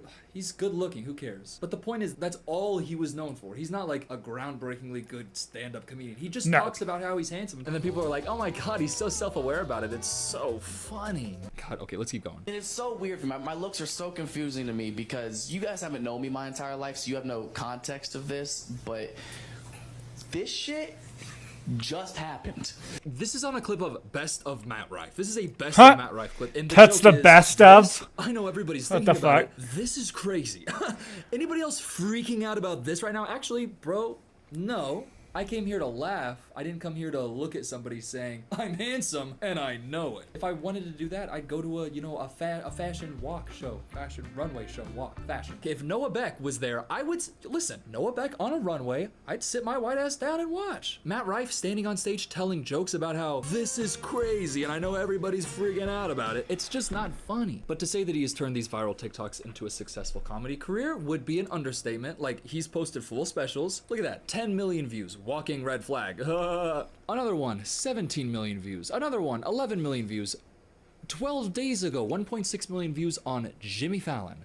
God dang it, Colleen, get off! Get off, Colleen. I can't. Loving the Bob, though, girl. Where'd you get it? No, he's definitely not funny. It's so funny. Anyways, let's look at this loser. See what I did there? Because he just got a Netflix comedy special, and this is how he opened it up. Again, his entire career is based off of people thinking that he's handsome and following him exclusively for that. And then being like, no, I also think he's funny, but it's just because he's handsome. I've talked to my brother about Matt Rife. My brother has been like, have you seen Matt Rife? I think he's so cute. And I'm like, shut up! I don't Is care your if brother he's gay? stand-up. I hate him! And listen, you can Are be a you stand-up gay? comedian, and I can love Is it. this guy But gay? You just gotta understand. Anyways, Are both here of it them is. gay? Lunch there, and the hostess. What He's the? talking about If going both of to them are lunch gay, at a that's restaurant, some weird and, shit, bro. The hostess is like saying, oh, hello, where would you like to sit? You know, that type of thing. The hostess who like seats you at the restaurant had a black eye. A full black eye. It wasn't like what happened. Yeah, it was pretty obvious what happened. So that is what we call in the stand-up world a premise setup, a setup premise. Is it a premise or a setup? It's the same thing, John. John, it's the same fucking thing. I'm talking to Mulaney out there. By the way, John Mulaney watches all of my videos, and he's been a subscriber since, I think, 200,000? It's really cool. When he said black eye, so it's a departure from his general jokes, where it sounds What like does when this he would guy say do? black guy. What does this guy do? Because people have criticized him for telling racist jokes before. Yeah, that's what we call two birds with one stone, baby. But let's keep going. Shut up! Oh yeah, he's definitely I was like, yeah, I feel bad for her, man. I feel like they should put her in the kitchen or something where nobody has to see her face, you know? Yeah, this guy's Okay, definitely that's the liberal as middle fuck. of the joke. Matt Rife, by the way, stand-up legend. He'll hit you with a premise. He'll extend it. He'll build a little vamp. Okay, there's something that we're working with here about putting her in the kitchen, away from people's attention. But how are you gonna land this joke? And I was like, yeah, but I feel like if she could cook, she wouldn't have that black eye. Oh, that's how you're gonna land it. Oh, to your, by the way, very largely majority. What the fuck happened? So there's this meme in his. Oh. Thank you for watching. What the fuck? So there's Ah. this meme in historical study. There we go. What's up, weirdos? It feels so Fucking good A. to be right. Matt Rife, if you don't know him, is a stand-up comedian who is known for just being just a handsome-looking guy. And for some reason, he takes a lot. A comedy special is written like he plans the comedy. That's not that crazy of a joke. Like that's for you're gonna land it. Oh, to your, by the way, very largely majority. No, I didn't think female that audience. Right. That's how we're gonna open up About the fuck, Netflix dude. special. I got fucked But you know it's up comedy, that- so maybe he's gonna say like, no, I mean, first, whatever. But let me just show you the last thing that he says for this little bit. Testing the water, seeing if y'all are gonna be fun or not. Testing the water, seeing if y'all are gonna be fun or not. Now, here's the thing. In the world of stand-up comedy, that's not that crazy of a joke. Like, No. that's for real not That's that what I insane. thought. But when you consider the fact that, his entire audience is comprised of a very large When I majority watched it, I women, was like- it kind of puts into context what he's doing here, where this is a very intentional thing. To put this at the beginning, like, a comedy special is written. Like, he plans this whole thing out.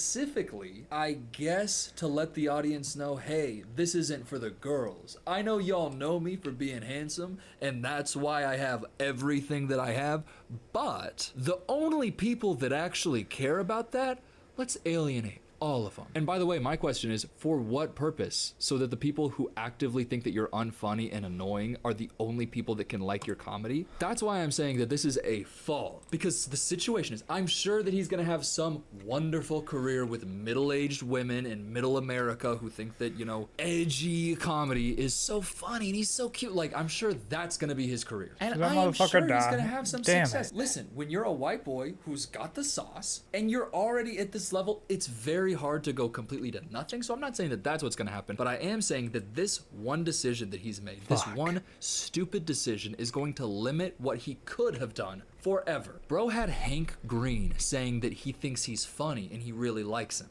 Hank Green! And you know what Hank Green said after this? A comedian ruining his relationship with the Hank large portion of Green. his fan base Oh, because he bro, Hank Green wanted to be like all I the was other thinking boring-ass that Netflix was who. special You Can't Tell Jokes Anymore crowd is actually just depressing. Yeah, it's very depressing. It's very lame. And then Hank said later in the thread, I texted a friend this morning, that not the kind of comic I thought he was. A lot of people saying he was never funny, but that's wrong? I mean, it's wrong to me. The thing is, Hank Green, as far as I am aware of, came out as bi later in his life. And oh, what the to the best fuck? of my knowledge, He's a this was faggot? not public like information until, you know, the past like couple years that Hank Green is bi. And by the way, if I'm breaking the news, Doesn't to he you have right now, cancer? Everybody stand up and clap. Everybody salute bisexual Hank Green. We love you. By the way, his entire series on the microcosmos, it's phenomenal. It's really, really interesting. I love Hank Green. But the thing is, a young middle-aged man, by the way, a What young comment? and a strapping middle-aged man at that, Hank Green. And a powerful There's no one who comment. can overcome anything, including cancer. But a middle-aged man nonetheless, Nope. coming out There's and being none. openly bisexual online, I think that that is a perfect recipe to fall into the traps it shows of you if a you delete it. white boy who's got sauce. And I'm sorry, listen, I'm sorry. Matt Rife is a lot like Zack Snyder's Fuck. Superman. You can't tell if it's fascism or just bisexuality for the interest. I think that in Matt Rife's case, it's more of the bisexuality. Anyways, this is a tweet where Hank Green is talking about being bi and not being attracted to Ryan Reynolds, which I think is interesting. By the way, quick side note, everybody's always like, every straight guy's attracted to Ryan Reynolds. Cause he's handsome. Like, What? well, like, okay, he's charismatic, he's charming, he's self-deprecating, and he's actually handsome, and he's actually jacked, and he can sing, and he can dance, and he's smart, like makes great business decisions, and he's married to a beautiful, talented woman named Blake. I only said why I had faggot that once. struggle right there. And he's nurturing. Like, I don't know what to tell you. Quick search up of Matt Rife's name on any social media platform, you will see hundreds and hundreds of people commenting, posting about how much they don't like him anymore, how they'll never support him anymore, and those posts getting thousands and thousands of likes and shares and retweets. Like it's a real thing that he's kind of really seriously messed up. That's the funny. joke on its own, like I could see a world where that doesn't. My ruin your girlfriend entire was career, watching but it in the at work context and of how he's heard built me his say entire fan faggot. base and who his fan base is And, comprised like, of, in it's front just of like a really customers. stupid That's thing to funny. have done. And also, you know, the joke is the joke. Like, it's a bad, like, don't say that, dumbass. But you might think, hey, Matt Rife is probably seeing all this and thinking, hey, I should probably chill out. I should probably apologize for that and say, oh, no, I was trying to set the water tone. Like, you'd expect a notes app on the Instagram story at minimum. So I went and looked at his Instagram story, and instead what I found was this. If you've ever been offended by a joke I've told, here's a link to my official apology. Oh, okay, well, at least he's doing that. And then you click the link and it takes you to, oh, special needs helmets. Let's double down. Yeah. This way, the fans that were defending you for that joke can also see this and go, nah, he really is a piece of S. H-I-T, if you know what I'm talking about. I'm talking poop, girl. Here's the situation. You have, on the one hand, incels who hate Matt Rife because women used to think that he was so handsome. But now you've got women hating him. So you've got incels and women, and then also people who like stand-up comedy because he's not actually that funny. He just skated by on his good looks, which he was insecure about. But when your jokes are, this is a little crazy, no? I'm so good looking, no? Stand-up comedy lovers aren't actually gonna really find that so funny. Also, by the way, he did say that his comedy inspirations were Dave Chappelle and Dane Cook. So what? Let that cook in your mind for a second. Anyways, incels, women who can be swayed by beauty. By the way, a lot of women are saying that they never found him handsome anymore, which is fine, whatever. People are saying they didn't find him funny either. But anyways, let me get the freaking list out. Okay, incels, stand-up comedy lovers, women, and Hank Green who are swayed by attraction to him. And then also the entire black community, which I hate to tell you that the black community does not stand with Matt Rife. Now, who am I to say that? Well, I'm just reading all the tweets, and I'm gonna be honest with y'all, I understand, because he came from Wild 'N Out, where he was the white boy with the sauce. Wait, he was on Wild 'N Out? He's a little bit of a black scent with him, but people say that it's just from where he's from. But anyways, Matt Rife, before all the filler, looked like this, and he did this on Wild 'N Out. As far as I can tell, the impetus for why the black community does not like him. And now that this is getting like more traction, by the way, this is a very big clip. It's got 26 million views, so this is apparently well known. But if you haven't seen it, to refresh your memory, Matt Rife before the filler talking to Zendaya. Spit that water out so I can get your number, please. It's been 2 weeks since I crash landed on this planet. Endaris. A planet full of vast jungles and magnificent flora.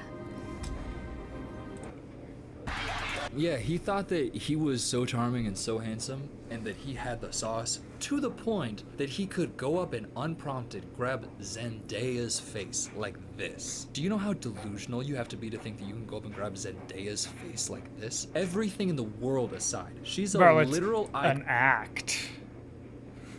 It's wild. What? Anybody who is at icon status, you do not grab their face. He thought that it was like, I'm gonna do this and people are gonna freak out.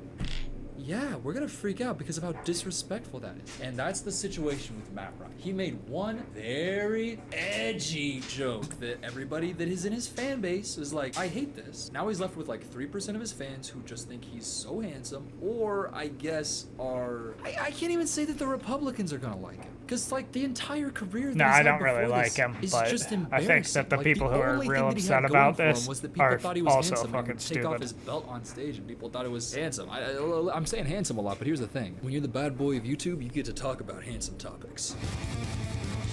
And that's me, Film Cooper, the bad boy of YouTube. My thing is, if you say something stupid, fess up to it and don't like just... Alright, so it looks like some people are upset with Matt Rife for a joke he made in his new comedy special, so they're trying to cancel him for being sexist. But I think this backlash that Matt's getting is probably what he's hoping for, because he opened the special with this joke, and, you know, his audience is like 95% women, and he's also popular with the TikTok crowd, so he had to know something like this was going to happen. I've only been to Baltimore one time. I ate lunch there, and the hostess who like seats you at the restaurant had a black eye. I did see that John Wolfe was talking about the controversy. I didn't see it, Is this for but me? If you like squeaky toys from Chewy, it is. Did I get anything this year? Get up to 50% off Black Friday deals at Chewy. I'm still gonna eat your socks. No, you're not. Get Black Friday deals that deliver excitement at Chewy.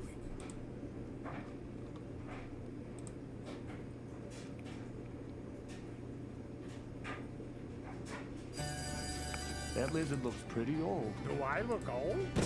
Maybe a little exercise wouldn't kill you. I had dreams that never happened, like seeing the Everglades. Or spreading salmonella. is this a... Ow. When you're out in the wild. Matt Rife's special game. And your brother sent me a text today. And he was like, hey, what do you think about this Matt Rife controversy? I'm like, with too many abs? Did he grow a 9th and 10th ab? Like, we've never seen that. He was like, no. He said he's getting killed for his first joke in his special. And It wasn't then- even that bad of a which was, joke. I guess, was a domestic violence joke. Yep. And then for the people that were complaining, he sent them a link, said, this is, if you're complaining, here's where you should leave your complaints. And it was a link for people to buy a special needs helmet. I did think that was kind of funny. Let me say a couple things. First of all, dude, his response was fucking perfect. And hilarious. And hilarious. And you know what he wants? Those people who are touchy, he wants them out of his families. Good for him, dude. He's drawing a line right fucking now. You want to laugh? It's silly. You want me to? You want? And domestic violence isn't silly. No. But let me just say this about, yo, dude, first of all, if you don't like a joke, just don't watch that comedian. Yeah. That's it. Don't get up, because I guarantee you, everybody who laughs or who thinks that joke isn't funny is laughing at another joke that other people think is offensive. Right. Do you know what I'm saying? Yeah. So you're picking and choosing by your own morality and ethics but I can laugh at this. Yeah. I'm going to give an example, like, not comparing the two, that like domestic violence and Christianity or Trump, right? Like, it's okay to make fun of this vast religion and everybody who, right? Which a lot of people do. Tons. Yeah. Right? You're picking and choosing. Yeah, now that does actually, that is like one thing that I don't really like, but I don't get that. You're not allowed to fucking pick I'll and just choose stop just 'cause watching something it. bothers you, right? That is not okay. Because I promise you, And I'll just like I promise you that maybe a black guy wouldn't laugh at a black joke, but he'd laugh at a fat joke. Not okay. Dude, I'm laughing at Jew jokes. I'm laughing at Jew jokes. Is he Jewish? And by the way, there's a lot of them going around right now. Hmm. I'm laughing at Jew jokes. Yeah, Okay, absolutely. I'm laughing at all of them. If it's funny, it's funny. That's all it is. Yeah. Let me just say this about his domestic violence. I guess he does kind of look Jewish. Yo, man, it's not even like, even if he hears this, it's not even like the most. And I don't mean this as a knock, because as comics, when you're dealing with big, broad issues, we're going to hone in on some of the same stuff.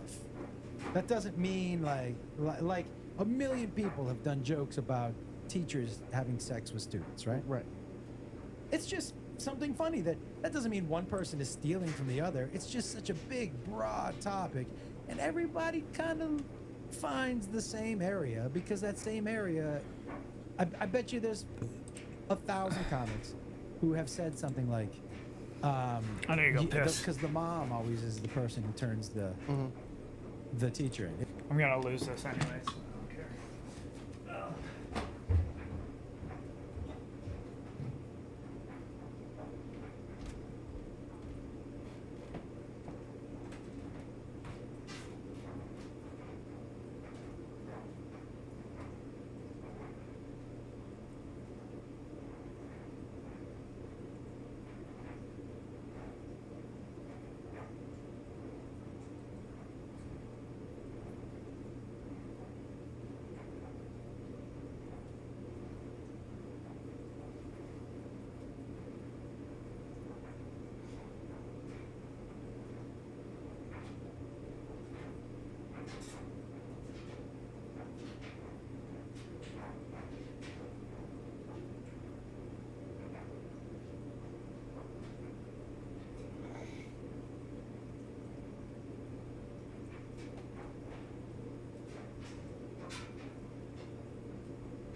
There we go.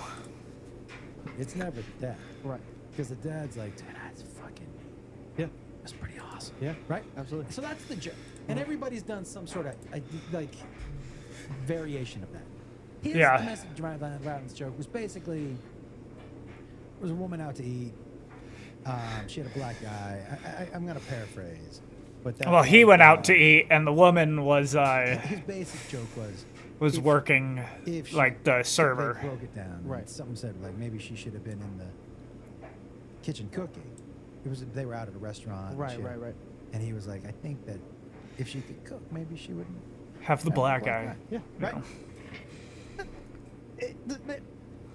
Everybody has made who's touched this topic has been in that silly, ridiculous, big, broad area.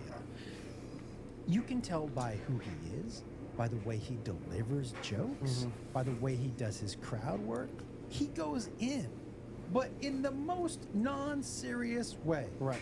It's like watching Shane Gillis and thinking he means all of. Yo, dude, this is where he finds dark funny. That's fine. Yeah. But you have to, guys. Comics. These comics are trying to make you laugh. And look at their intent. The intent is to make you laugh. I promise you, Matt Rife is a very respectful young man. Yeah, I don't think Pro domestic violence. No. I don't think there's many people who He's are. not making anybody go home and hit their wife. Yeah. You know what? You touchy fucks. You touchy pussies. I think people were also offended by him making fun of like crystal girls and shit. Doesn't mean other people aren't having fun with it. You don't get to be the fucking fun police. And you don't get to police what other people think is funny. And some of us like dark humor.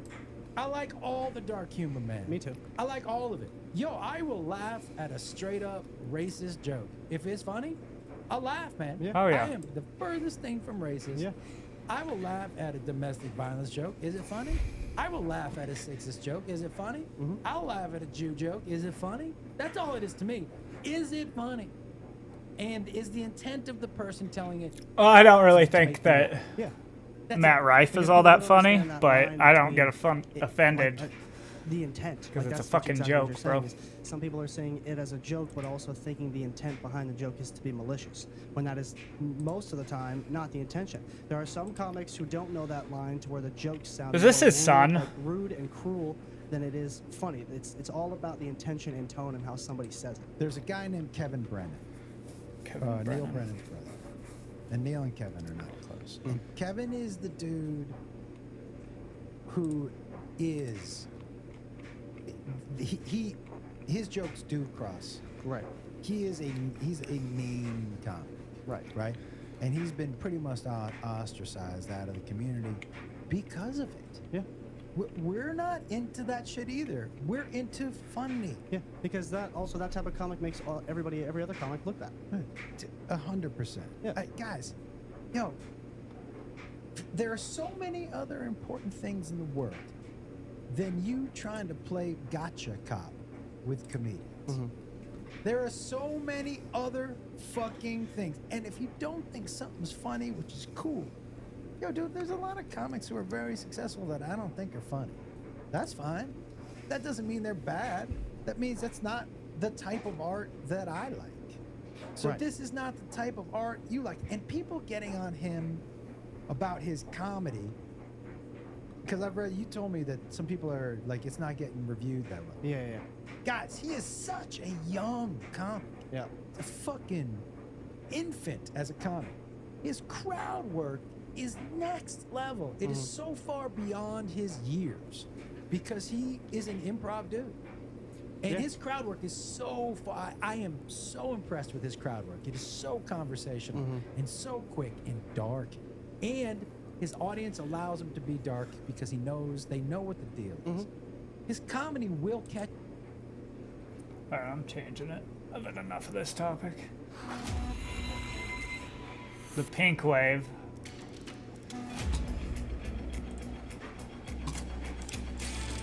Javier Milei, Argentina elects right-wing populist anarcho-capitalist as president. Do you think he's gonna start selling kids to fix Argentina's economy crisis? No, Finally. I think that he is a front. I think he's a front. That's what it is. I think that the right neoliberal party, which he needs in order to have any kind of to secure any kind of power, is going to be seen as like the more moderate IMF defenders versus him, who is like the most insane. He's going to play the role of like the guy you focus on and talk about how fucking silly and crazy he is, while the country does what they need to do.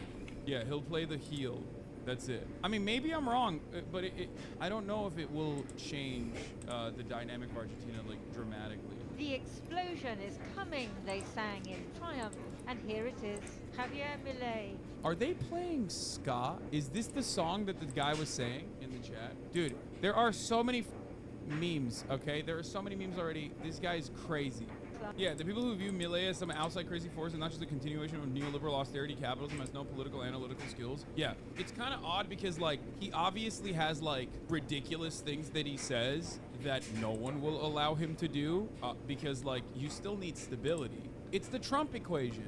Donald Trump comes in and he's this force, right? He's this, like, unshakable force, and people go, oh my god, this spells trouble for America. And it's like, what does he do? What are his most effective policy measures? One, he's just simply a continuation of the Republican Party. That's all it is.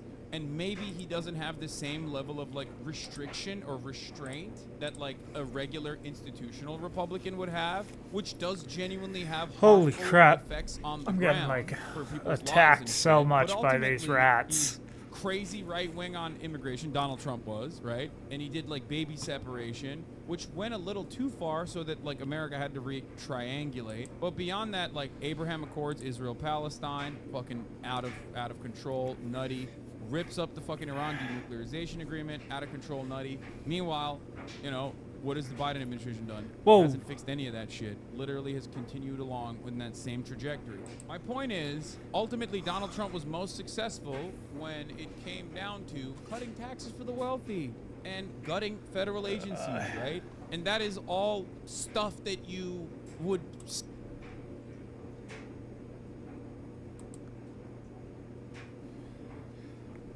In the early morning of October 7th, 2023, a peaceful calm in Israel is disrupted by an overwhelming assault from Gaza. A relentless rocket barrage consisting of over 3,000 rockets is unleashed upon Israel, and hostile forces launch incursions into its territory Who is using this? vehicles of all types, including ultralight aircraft. Palestinian Dingo. militants managed to breach the Gaza-Israel barrier, deliberately targeting civilians in neighboring Israeli communities, as well as launching attacks on military installations. In the span of just one day, the death toll was racking up the killings of over 1,300 Israelis, including 859 civilians, 278 plus soldiers, and 57 policemen, in military bases, nearby towns, and music festivals. Approximately 247 civilians from several countries around the world, including Israeli civilians and soldiers, were taken hostage and transported to the Gaza Strip, with nearly 32 children among them. You're watching Dingo. Meet Hassan Piker. Boasting an average viewer count of over 26,000 on one stream alone, Hassan Piker is, without question, the most popular politics streamer of all time. But with that audience and that great power to drive and affect discourse, there is a responsibility, and in today's video, I'll be making the argument that Hassan and co have shirked theirs. In order to fully understand the situation, and to avoid making this video too long, I want to take a look at just one notable example of Hassan spreading misinformation: the contested strike of a Gazan hospital, which Hassan claims to have certainly been the result of an IDF explosive, despite the lack of conclusive evidence. Rest assured, there are much more, so I'll link some good resources in the description for your viewing pleasure. The strike on the Al-Ahli hospital in Gaza is a contested issue with different parties attributing the cause to different sources. So here's what we do know right now and what we can say. According to officials in the Hamas-run government, missiles were fired at one of Gaza's oldest hospitals, the Al-Ahli hospital. The Israel Defense Forces, or the IDF, stated that the strike at the Al-Ahli hospital came from a failed rocket fired by Hamas from within Gaza, and not the IDF as they had claimed. The BBC, who had been investigating the incident, looked at video footage, still imagery, and other evidence, including eyewitness accounts. Their findings were inconclusive. Some experts say the evidence is not consistent with what you would expect from a typical Israeli airstrike with a large munition. We contacted 20 think tanks and companies with weapons expertise. 9 of them are yet to respond. 5 would not comment, but we spoke to the experts at the remaining 6. We asked whether the available evidence, including the size of the explosion and the sounds heard beforehand, could be used to determine the cause of the hospital blast. 3 experts we spoke to say it is not consistent with what you would expect from a typical Israeli airstrike with a large munition. J. Andres Gannon, an assistant professor at Vanderbilt University in the US, says that ground explosions appear to be small, meaning that the heat generated from the impact may have been caused by leftover rocket fuel rather than an explosion from a warhead. Senior research fellow at the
happening in the United States, but just in like the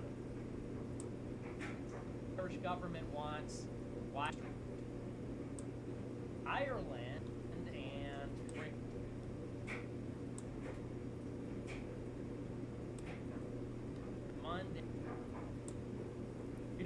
everybody. You're watching America First. My name is Nicholas J. Fuentes. We have a great show for you tonight.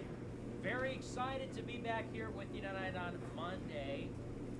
We have a lot to talk about tonight, lots to get into. Big show. And I'm glad to be back for show in a little while. And our featured story tonight, we're talking all about Ireland, and this country's on the brink of civil war. It's going to be,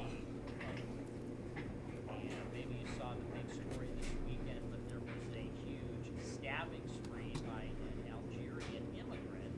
Mm-hmm. Kind of funny, though, nobody will say what he is.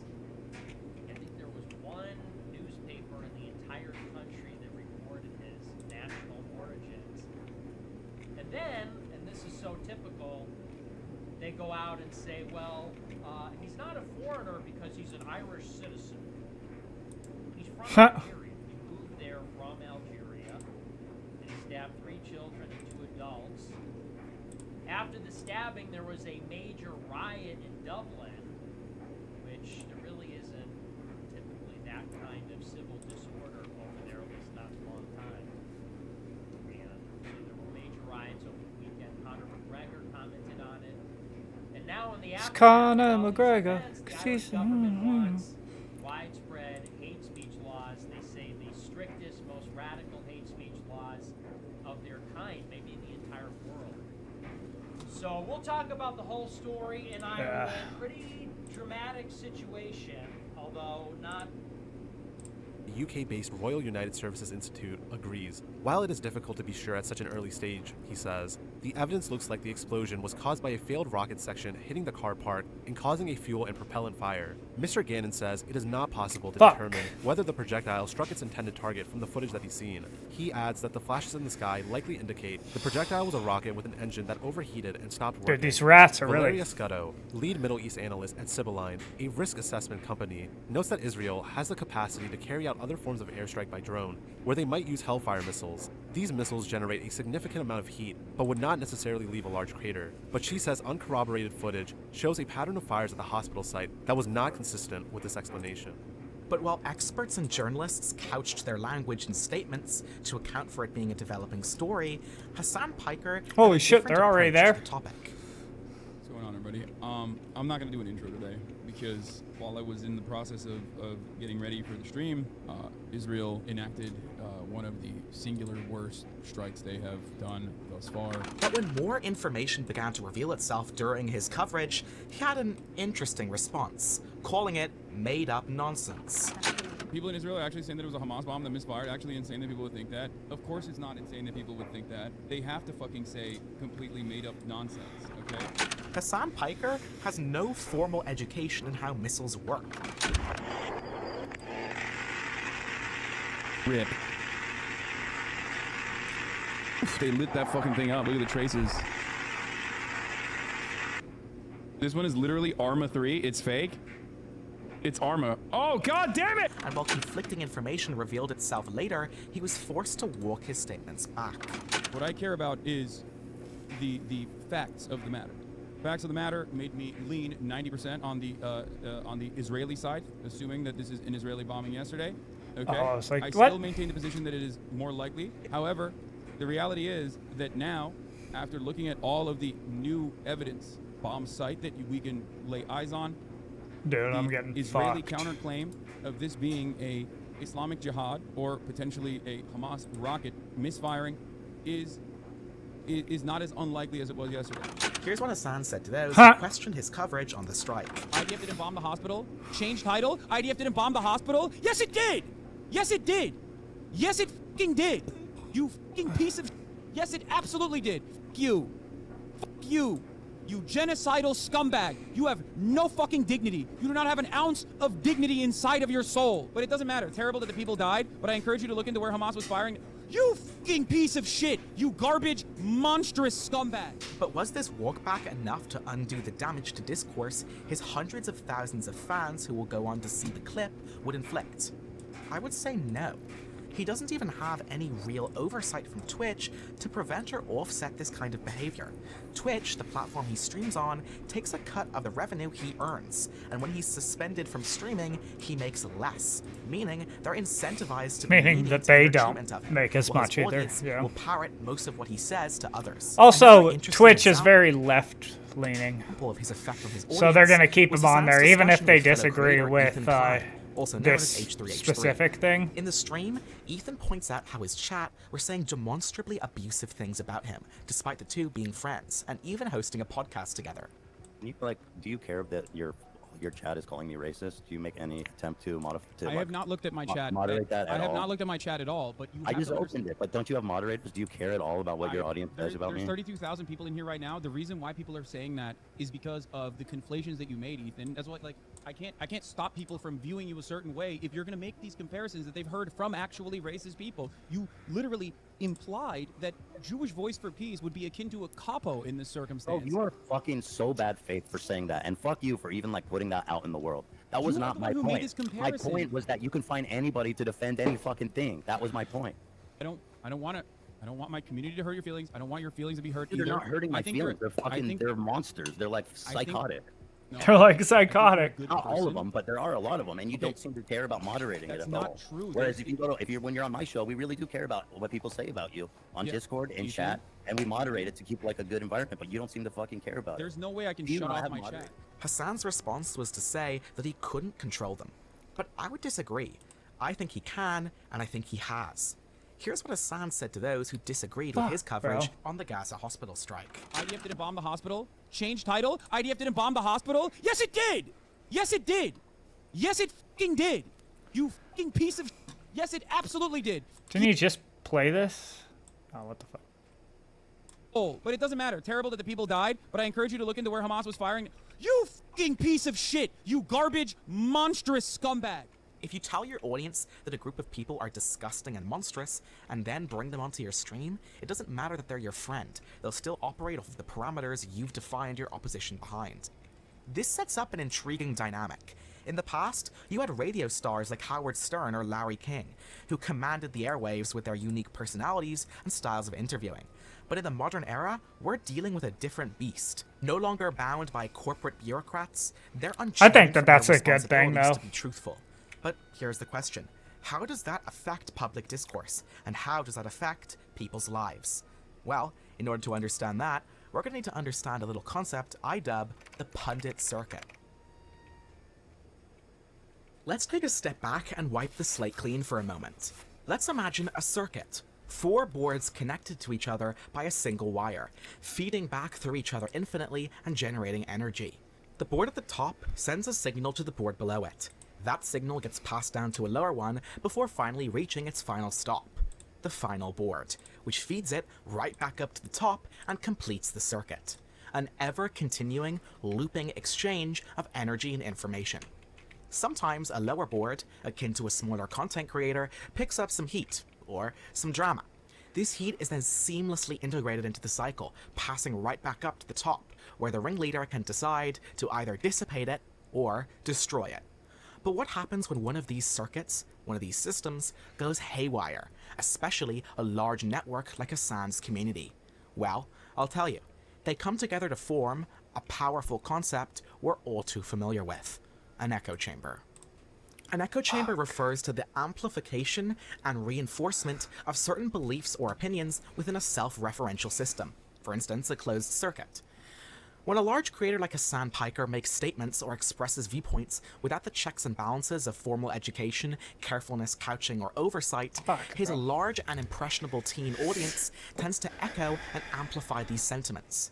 This creates a self-sustaining loop where individuals within his community consume, validate, and perpetuate a particular narrative, often without exposure to diverse perspectives or critical analysis. As a result, his environment fosters a distorted reality, where misinformation is not only disseminated, but also spread outwards into the real world, using the viewer's friends, family, co-workers, or even teachers and tutors. The viewers become agents of the streamer, making it harder and challenging for members of other communities to engage in nuanced, well-informed I don't even discussions, care anymore. and for good faith interlocutors to deprogram the conversation and return it to reality. The echo chamber, when wielded by influential figures, can contribute to both the radicalization and the polarization of public discourse, which can lead to the complete breakdown of discourse. But what happens when you put the leader of an echo chamber on a forum like, let's say, national television? Will he keep up his own narratives and hold to his principles, or will he crumble under the weight of the professionals? Mainstream media. The internet at large has at times had its differences with the network of media organizations that in large part takes center stage on information dissemination. But it's not difficult to understand their apprehensiveness to online personalities as they increasingly take over this job for the younger generation. On October 19th, 2023, Hassan went on Piers Morgan, uncensored, to discuss his coverage and opinions on the Gaza-Israel conflict, focusing on the strike on the Al-Ahli hospital and his aggressive comments, accusing the host, Piers, of being a propagandist. My next guest has almost 500 million views for his provocative commentary online, and he's been calling me out for my coverage. Because he only cares about Israeli citizens. He does not care about Palestinians as human beings. That's why it's apples to oranges. It's like one side is a human, the other side is a barbaric monster child. I never said that, obviously. He says that he'd like nothing more than to come on to Uncensored and call me a baboon in a suit to my face. Well, there I am, a baboon, and he can join me. A baboon? In whatever conflict we may be in, there are stenographers for whichever party is aligning with the American State Department and the interests of the West in general. And Israel happens to be the one in this ongoing conflict. I think you're a smart guy. Piers, let me finish. I think you've looked at all of this, and I think in your heart, you know this was probably not an Israeli airstrike. And I'm just curious why you would, instead of admitting that as facts change, that is your not what I'm opinion saying. changed. That is not what I'm saying at all. I don't understand why you would double and treble down You're when the asking me to be on evidence your is pointing the other You're way. asking me to be. As far as me being a propagandist goes, everyone is a propagandist. I'm just honest about it. You're a propagandist. We have our I'm biases. curious who you think I'm a I am at least propagandist honest for. about my biases. Who do you think I'm a propagandist for? Who do I think you're a propagandist for? Whichever every media person is doing propaganda. Yeah, but who for? I've got to be doing it with somebody. You think it's a bad word? I don't. That's just the difference. This is a I semantics do. I think it's actually quite a that is serious charge. uninteresting. Hassan, I think it's a serious charge to level, not as a podcaster, but as a journalist who's broadcasting around the world. What the fuck? Who has a reputation, I believe, for being fair and impartial, actually, on these issues. It's quite a charge to just say, I'm a stenographer for the Israeli government, or I'm a propagandist. I don't think there's any evidence that I'm either of those things. Hassan's narrative quickly falls apart, leaving him to retreat to a familiar self-deprecating tactic. Just my perspective on the matter. I'm just a dumb idiot with a Twitch stream who is live reacting to the news and trying to make sense of everything as it's ongoing. I usually have a policy of not covering breaking news, and sometimes that policy is violated. But ultimately, I am not a policy of not breaking news. I do a much better job than What? other news outlets in general. So Hassan, according to Hassan, is both incredibly informed and responsible with his reporting, but also incomprehensibly untrustworthy and inaccurate. But Hassan can't have his cake here and eat it too. Hassan, in a discussion about the problem of saying slurs that can influence your community's notions on what is okay and what is not okay to say, has some key thoughts on responsibility. What's going on? Some of you content creators on the platform have stopped saying the R word. I respect that. That's great. You recognize how your actions come across. You recognize the responsibility that you have. I agree with Hassan here. You have a responsibility to your audience and what you leave them thinking. How come he is able to say that he's just an idiot streamer to deflect responsibility for his reporting when questioned by a journalist, but recognizes his large impact only when pointing out the failings of other creators in his own field? How is that not a contradiction in his own values? In Hassan's case, his irresponsible coverage of breaking news and the construction of his community is leaving his audience in an echo chamber and directly causing them to come away with incorrect information that, considering the size of his channel, can have a serious impact on public discourse. But if Hassan wanted to correct this and have a positive impact on political discussion, what could he do? Well, he can conduct thorough research on complex topics before he discusses them, even showing his audience a more refined process of how to come to your own opinions. He can practice acknowledgement of constructive criticism and prompt correction of mistakes, encouragement of diverse perspectives, giving people who disagree with him a platform to present their ideas. He can have transparency about personal biases, he can promote media literacy, and he can even collaborate with experts. But in this lies an unfortunate truth. Hassan doesn't actually have to be truthful, because either way, his fans will always watch, support, and defend him. They are so deeply entrenched in their own biases and in the echo chamber constructed for them that even if Hassan himself apologized and admitted wrongdoing, they'd still find a way to stand behind him on the topic. And herein lies the damage to not only ecosystems of political discourse, but also people's lives as well. Misinformation spreads so quickly on the internet, from a stream to a clip posted on LSF, to a clip on Twitter, to a clip on YouTube. And before you know it, hundreds of thousands of people will go to sleep with demonstrable views inside their head. If groups of people refuse to act as individuals, as independent thinkers, Where the hell and did that guy instead go? as stenographers for pundits, personalities, or tweets they've seen online, you face a dangerous future. One where the few decide the views of the many. And in a time where your vote and your opinion as a citizen can have a massive impact locally in your own community, and sometimes even on a national level, irrationality becomes a dangerous virus that over threatens here? to tear through constructive dialogue everywhere. And a population with a hijacked thought process, making irrational decisions, can threaten the lives of others around the world during critical events. We share videos, tell stories, watch live streams, share clips, repost tweets. That's how a virus works. That's how it spreads. It infects minds and warps opinions. And in an age where vigilance may not be enough, maybe it's time to start holding our thought leaders online responsible for what they say. One of the tenets of democracy is to have faith that your citizens will make the right decisions. So let's equip each other with the right information to make the right decisions. Together, we can make a change. Thank you for watching, and I'll see you next time.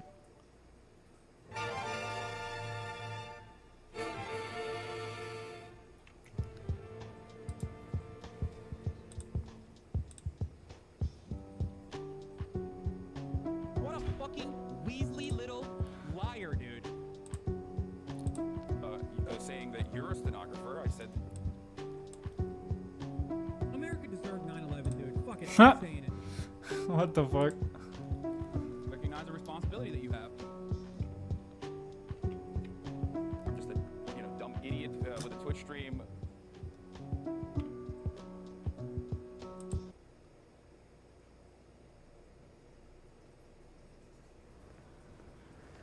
He tried to become his first.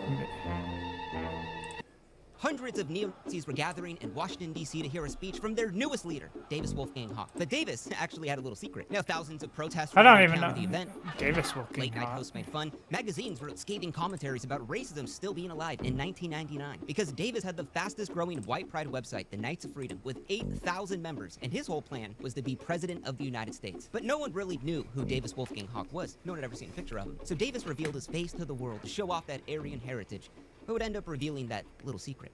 He was 25% Jewish. He was a Jewish college kid running America's fastest white pride movement, selling swastika merch by the thousand, all out of his dorm room, and now was planning the biggest white pride rally ever seen in the United States. People flipped. The New York Times ran articles unmasking the leader of the Knights of Freedom. But for Davis, all of his negative press couldn't have come at a worse time. His big white pride rally he'd been planning for months, yeah, that was like a week away. But in the game of chess, you can't let one bad move throw you off. Davis, being a state champion at chess, decided to still go forward with this rally on August 7th, 1999, even though people knew he was Jewish. Now, DC spent over $1 million preparing for this event. They hired 2,000 cops, 10,000 counter-protesters were there, and news stations from all across the country were just there to witness the chaos unfold. According to the permits, there would be 300 neo-Nazis at 3 p.m. But after all the talk and the permits and the coverage about this for months, as the clock struck 3, Davis Wolfgang Hawk, he never even showed up. Only 3 neo-Nazis came. Now, counter-protesters were ecstatic. It seemed that online white pride, it wasn't a real thing. But for Davis, with his Jewish heritage being revealed, chickened out last minute with his girlfriend Patricia, and he sent this email to all of his members as a little sign. You have let down the white race, and as a man of honor, I resign my position as leader. The Knights of Freedom was taken offline forever, and we never saw racism ever again. But Davis was still determined to be the first white supremacist president. But in the course of trying to get there, he would change the internet forever. Laws would be passed, bills would be enacted, groups would form by the thousands because of what Davis did next. I honestly hope that someone, when he goes to class today, kills him. He is no longer the son I knew. That was Davis' mom that told the reporter that. Now, upon discovering a swastika embezzled dorm room, Davis was kicked out of college, and his parents, with his dad working at MIT, cut Davis off completely. Now, his parents would actually tell reporters. So he wasn't just like a grifter. Racist ideas, and that it was all just a big power fantasy their son had. But now, cut off from daddy's credit card, Davis moved into a scrapyard trailer with his girlfriend Patricia. But with no job or savings to make ends meet, he began selling all of that merch from his dorm room walls on this hot little website, eBay. But as the months dragged on, this whole eBay venture turned out a lot harder than he thought. Between the postage and the packaging and customer service, he was making as much as he would have made working at McDonald's. But Davis would never work there. I mean, that was beneath his race. You see, he needed to make fast cash, so he checked his email. Spam scams, mammograms, and wiener pills with our Stealth Mail Bomber. Our cloaking code keeps you spamming and the ISPs scramming. Order now to explode your business and get 1 million emails for free. Results may vary, not available on location, shipping and handling not included. So he got an idea. He was gonna overdraft his debit card, buy the Stealth Mail Bomber, pirate the software, and then sell it back to that 1 million email list for not $99, but now $20. It was a genius plan that only a neo-Nazi could come up with. But the next morning, Davis woke up to a little call. It's come to our attention that your account's been used to send bulk unsolicited email. Happens again, you're terminated. Yeah, that whole Stealth Mail Bomber cloaking code to prevent the spam detection, yeah, this didn't work. Davis had gotten scammed fair and square, but it couldn't have happened at a worse time. Barely able to eat, down to his last box of top ramen. He was just trying to survive, because now his eBay account was terminated. So in a desperate plea, he thought, what if instead of being scammed, he became a scammer? Do you want to learn the secrets of the rich and the wealthy? Learn today with the Millionaire CD, all of their secrets. Learn how they evade their taxes. Learn how they exploit child labor. Learn all of this and more for $99. Learn how they was genius. I mean, not the info on the exploit CD, child but to do the same labor. thing he did before. Pirate the CD, sell it back at a lower price. So we bought the CD, ripped off that email word for word, only changing where to send the check to. So after starving for months, his mailbox was flooded with checks from around the country. Davis had not just made his first sales spamming, but we're talking a couple hundred. Quicksilver Industries, as he called it, was now open for business, and the kid was only getting started. Oh, his next product would be a spammer's delight. Do you want to learn how to stalk your ex-girlfriend? Sales spamming, but we're talking a couple hundred. Quicksilver Bro. Industries, as he called it, was now open for business, and the kid was only getting started. Oh, his next product... One sec. He looks like Ian from what the fuck is it? Timcast. Ian from Timcast.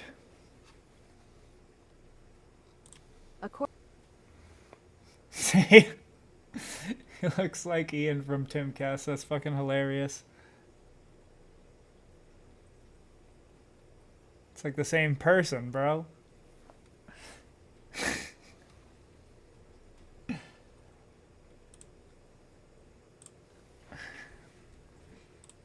Gamble, come on. Yes! There we go.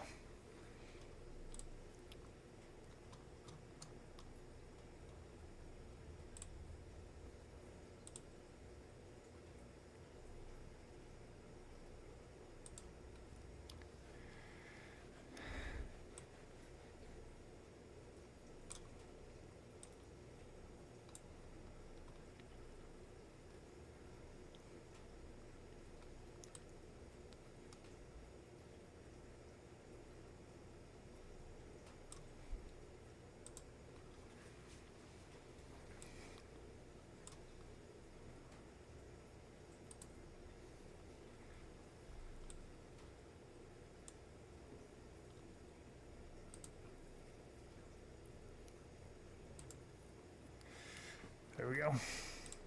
would be a spammer's delight. Do you want to learn how to stalk your ex-girlfriend, Samantha? Do you want to learn how to disappear without a trace because the cartels won't let you leave on peaceful terms? Or do you want to learn how to build a silencer? We'll learn all of this and more with the banned CD for $19.99. Davis began rolling in the dough with the banned CD. We're talking thousands of dollars through millions of emails. But unlike before, people started complaining. Reed Walker got 40 emails in 1 week for the banned CD, so he hit that unsubscribe link. But then the amount of spam he got doubled. You see, back in the day, hitting the unsubscribe link actually just verified your email to the spammer that email was actually a prime target to get even more spam. So all out of options, he emails Quicksilver Industries 100 times in 1 hour. You can be jailed for spamming, which I'm doing everything to get your ass tracked down. Quit sending me this shit. And while Davis normally wouldn't respond, he did. I'm actually never going to remove you from this list. In fact, I'm going to distribute your email address to as many spamming companies that I know. And no, asshole, I can't be jailed for spamming. But those in Washington were trying to. Shortly after I was elected to Congress, I got an email at home that said what the federal government doesn't want you to know. And I opened it up and found myself in a website. That's not what I wanted to see. Because in now 2002, 23% of all emails were spam. And Davis was one of the biggest culprits. When an ISP shut down one of his internet accounts for spamming, he'd open up 12 burner ones. It was just a game of cat and mouse. But he knew this couldn't last forever, so why not go all in? Attracting human females is hard, but with Quicksilver Labs Alpha Make pheromones, it's easy. Triggering a human woman's ancient mating behaviors held within her brain, Alpha Make turns that hard no into a soft yes. Trigger the biological breeding urge of human females within a 3-meter radius for $19.99. Order now. Pheromones. According to the supplier, these things were a babe magnet. Women have this special receptor in their nose, and when it hits them, it just drives them wild. Junk science. But for Davis, I mean, it was the perfect product for his perfect customer, lonely men. With emails such as, induce her breeding desire, Davis sold case after case. And while advertising like this is pretty heavily regulated, well, on the internet, no one seemed to care. Yet. Now, a year later, Davis was now close to being a millionaire. He bought a ranch for him and Patricia to have their half-dog, half-wolves run free. He had a network of employees all around the country to avoid the spam detection. It was a lifestyle he just couldn't have dreamed of a couple years ago. But Davis questioned it all. Now, while Davis was making buku bucks, he began to worry about the future. How long would this whole thing last? What if the feds or even the taxman came after his money? Or just like maybe in the books he sold, what if he wanted to just disappear one day? So, like a libertarian freak, he began burying his cash in little secret plots across the country. He began questioning what he even That sounds ate. pretty sweet. In 2002, he Oh, gave that's up not alcohol and cool. slept outside and became obsessed with the idea of living forever. But even for Patricia, his lover and business partner, now wanted to have kids and settle down, to which Davis broke up with her and peaced out, leaving her with next to nothing. You see, the money had turned him in from a kid trying to fund his white supremacist campaign to now of an eccentric libertarian millionaire. The worst. But his racist beliefs were now completely gone, but only when he came into power of those around him. Seemed that his parents were right. Davis just had a big power fantasy. Now, to a spammer, an AOL email was like pure gold. You may wonder why. Well, AOL customers can So he was a grifter. How can you trust the reviews you're reading? Introducing FakeSpot by Mozilla. And on the black market, for 52 grand, Davis bought the entire AOL customer database from an employee who had stolen it. And while this would be the opportunity of a lifetime, and Davis would make millions and millions of dollars, buying this stolen email list would begin Davis's downfall. But beyond that, I mean, with an email list this good, Davis needed the perfect product. I mean, pheromones or freak libertarian books, they ain't gonna cut it. Quicksilver Labs has unlocked the secret to make you 25% bigger. Be more confident, radiate success, have other men look at you with envy in the locker room. Grow your wand today. Fucking dick pills. And you know, while today it seems a little bit ridiculous, I mean, in 2002, everyone believed what they read on the internet. Over 100,000 AOL customers bought Pinnacle pills. According to leaked logs, customers were executives at banks, school teachers, soldiers. I mean, who doesn't want to make their rod 2 inches bigger? I could think of one person. But what else would that customer also want? So Davis gave his friend a video camera. Who's that one person? Executives at banks, school teachers, soldiers. I mean, who doesn't want to make their rod 2 inches bigger? I could think of one person. But what else would that customer also want? So Davis gave his friend a video camera and a little plan. He told him to fly down to Columbia, film some of the ladies of the night down there doing the deed, bring the tapes back, edit them up, and he would start his newest company, Cream Pie Productions. Davis had big plans to spam these new adult videos all over the interwebs.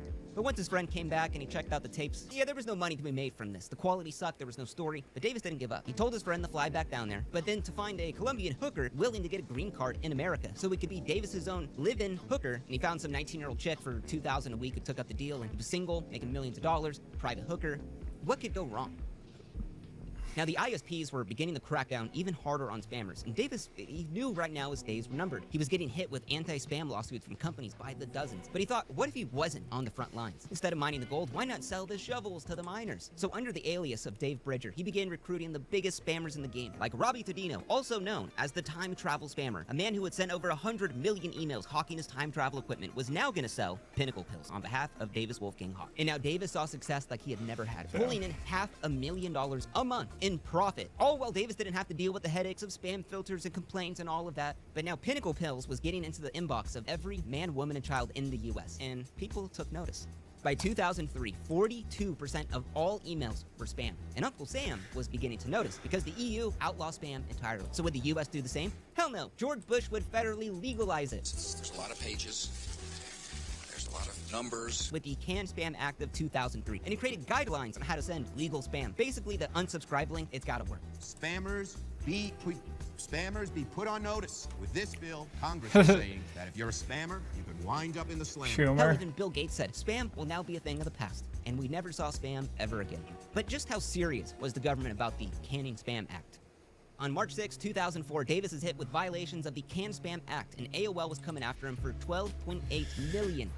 Or in other words, they wanted $1 for every spam mail Davis sent just in the month of January. While Davis's business partners were freaking the f*** out and his employees running around with their heads cut off, Davis actually laughed at this entire thing because he said, quote, "I have no assets. What are they going to go after me for?" And Davis was right. He was worth technically nothing on paper. You see, over the years, he had taken all of the money he had made and bought gold bars with every last cent and hid it in these little stashes all across the country. So he told his business partners adios, he shaved his head, and went off of the grid, leaving the entire mess to his business partners. Now, the partners would actually cooperate with AOL, giving up their brand new Hummer, $20,000 in gold, $3 million, no big deal. But here's how big spam was in the zeitgeist of the 2000s. AOL took the Hummer and the gold and did a sweepstakes called Win a Spammer's Hummer and Gold. No joke, and then actually found the article of the guy actually winning the thing. Like, how often do you find that? So rather than fight the case, Davis had done what he'd always done in his life: run away. He had failed to show up in court, and AOL won $12.8 million. But as far as AOL actually getting that money, there's kind of a little problem with that. Davis now hadn't been seen in over a year. But now with Davis totally gone, his ex-girlfriend Patricia actually revealed that little secret to AOL. She told him that he had these gold bars buried at all of his relatives' homes, and then even showed receipts for buying that gold. Rude. The judge gave permission to AOL to use sonar and dig up the parents' backyards to find the gold. But a year later, the gold nor Davis Wolfgang Hawk were actually ever seen again. In 2017, a deceased man was found shot with his car set on fire in Squamish, Canada. Now, locals knew the man as Jesse James, but the police couldn't even identify the body, or even the victim's real name. Now, according to his Instagram, Jesse James was a rock climber, a vegan, a leftist activist, but in none of his pictures did he ever show his face. Now, Jesse told locals that he had served in the IDF and had a girlfriend for the past 3 years, and he had a doctorate from Stanford in physics. Now, his girlfriend would tell police that Jesse had told her that he had hundreds of millions of cryptocurrency, and that the reason he had to live this anonymous life under this clear alias of Jesse James was because of that. But through the months chasing all of these leads, the police had no idea who Jesse James really was, or even who ended his life. Someone wanted him dead, and they left no trace behind. I'll be providing an update on a homicide case that happened in 2017 out of Squamish, BC. This is a case that's been shrouded in mystery since our victim went by the name of Jesse James, and he was well known in that community as an avid climber. Now, the victim's actual name remained unknown until recently, when it was confirmed as Davis Wolfgang Hawk. Mr. Hawk was 38 years old at the time of his death. Conclusively establishing our victim as Mr. Hawk, although it answers some questions, is actually opened up more questions on the case. So Davis had managed to sneak into Canada and live completely undetected for a decade. He lived off of the grid. I mean, he paid a friend to register his car in their name. He ran off whenever the police were called. No one had any idea. But now with his real identity being revealed, the stories that Jesse James told became even crazier. A neo-Nazi who now told people he served in the IDF. A man who wrote about genocide to now publicly decrying companies for not having enough diversity in their marketing. But only one thing made sense. Davis Wolfgang Hawk had millions in gold bars, and this Jesse James had told his girlfriend that he had hundreds of millions in Bitcoin. This is somebody who lived with extensive anonymity, and the reason for that explained to me is just the fact of his large wealth in cryptocurrency putting him at potential risk. And this is the main in theory cryptocurrency for his murder. Now, the 6th largest Bitcoin wallet in the world today has about a couple $2 billion, but that wallet has been untouched since 2012. So the theory goes, Davis Wolfgang Hawk, when he first escaped the country, had about 200 pounds in gold bars. Now, that's a lot of weight to carry around. That's a huge pain in the ass. Yeah. I ain't carrying that. So he bought savvy guy. It would make a sense bunch that of... in about 2012, he would have taken some of those gold bars and converted it into Bitcoin. So he's pretty Today, smart we still dude, don't know why then. he was up in Canada, when he even snuck in, or what he was even doing for the past 10 years. And today, 6 years later, his case is still unsolved. While Jesse James apparently had all of the money in the world, he just couldn't run away from his problems.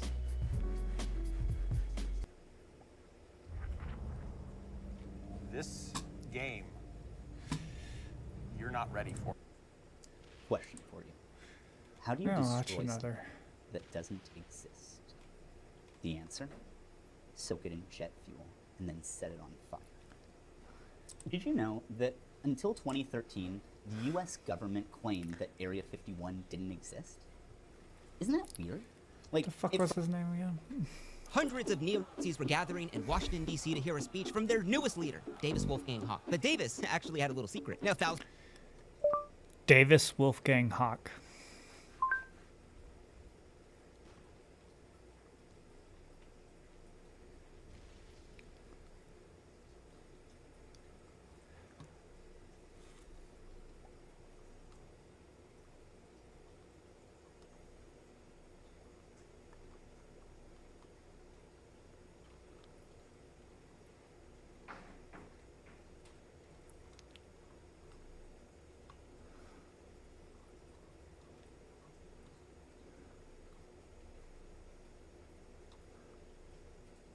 Wait, he made it. No.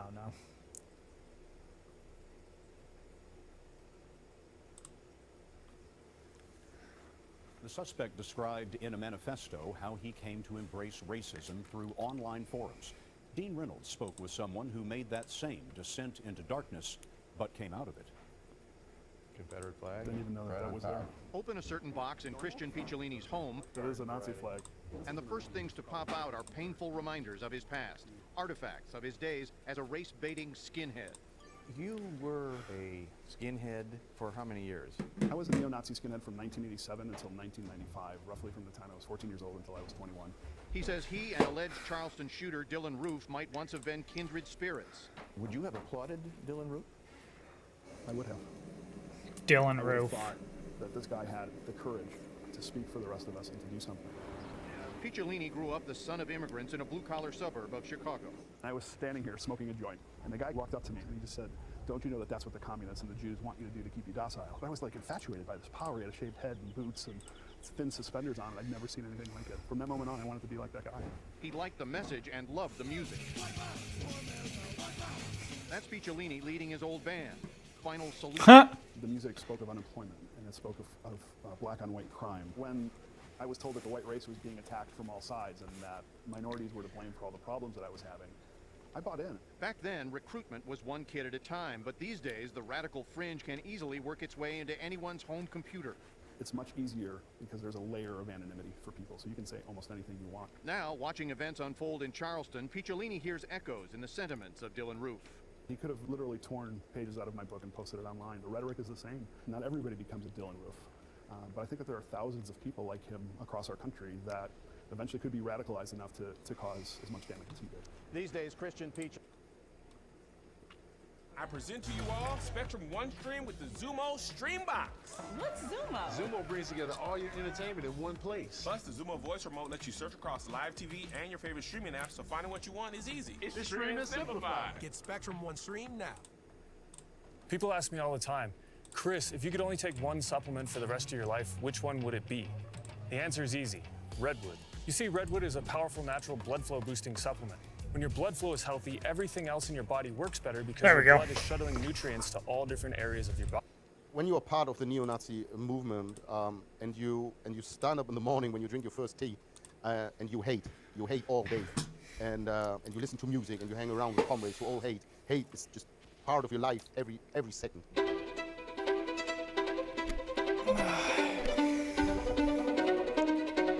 I was born in Lübeck, it's a small town nearby Hamburg. My parents were quite wealthy.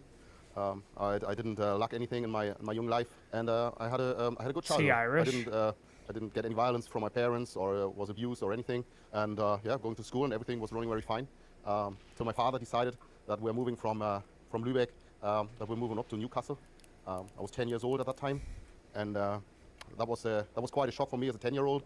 I didn't even know where England is or what Newcastle is, and I didn't speak one word in English. On the way to the school, the first person spit on me, and I arrived in the class, and somebody just threw out my stuff.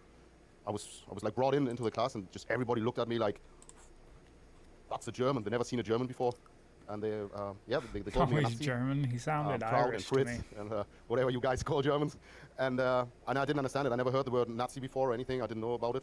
My parents picked me up from school, and I was crying. I said, "I want to go back to Germany. I hate it here. I don't understand anybody. I don't have any friends." It's the first time in my life that I was feeling being alone. But I started to learn English. I had no choice. After maybe 6 months, I could speak English better than now. Yeah, I forgot a lot now, and it took a long time to show I'm not a Nazi. We didn't know my parents are not neo-Nazis or anything, but it took.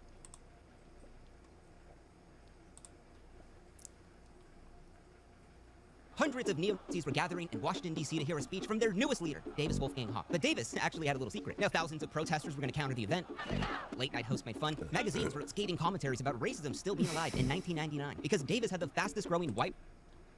This video is brought to you by Squarespace. I just typed in 58,000 a day. Two upside down. Boobs.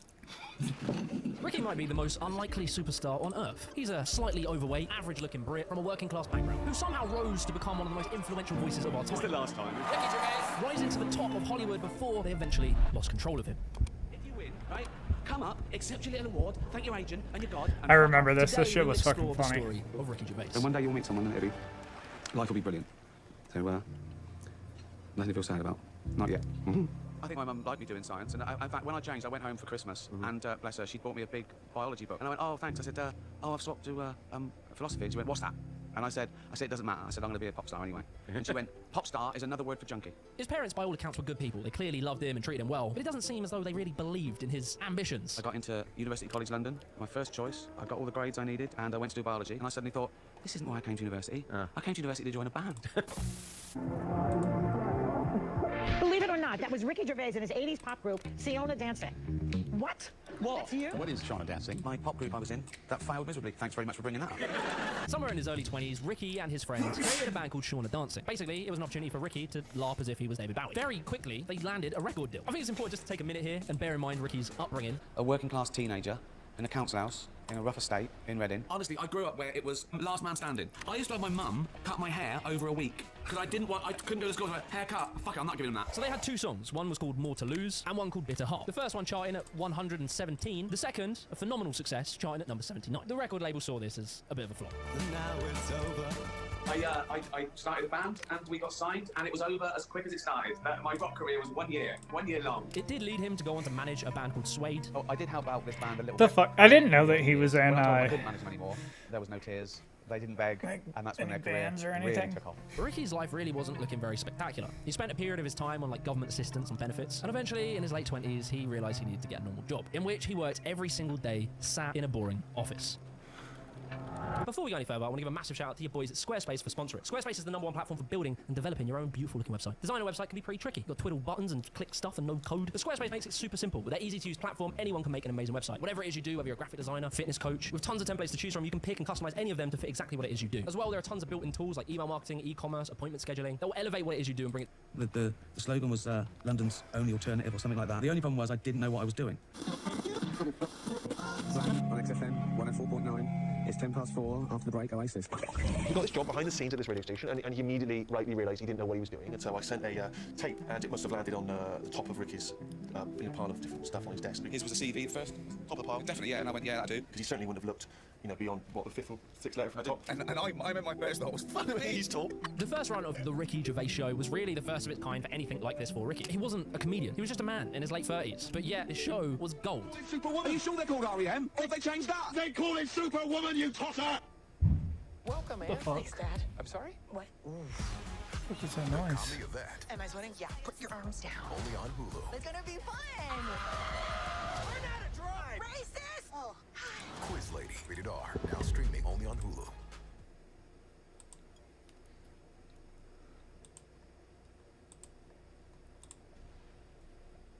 Click, click. Boom. You're welcome.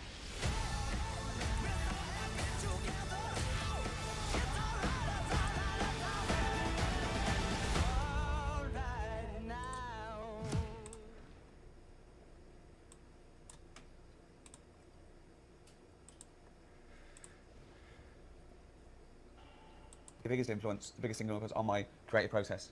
Yeah? Who cares? I think you said your brother was the funniest person you'd ever Growing up, the first person you answered back to was your parents, and he answered back. He got sent to bed. Yeah. I remember thinking, no, he was right. Yeah. And I thought, oh, they lost the argument. There was a big news story last year, right? It was about a terrible train crash. Now, the train crash had happened about a year before. Comedy was never Ricky's first creative love. However, comedy had always played a vital role in his life. If someone goes to the loo and they come back and they've got a patch of wee on their trousers, right? And no one knows, and then someone says you've got a patch of wee, and they go red, I go, fuck, get me out of here. Whereas if I come out, I go, fucking piss myself again. It's done. It was survival. You laugh at everything. It gets you over it, and a sense of humour. Yeah, it makes you bulletproof. Yeah. You don't have to pave the jungle. Yeah. You can just grow up there and have a laugh about it. But Ricky's comedy is far more than just rude jokes and being like a shock jock. His comedy always was very pinned on like human observation. I became an atheist, but not through studying theology, through body language. When I was about 8 years old, I loved Jesus. I thought it was brilliant. And my brother was 11 years older than me, and he came in and he looked and he said, "Why do you believe in God then?" And my mum went, "Bob," and I knew. Oh, she doesn't want me to say something. I thought, why is that? Yes, of course. It's just like Santa. And so at XFM, things were looking very good for Ricky. And then, seemingly like all opportunities in Ricky's life, XFM got taken over by Capital Radio, and they immediately cancelled the Ricky Gervais Show. We would, just joke and riff about observations of office life. I realised Ricky was going to get me fired, so I jumped ship, joined the BBC. And while I was there, I had the opportunity to make a little training video, and I called Ricky and I said, let's do the office stuff we did. And we made this little tape, and it just came alive. Ricky's performance was electric. Sammy, David, you old slag. CD Boss was a pre-pilot that was made in 1998. In this, Ricky played a character called David Brent, who had this interesting personality, who saw themselves as this charismatic person everyone loved, but whose clear desperation for approval was very evident to everyone but him. The observations felt fresh and kind of authentic, and it just began to snowball from there. The BBC did a test screening of the first episode of The Office. What's up? Hey, what's up? I love that. We shot it documentary style because it seemed like just the quickest way to shoot. You know, we didn't have to do lots of clever lighting. We could kind of move fast. I was emulating those sort of quaint docu-soaps of the 90s that I'd watched, you know, and ordinary people get their 15 minutes of fame, and that was it exactly. Do come on. Do you want to take a seat and come back in half an hour? Yeah. Sorry, I believe you've got seats already reserved. The format did exist before The Office, films like Spinal Tap. However, The Office would turn this format into one of the backbones of comedies. Literally the greatest idea I have ever heard in my life. That idea is terrible. You're gay. No. I'm not gay. Hello, mate. Shabadi G, manager of Corrupt FM. Corrupt FM, you know who? Stop me showing off on the camera. Members of the public rank every show from 0 to 100 on what they think of it. And you get these figures for every single programme. The first few weeks of The Office were just terrible. And it scored the lowest audience score ever. The only thing that was lower was women's lawn bowls. Chance to put forward or wrist on those bowls would be a good result too. Women's lawn balls? What the fuck? Announced, slightly unexpectedly, that they wanted to direct.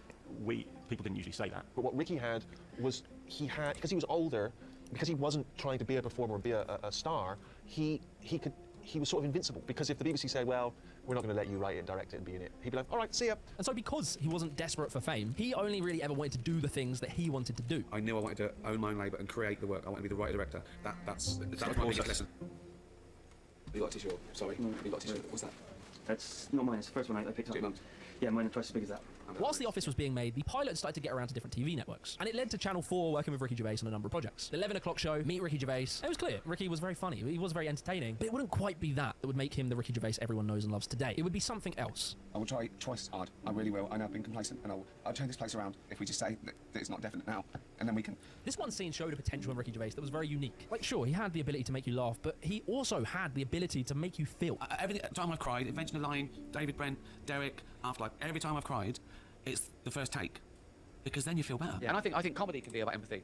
Comedy is often laughing at the wrong thing because you know what the right thing is. Well, the funniest person you know isn't a professional comedian. Yeah. It's your dad or your granddad or your uncle, because someone has to walk in the pub and you see your uncle do a second and you're laughing because you know what he's thinking. And it's about empathy because you go, I know why you're laughing. You're laughing at his wig or something. There was something about seeing this character that beforehand you sort of despised and laughed at, crying to get their job back. It was really heartbreaking. If you're starting from now.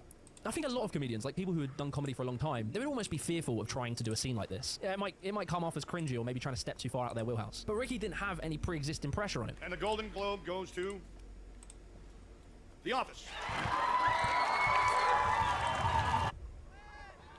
At the age of 40, Ricky Gervais was an overnight success.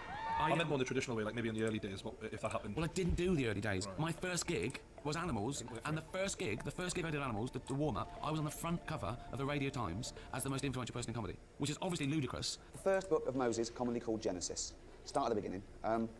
Fairly big book, but...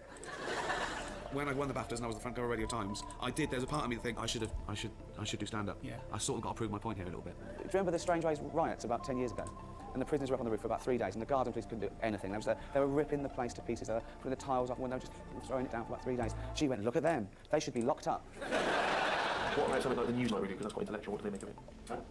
The Newsnight review, what did they make of it? Ian Hislop, didn't he review it? Didn't you give it a review on TV? Did he like it? What did he make of it? He didn't like it? A lot of the material is just so banal. After having produced a programme as funny as The Office, I cannot see why he's on stage. You do it for yourself. That way, at least you come up with something interesting and different. I mean, if you start second-guessing people, you'll end up pleasing no one. Thank you so much. Thank you. It's this quest to be popular. It's never a good thing in art. It's never a good thing. If it happens, great, right? But if you aim at it, you'll come unstuck. And from there, Ricky's career just kept growing. His original XFM radio show came back as The Ricky Gervais Show, which became the most popular podcast of all time in 2005. The show led to him meeting Carl Pilkington. Him, Ricky and Steve Merchant created a series called An Idiot Abroad. He wrote a successful kids book called Flanimals. The Office obviously sold to an American company and created The American Office, which became the most popular sitcom in television history. So the Emmy goes to The Office.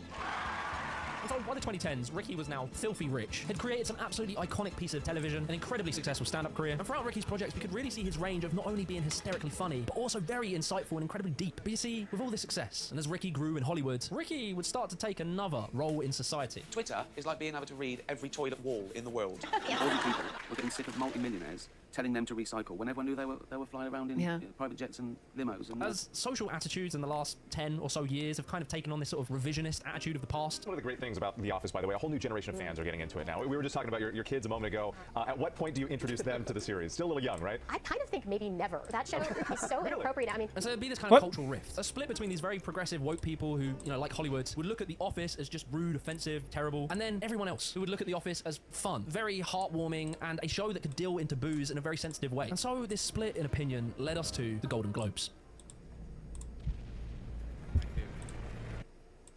I feel like I'm dealing with what seems like a never-ending stream of emails. Grammarly has helped me There be we go. way more efficient with my time. Grammarly's digital right.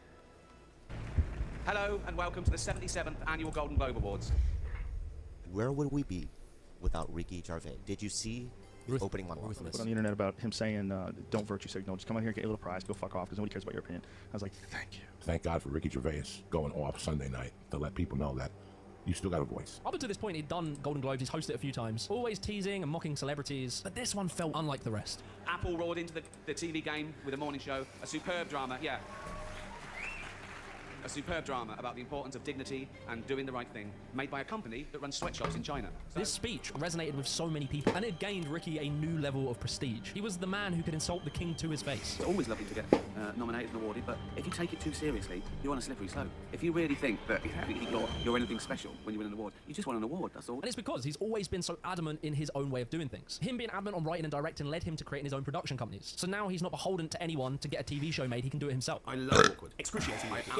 But not in real life when it's not me. If I'm at a social occasion and everyone's laughing and someone makes a crap joke and no one laughs, I want to go back in time and save them. I want to go, or I to try and just look at me, don't look at them. I can't stand someone else being embarrassed. You should never punch down. You should punch up. Well, who's to say what's up and down is? People get offended when they mistake the subject of a joke with the actual target, and they're not necessarily the same. We're all idiots, and what my job is to let people know it doesn't matter. We're all fucking idiots, and that's great. There's nothing more joyous than not being able to stop laughing. I really don't think Ricky makes these types of jokes to hurt people. He makes them to explore topics and to make you think, to make you feel, and most importantly, to make you laugh. People say, how does he get away with it? Well, because I fucking think about it. I haven't gone out there drunk and said something horrendous. I've thought about that joke more than your article about it. Appreciation for the audience and worrying about what they think of your stuff. Two different things. Right. To lead the orchestra, you've got to turn your back on the audience. I, from somewhere, had this strange, unjustified belief that it would be all right. I always thought it would be all right. I always knew I'd do what I wanted to do, and I always have. If you enjoyed this video, be sure to join us on the Afters podcast where we'll talk about this and much more. Peace.